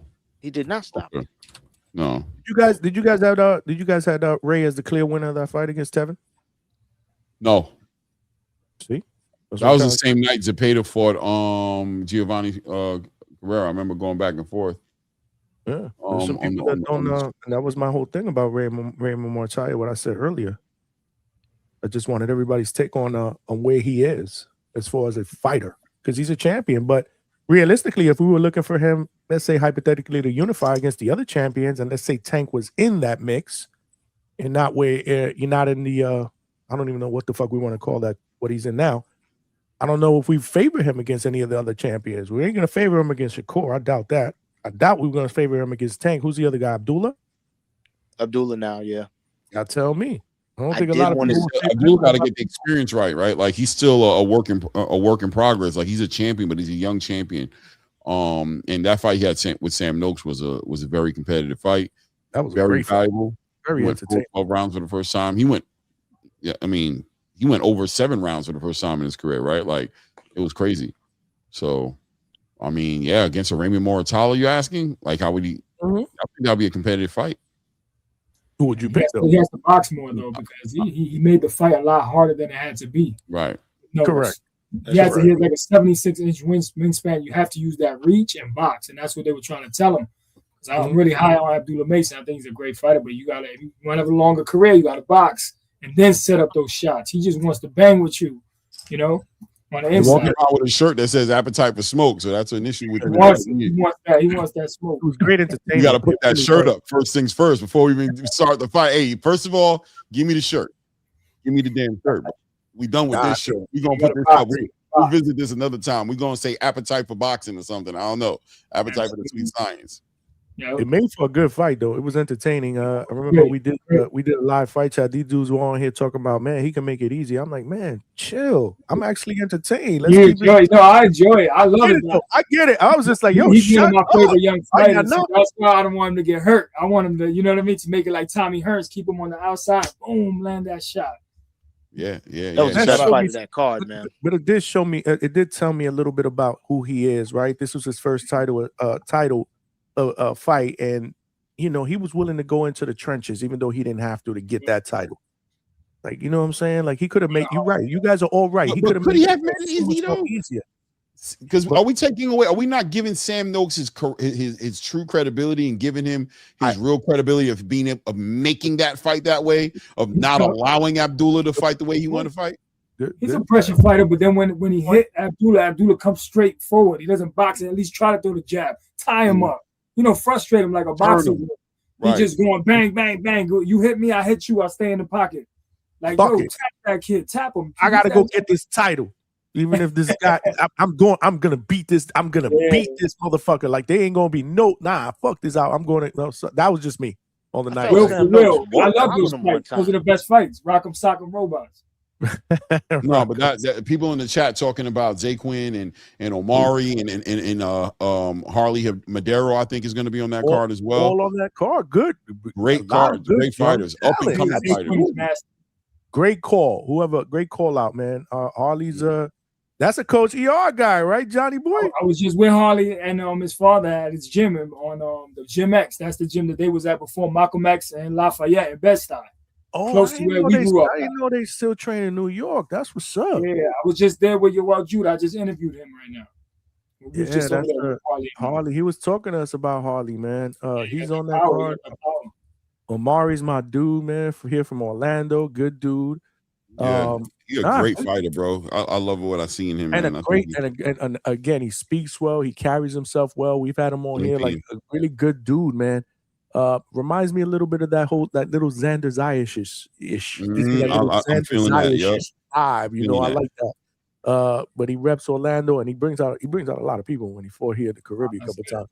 But a lot of good talent, man. A lot of good talent on this card. The return of Israel Madrimov too. Let's remember Israel Madrimov is returning on that card too. Yes. That's crazy. Yes. That's a good little card, bro. Loki, I'm just being honest. It's low key, man. That's a nice little card, bro. Like that card is nice. And then you got Khalil Cole. You know what I'm saying? Khalil Cole, Jesse Hart. Khalil Cole, Jesse Hart. Yeah. Another Coach ER guy. You know what's funny, Johnny? What up? What up, Isham? We're just talking about boxing getting a new breath of life in it.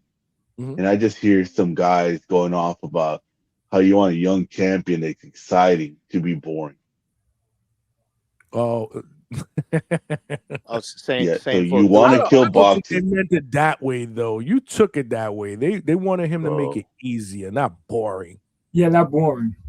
Exactly. You just took it. Sounded like boring to me. Boxing intelligently. Don't take no damage, bro. If you're worried about the damage, don't box. That's that. I don't you gotta have some defense, though, bro. Matias wasn't worried about damage. Look what happened to him. Exactly. Yeah, brother. You gotta pick up. You gotta protect yourself at all times. You're not gonna have a long career if you play. He's got to develop exactly. He's got to be a little bit smarter, especially now as a champion. He's no longer hunted. He's being the hunted now. But don't you think that Abdullah may have done that for himself? I mean, when you think about the times when men have a rite of passage into manhood, sometimes we gotta go through the fire. And I think to a degree, he wanted to take this fucking title. Fuck this boxing shit. I'm gonna beat this dude up. Bro. I think I agree with you saying, Johnny. I think I agree with what both you guys are saying. I do think there was an understanding of I'm in Riyadh. I'm not home. I don't want this guy to make it look like he's winning even if he's not. And I think Dalton Smith kind of had the same mentality with Subriel a little bit, right?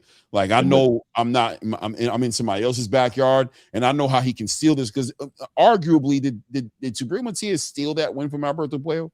Like arguably, it was close. It was close, right? But Puello, a lot of people felt like Puello won it, and some people felt like Subriel won it. But a lot of it was a lot of posturing, right?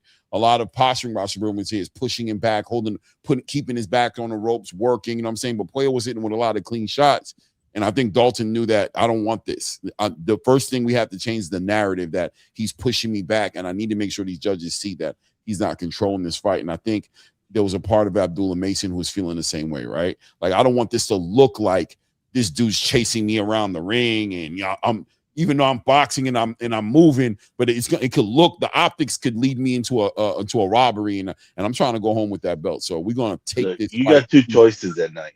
Yeah, go the safe route and nobody's talking about you, or did what he did and still denied it. The whole boxing world is talking about how that's a good point. You had a great performance. Got exactly what you wanted out of that night. You fought. They talking about me. I'm a fighter. bad boy. I took this title. He stole the night. I stole the fucking show. It was the fight of the night. Most people were saying. Def stole the show with that knockdown and that win. Go on. Say that again, Malcolm. Def stole the show. He got the knockdown on the guy that y'all was saying was this hard ass puncher, and he got the win. But go on, people. I was waiting for the hate. I was waiting for it. He's just being biased because your he mic knows sounds the fight of the whack, night Malcolm. was Abdullah against Sam Noakes, and that's what we're talking about. And let's be honest, that fight. Johnny, who else fought that night? Abdullah and Sam Noakes was the fight of the night, bro. It was. If you're talking about, it really was. Agreed, Clay. You know what I mean? Shout out Devin fought that night. Don't listen to Malcolm. He just hated. Wait, hold up. So Pete, I know my mic is ass. I'm gonna end up getting off. You feel me? I was waiting for the H-Town hate. I was waiting for it. I'm not gonna lie, he didn't do it yet. He didn't slide in the Devin slander. But it was just Johnny was saying about how guys were. I genuinely forgot he fought that night, bro. Let him finish. H-Town. Go ahead. Not so good. This guy's a hater. You know what I'm saying? It's all good. Hate Town. Shout out to him.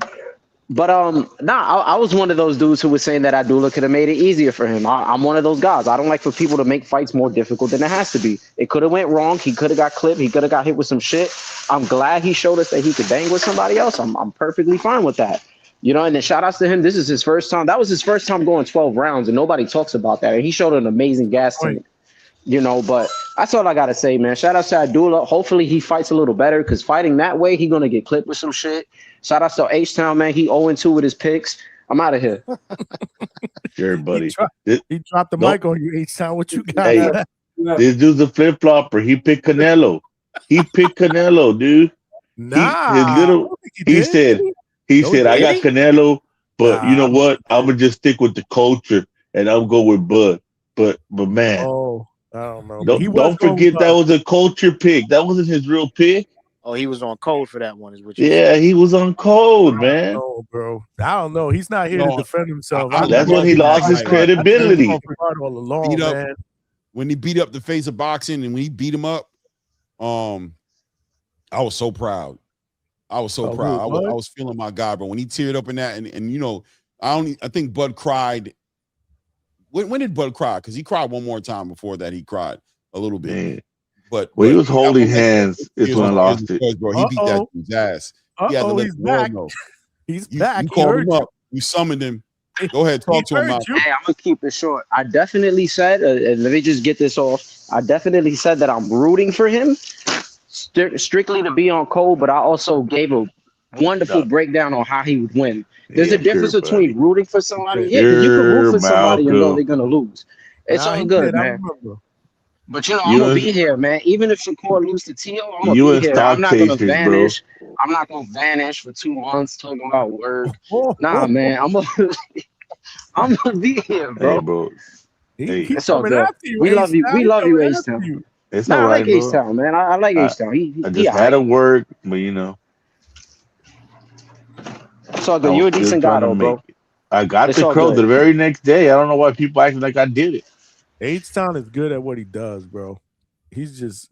We got to put that poll out there. H-Town, are you the biggest hater on the Hangout spot? But he's good at hating. I'm not gonna lie. Like he's entertaining with his hate. Really good at it. Quality. It's logical. Quality, because there has to be quality hate. It can't be just yeah, it's got to be quality. You got to have quality, bro. You got to have substance, bro. You can't half-ass hate. You can't half-ass hate.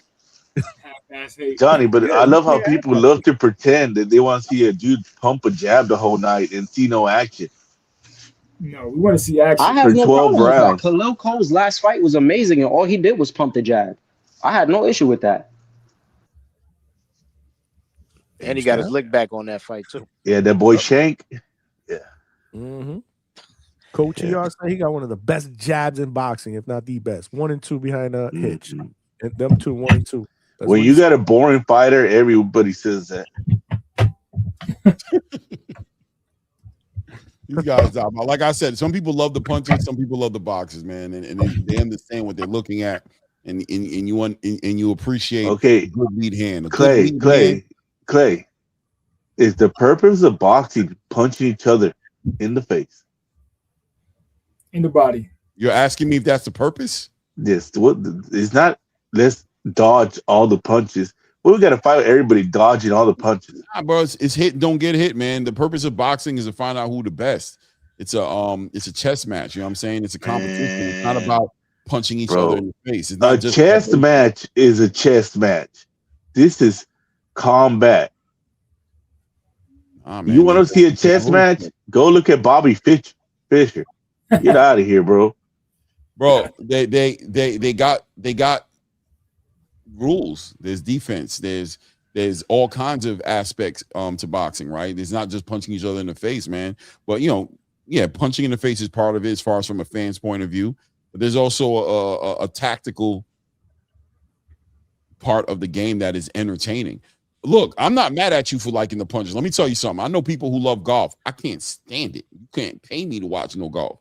But there's people who watch golf like from a strategic point of view who like they'll tell you just can't understand the dynamics of the sport. What I love is when people talk about this technical boxing and suit ties, then they go, look at Floyd. Floyd was punching you in the face. Floyd was hitting you. These dudes don't do that. They're not hugging. Floyd wasn't. The only time Floyd would hug is when you cornered him. Nah, I'm about to say Floyd hugged the living daylights out of Shane. When he got cornered, he went with that tactic. He hugged you in the middle of the ring. Devin Haney looks like you're over there dancing the tango. He hugged up with you in the middle of the ring, going all around. There you Put the music on. You said dancing the tango. This man said dancing. Damn, bro. Damn. You just need to put on then cheek to cheek, bro. Quality, bro. H-Town made him wait for that hate. And Michael be back up here trying to defend it like he really likes watching it. I don't know. You want to see two men hug? Hey, bro, Brokeback Mountain. No, but when it comes to Mason, have you guys seen that movie? I've never seen that movie, bro. No, never. There's two movies I've never seen. I've never seen Brokeback Mountain, and I've never seen Precious. I never watched that. And Clay, I don't think there'll be many dudes that are gonna admit that they saw it, even though. Yeah, I ain't never seen those either. But no reason to see that if you straight. Neither one. Yo, I'll never forget when they made that movie because I didn't know what it was about and people had to tell me, but it never interested me. The cowboys in the mountain, and I didn't see outside of obviously it being on the other side of the conversation as far as me being a heterosexual male, but the movie just didn't interest me, right? Just in general, like I didn't really get why I was. But when they told me what it was about, yeah, bro, I was like, stop playing. I enjoy Western movies, and luckily go watch it. That's a Western. Luckily, my sister-in-law saw that movie first, and she came home making fun of my brother because my brother loves to go fishing. You know, that definitely wasn't Fistful of Dollars, bro. And apparently, every time the guys went fishing in the movie, is when they were doing their business. Oh, God. So that's what it was. I don't even know that much. Go fishing and do their thing. That's too much information. What's the best Western ever? Mine is Tombstone. The good, the bad, and the ugly. Oh, okay. That's a good one. That's the originator. Tombstone is mine too, man, with Doc Holliday, Val Kilmer, and I'm trying to remember all the stars now, but Tombstone was the official one, man. I gotta go with Unforgiven. Yeah, Clint Eastwood. But hey, don't ever forget Young Guns. Young Guns is good too. Young Guns is a classic too. Emilio Estevez. Yeah, Emilio Estevez. Yeah, his Johnny the Kid. I mean, Billy the Kid was. Billy the Kid. Yeah, that was a good one too. Here's my friend Chavez, and he's a dirty Mexican. He's the ultimate Western. I think Tombstone wins it for me. I ain't gonna lie. I think that's the ultimate Western. Number one, but you got to see the OK Corral shootout at the OK Corral with Kirk Douglas, Michael Douglas' father, Hollywood legend, and Burt Lancaster. Watch that one from the 50s. That's a great one. Shootout at the OK Corral. 310 to Yuma is good. The remake. Yeah, 310 to Yuma was good with Russell Crowe. Yeah, that was a remake. The original one was with John Wayne. Yep. There was one that came out. It was a black one. I think you know what I'm saying. It had Idris Elba in it. That one was good too. That was a good. That was a good Western, bro. Even though it's new. That was The Harder They Fall. I believe was the name of it. Something like that. Yeah. You know what I'm talking about, Johnny Boy? You ain't see that one yet? Nah, I missed that one with Idris Elba. Idris Elba, Regina King. I'm gonna look at that. I'm gonna try to look it up. Old boy that played in what's his name? The guy who played that got in trouble. Yeah. In Creed, what's his name? He was actually the star of the show. Jonathan Major. Yeah, he's a good actor. Yeah, he was like actually the star of that movie. Ah, okay. Yeah. If you like disturbing westerns, check out Bone Tomahawk. I seen that. That's crazy. With Kurt Russell, another guy from Tombstone. I ain't seen it. Yeah. Crazy. Yeah, crazy. You got to check that out, Clay. Where they killed the Cowboys, crazy. What's it called? Bone Tomahawk. Yeah, Bone Tomahawk. Yes, sir. That was crazy. Bone Kurt Russell. Tomahawk. I'm fucking lost in space here. But you ever watch the good, the bad, and the ugly? It's just probably. I don't watch westerns, so I don't know what y'all talking about. To be honest, Back in the days, you never watched them, Johnny? The Quick and the Dead. Yeah, I'm a Western guy, man. Yeah, I wasn't into westerns like that. I think what was the shit that I used to watch when I was a kid? Well, I can't even tell y'all that because they ain't gonna be like this motherfucker old, the Lone Ranger. The Lone Ranger. Yeah, man, we seen that. That's pretty old, bro. I ain't gonna lie. Joe Tex. Yeah, the Lone Ranger. But I didn't see it while it was out. I saw reruns, bro. I ain't that old. I ain't see it when you were watching it. Leave It to Beaver. It's like Leave It to Beaver. Leave It to Beaver. I wasn't alive when those shits came out, but I saw the fucking reruns later on. But those shows, man, I came up in the era with Bill Cosby in a different world, bro. Like I was watching the Beverly Hillbillies. You know what I mean? Martin, Fresh Prince of Bel-Air. You know what I'm saying? That's what we was watching, bro. I feel bad for the kids today, bro, because they ain't got those shows, bro. They don't got them like today. You know, I watch a Bill Cosby show today and get nostalgic up in this bitch, bro. Man, I watched the. They don't make shows like they used to. Just call it what it is. They don't make. I watch Theo come home and all his shit is out his room, and his parents flipped the crib and turned it into an apartment building because he was trying to act independent, bro. And he had to pay. I remember those episodes, bro. You know what I'm saying? Those good episodes, man. I watched Good Times. I watched the Beverly Hillbillies. Jeffersons. Good Time. The Jeffersons. Oh, you going back to Jefferson? I'll bring up a white one. Three's Company. I still watch some shit. Three's Company. Yeah. With Jack Ritter. Yeah. Three's Company. I'm telling you, they don't Love Boat. Oh yeah, bro. What was wrong with the Mystery Island? It's Fantasy Island. Fantasy Island. The Honeymooners too. The plane, boss. The plane. Man, that's what I grew up on. Like Magnum PI, bro. The 18. The 18. What was the other one? Miami Vice. Remember Miami Vice? Yeah, I mean, I don't remember Airwolf. And then of course we got how the music go? Airwolf had a helicopter like crazy, bro. That was like the Air Knight Rider. Airwolf was the Air Knight Rider. Dukes of Hazzard, that's another one. Dukes of Hazzard was the shit. Dukes of Hazzard. Damn, there's just so many. But the $1 Million Man. Remember that $1 Million Man, Johnny? It's the $6 million man. I'm gonna get cheesy on you guys, though, and I want to see who got the heart to stand on business, bro. Because if you say you ain't watched this, I know you lying. I'm just calling you out right now. What? Full House. Yeah. Oh yeah, man. Family Matters. Silver Spoons. On, bro. That's 90s. Older than that, like V. Remember V, the final chapter? Yeah, with the lizard. V was crazy. V for Vendetta, right?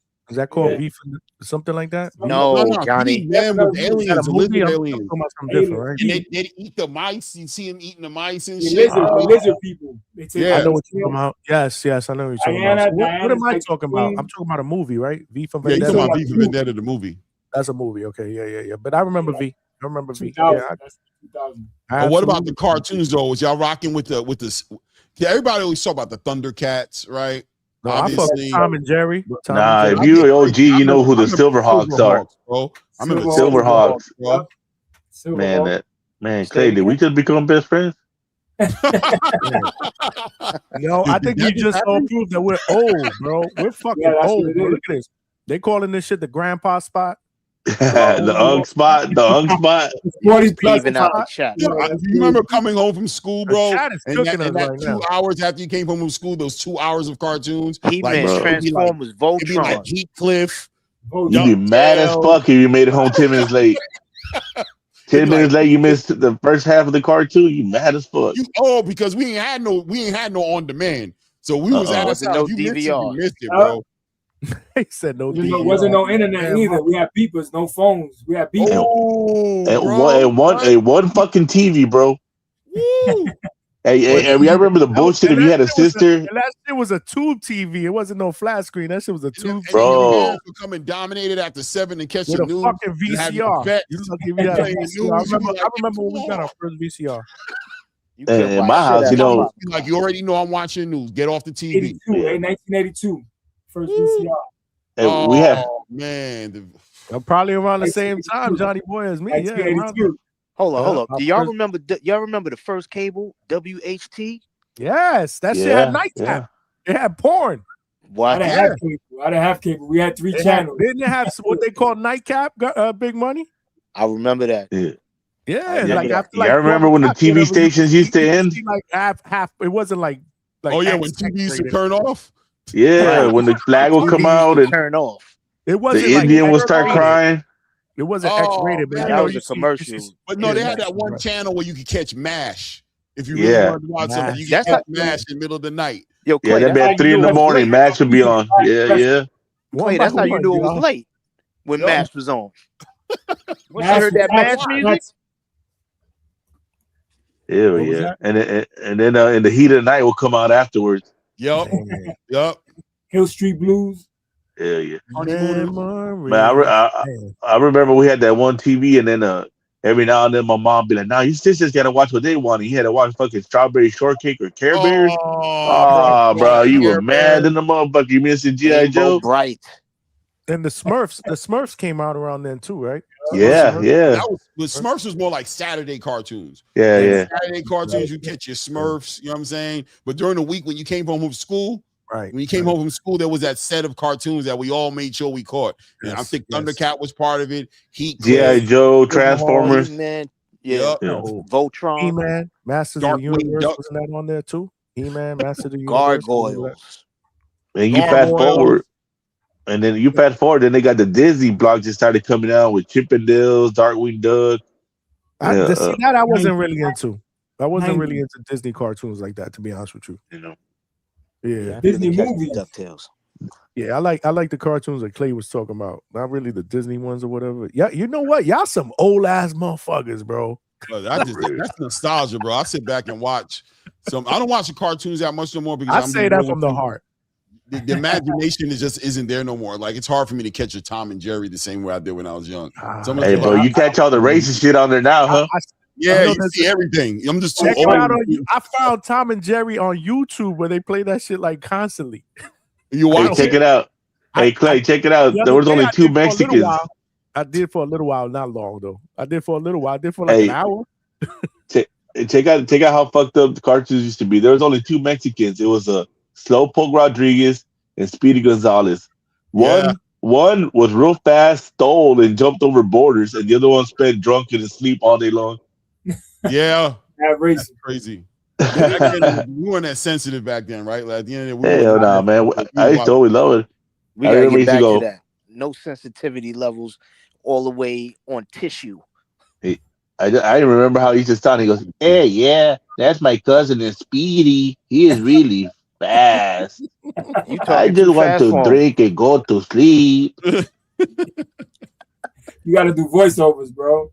Damn, bro. Y'all taking this shit way back. That's what I'm talking about. Those are the good Wait days, till bro. my That's wife a- what we were talking about at the end, because she always asked me how'd the show go. I was like, babe, just watch the ending of the show.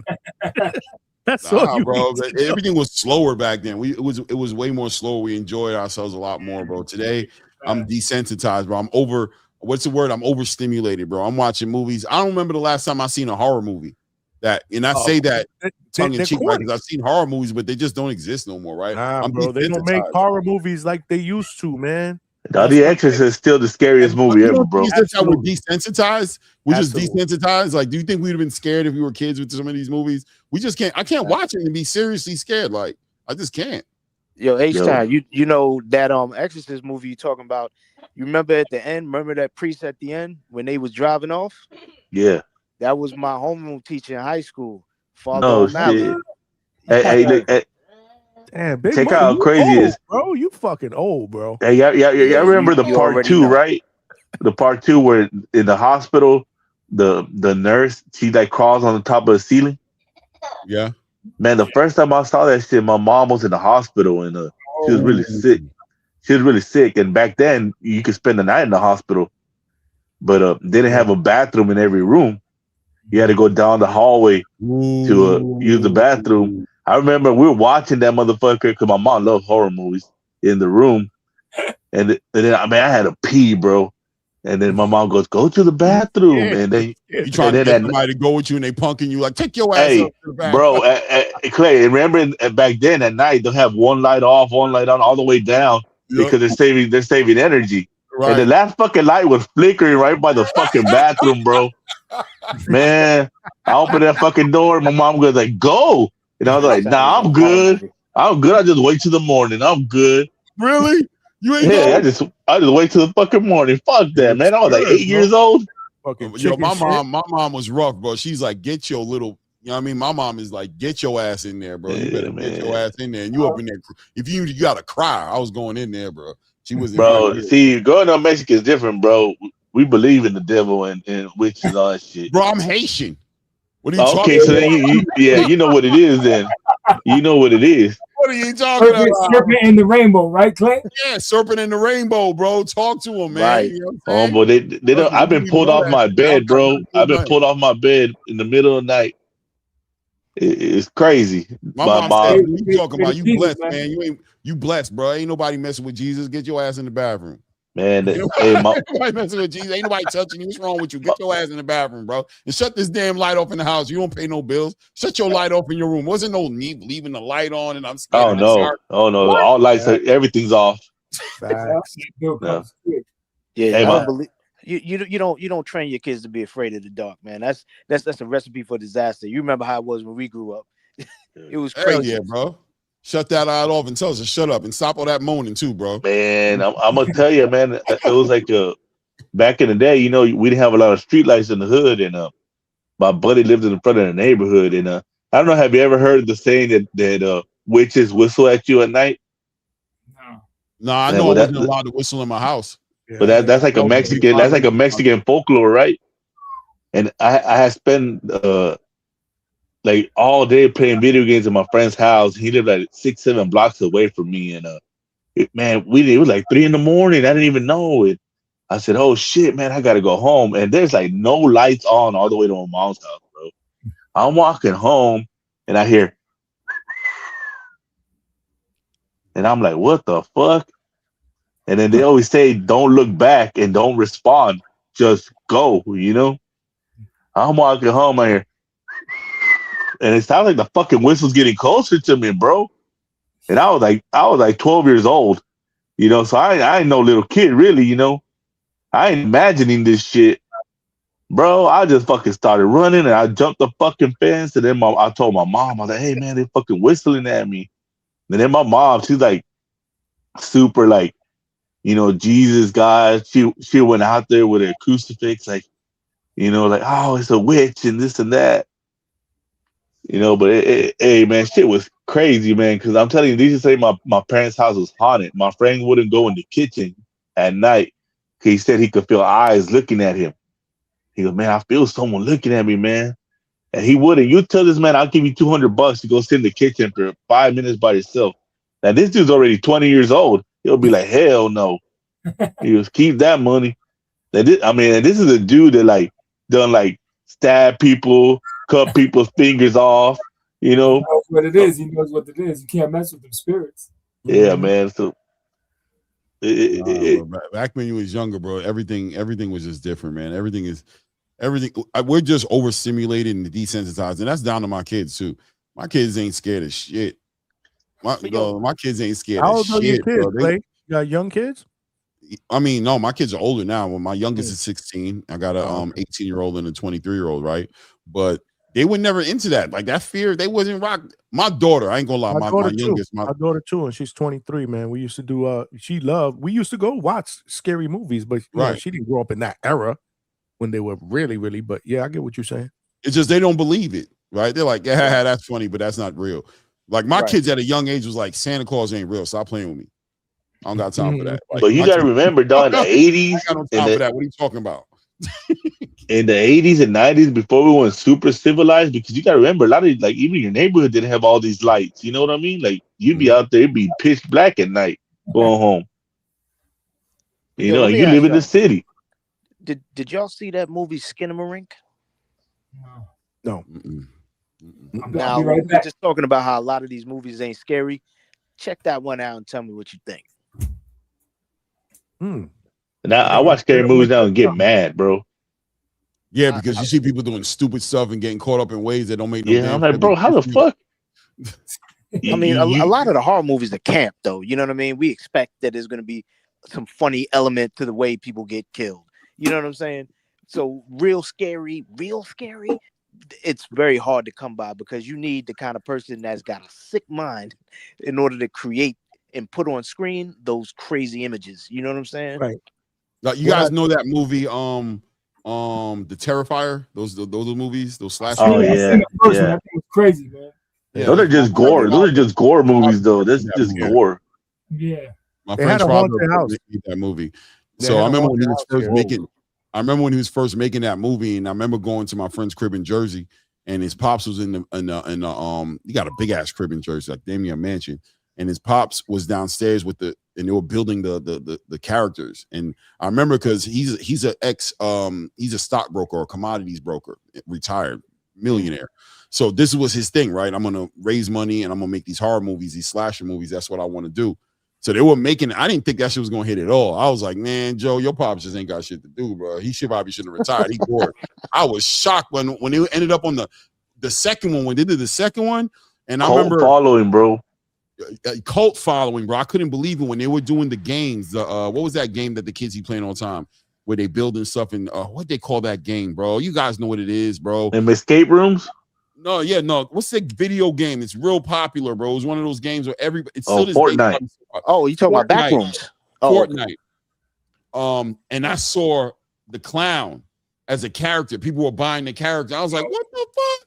Joe was like, I know that shit is going crazy, bro. And then they came out with the third one, and I was like, wow, bro, that shit went crazy. But I mean, I never really got into those movies. They always ask me, you didn't watch it? I want you tell me what you think. I'm like, bro, the storyline is just not there. You guys are just killing the shit out of people. All you got to do is date a white girl, bro. Trust me. Yeah, you just killing the shit love out all of their people. movies. That's all you're doing is just killing people, just nasty. You know what I'm saying? The clown is just, you know what I mean? You're throwing salt in the wound. You're doing all types of.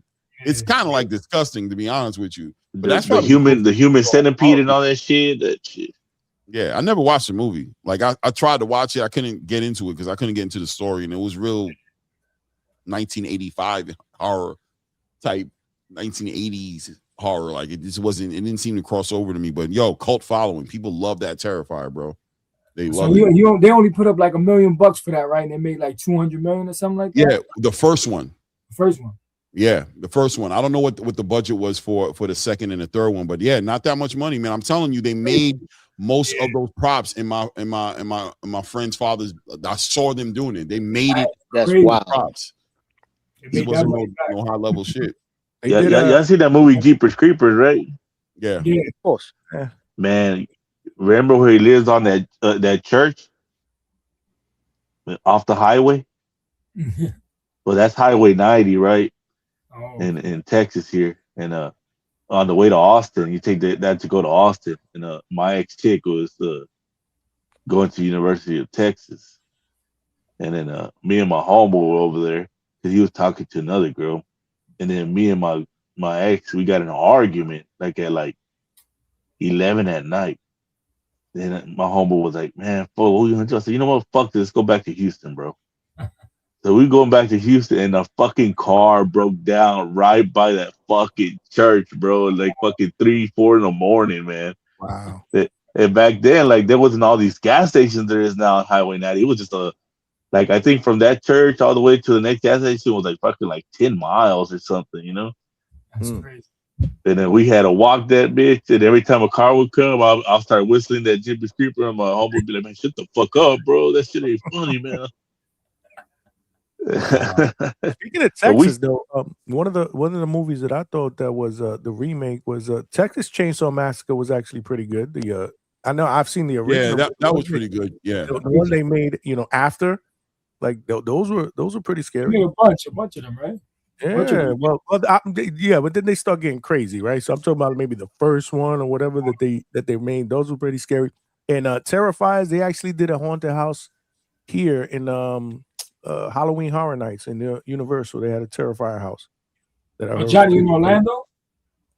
I'm about 40 minutes from Orlando, so I'm in Orlando all the time. Yeah. I live in Central Florida, so yeah. So yeah, so we got the passes, the season passes to Universal, so we do all that stuff, and it's really good. Like the Halloween Horror Nights is actually dope. It's just crazy. It's packed. Yo, I just can't imagine how crazy the subways used to be in New York in the 80s and 90s at night. Oh, God. Yo, Johnny, tell him. Yo, you're not strapped. Don't go on the train by yourself. Don't go nowhere by yourself. Today? Strapped. You talking about today?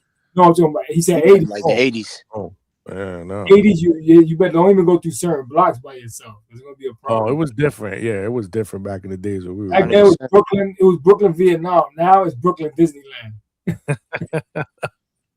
No, did any of y'all see Wolf's Creek? This is them at my guy's crib. My boy. Hold on. Let me put this up. All the Terrifiers. Hold on. Yo, you know what I'm saying? Yeah, we see it. This is my guy. They made their money back.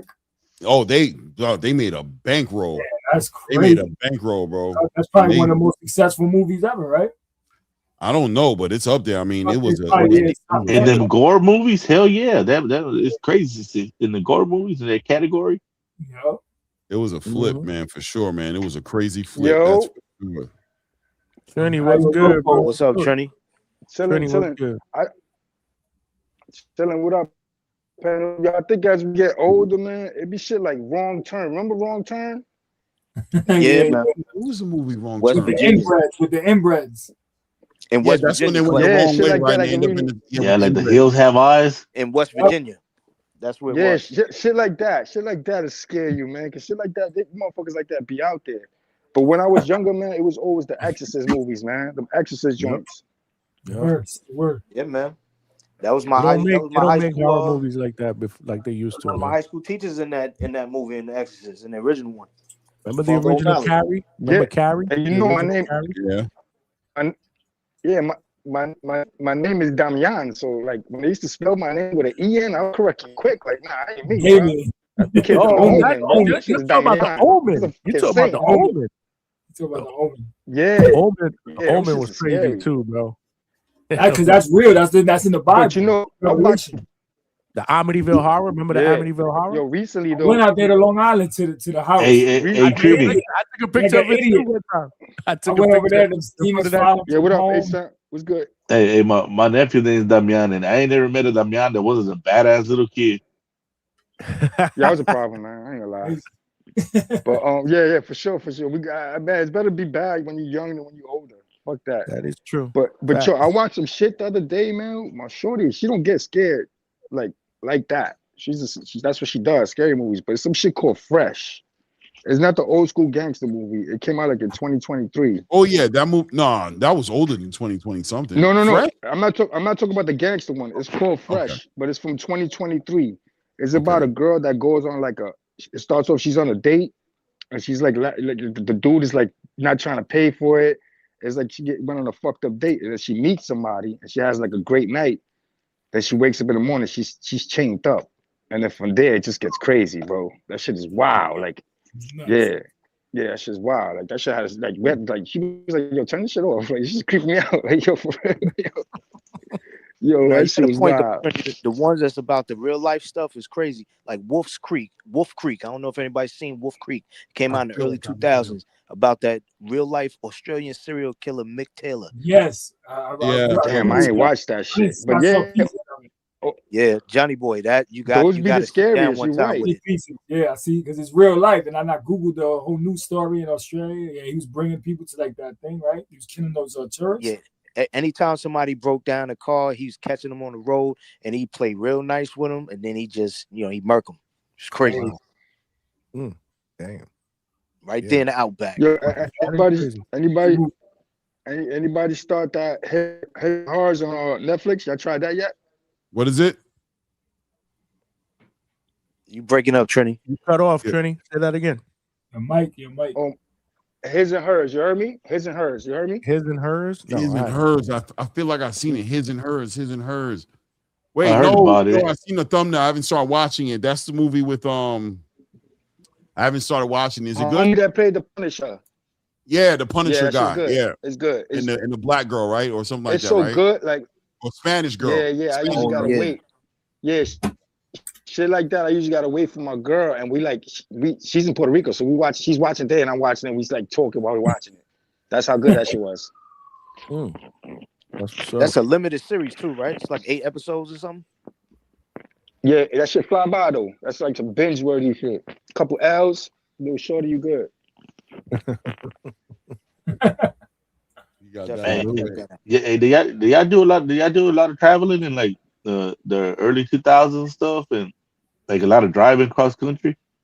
Yeah, I drive tractor trailers. I was driving on the up and down the East Coast. Man, you drive now still? Or you stop driving? Yeah, I still drive sometimes. Yeah, I drive too. That's what I do. When you used to get out into the desert in the middle of nowhere, bro, at night. Yeah, I ain't been out there. Man, and the sky is like, it's crazy because the stars are everywhere. Yeah, that's gorgeous. But like, you got to pull over to take a piss or something in the middle of nowhere. And bro, you never know what silence is, bro. You could hear a fucking scarred, bro. He's fucking scarred, man. Bro, you could hear a cricket like a mile away. Now, for real, Johnny, when you're out there in the middle of nowhere, bro. I get what I was in 29 Palms, California. I was in the military. I was a paramedic, right? Oh. And I was with the Marines, and we was out in 29. You know 29, H-Town? That's California. Yeah, but that's like what, South, right? South. Yeah, that's like that's like close to Vegas, a little bit closer. Yeah. By the mountain, right? Yeah. Like deserts, you know what I'm saying? Yeah. Like the desert. And we used to do the war games out there. All the countries would come out, and you know what I mean, just perfect for like warfare. Like they do all their war games out there.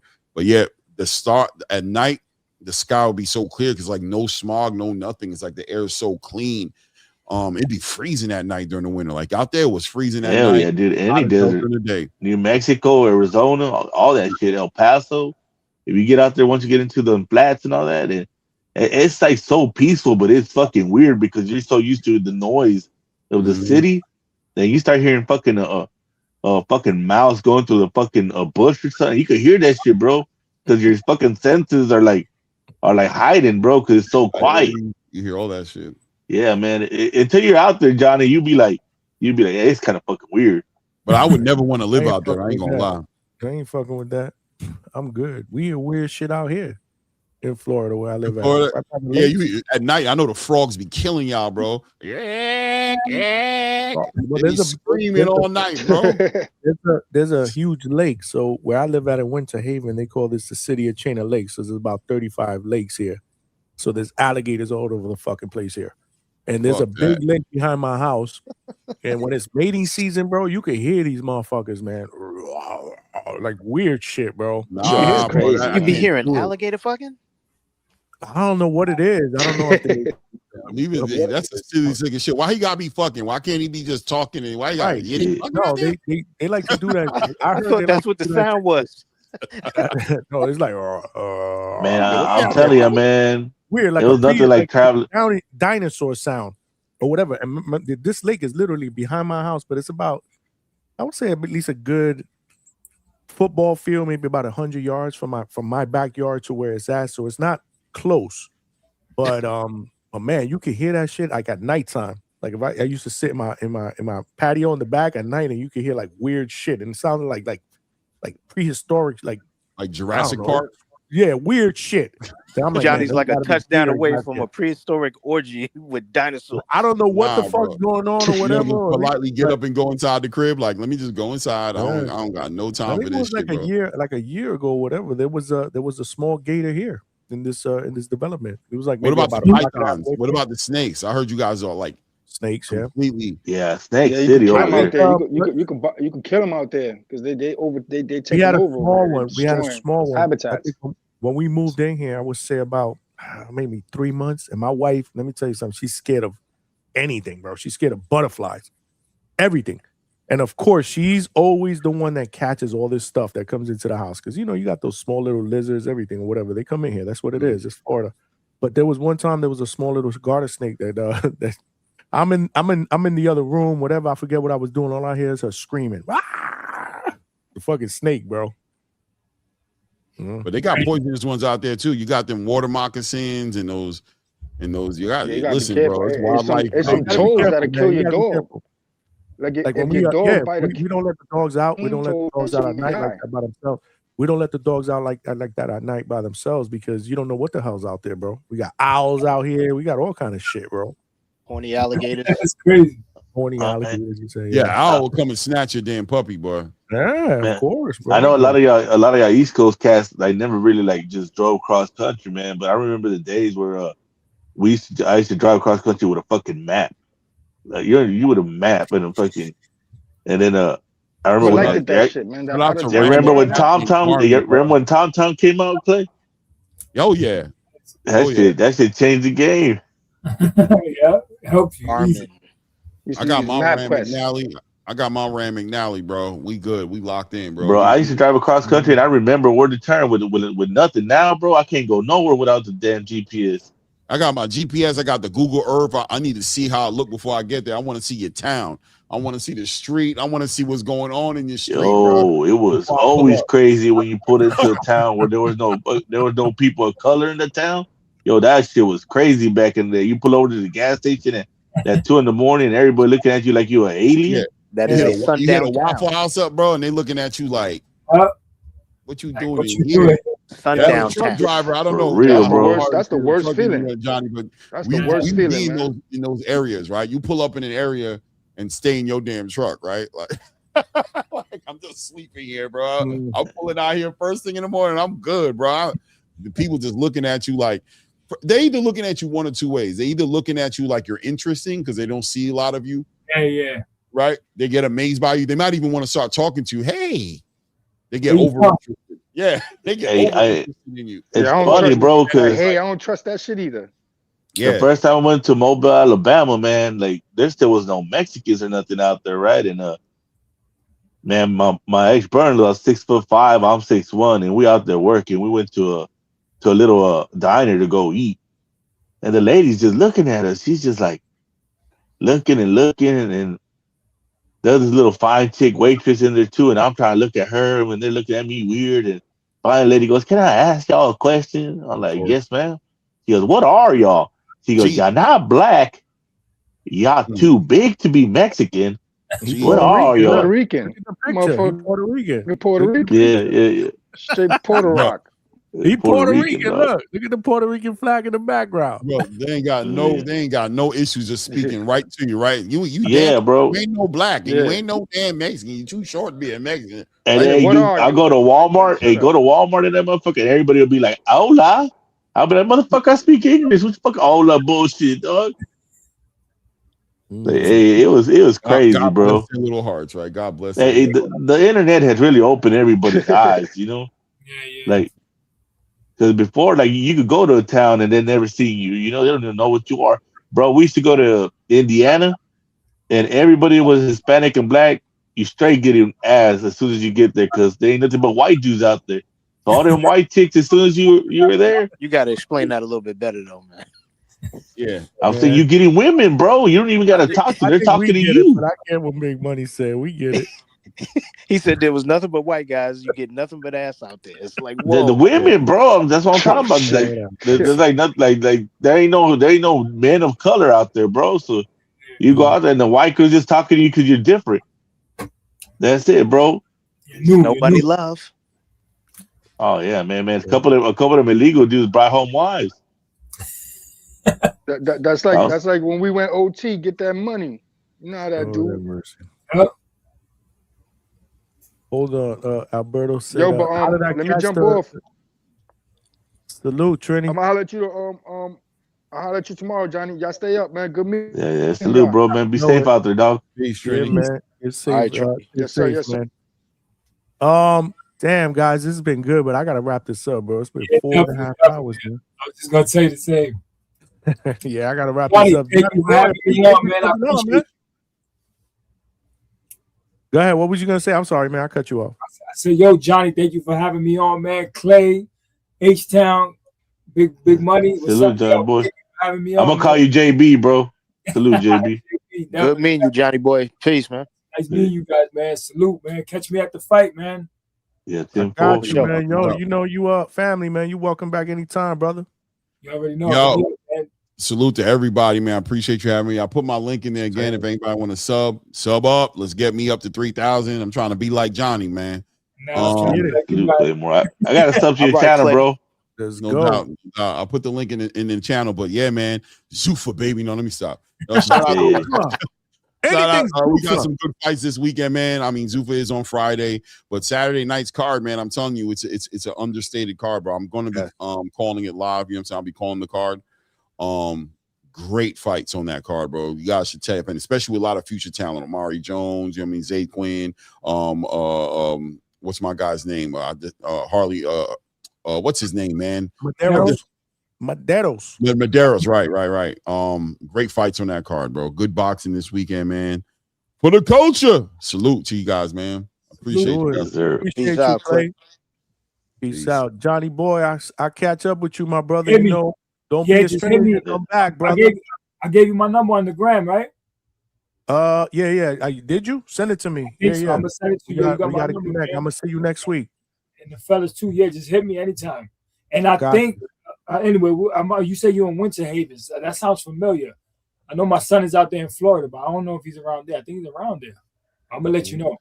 Let's do it. Yeah, let's do it. I'm gonna keep in touch with you, bro. I want to ask you a couple of things anyway, so I got you, brother. Definitely, you already know, man. God bless y'all, right? All right, salute, man. Great time, man, with my boy Johnny Boy from Fight Hype, man. Jumped on here, man, and Johnny Boy Boxing on YouTube. So make sure y'all check him out, man. He doing big things, man. Great interviews out there, boots to ground, putting in that work, man. Inspiring me, man. You know, to try to achieve greatness, man. I love it, man. This is what we do, man. We family. We push each other, man, to be great, man. So salute to him, and great show, man. Great dialogue, man. Good boxing talk. No crash outs. So that was good. Hey, let me get my Coach Bermudas on. So whoa. You trying? This is big shoes to fill. Go ahead, H-Town, take us home. See, first of all, guys, you know, we come here to the Hangout spot to talk boxing. But boxing turns into life. And life turns into boxing. Now, they say boxing is like a game of chess. Because the mind is the most dangerous weapon in boxing. And a game of chess is really fucking boring. So fuck that shit. If you ain't punching each other in the head and you want to see people hug it out, watch Devin Haney. But we don't want that shit around here. We want to see some fights. Quit lying to the public, saying you like the sweet science, because all your motherfuckers failed science. And y'all barely passed math. Y'all were good at recess, and that's what we were all good at. So stick to fighting and punching each other in the head. It is what it is. We like violence. Stop the lie. And I'm out.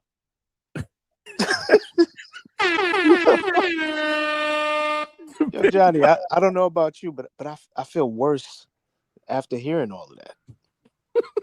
I actually feel bad about myself. Wow. What do you guys think in the chat? Was that was H-Town just took us home with the He just cooked everybody. Wow. He said we're all stupid. Yeah, pretty much. And he might be right. Big Bunny, you know what's funny? I enjoyed it. Yo, it was different. But you know what I'm gonna tell you, right, Johnny? What's up? Say, you definitely got bars like that. Yeah. Big shoes to fill, but H-Town filled Coach Bermudez's shoes, man. Let me know what you guys think, man. Was that he dropped the mic and left? That's what I'm talking about. That's what Coach does. Maybe half a drop shoe. The mic and leave. You got to drop the mic and leave. No, he did. He did. Yeah. But Johnny, great show. I'm my gonna brother. let you go, brother. You know all right, it, man. Peace. Until the next one, appreciate you, Big Money. Man, hopefully you guys enjoyed this show, man. We had a good time, man. We had Claymore was up in here. We had my man Johnny Boy Boxing from Fight Hype, man. Just we were kicking it, man. This was a great show, man. Good boxing talk, man. Appreciate that. I see Attorney Bailey said that he enjoyed it. Great conversation. Alberto loved it. Roger that loved it. We had Treese. Treese jumped on. You know, every day we're doing a Treese quote of the day. So if you guys missed it, make sure you check out the playback. I'm not telling you. You got to check out the playback. And make sure you smash that like button. We did get over 100 likes. Yeah. We putting in that work, man. Appreciate all of y'all for participating in the chat, man. You can't have a great show without a great chat, man. And my apologies if there was anybody that was waiting to jump on.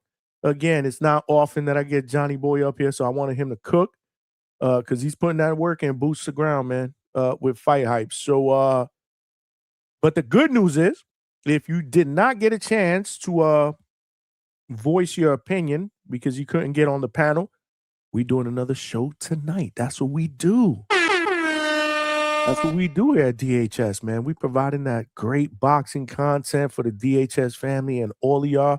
Make sure y'all share the show. Spread the word, man. Tonight, we got Julian Rodriguez, Hammerhands. He will be in the building.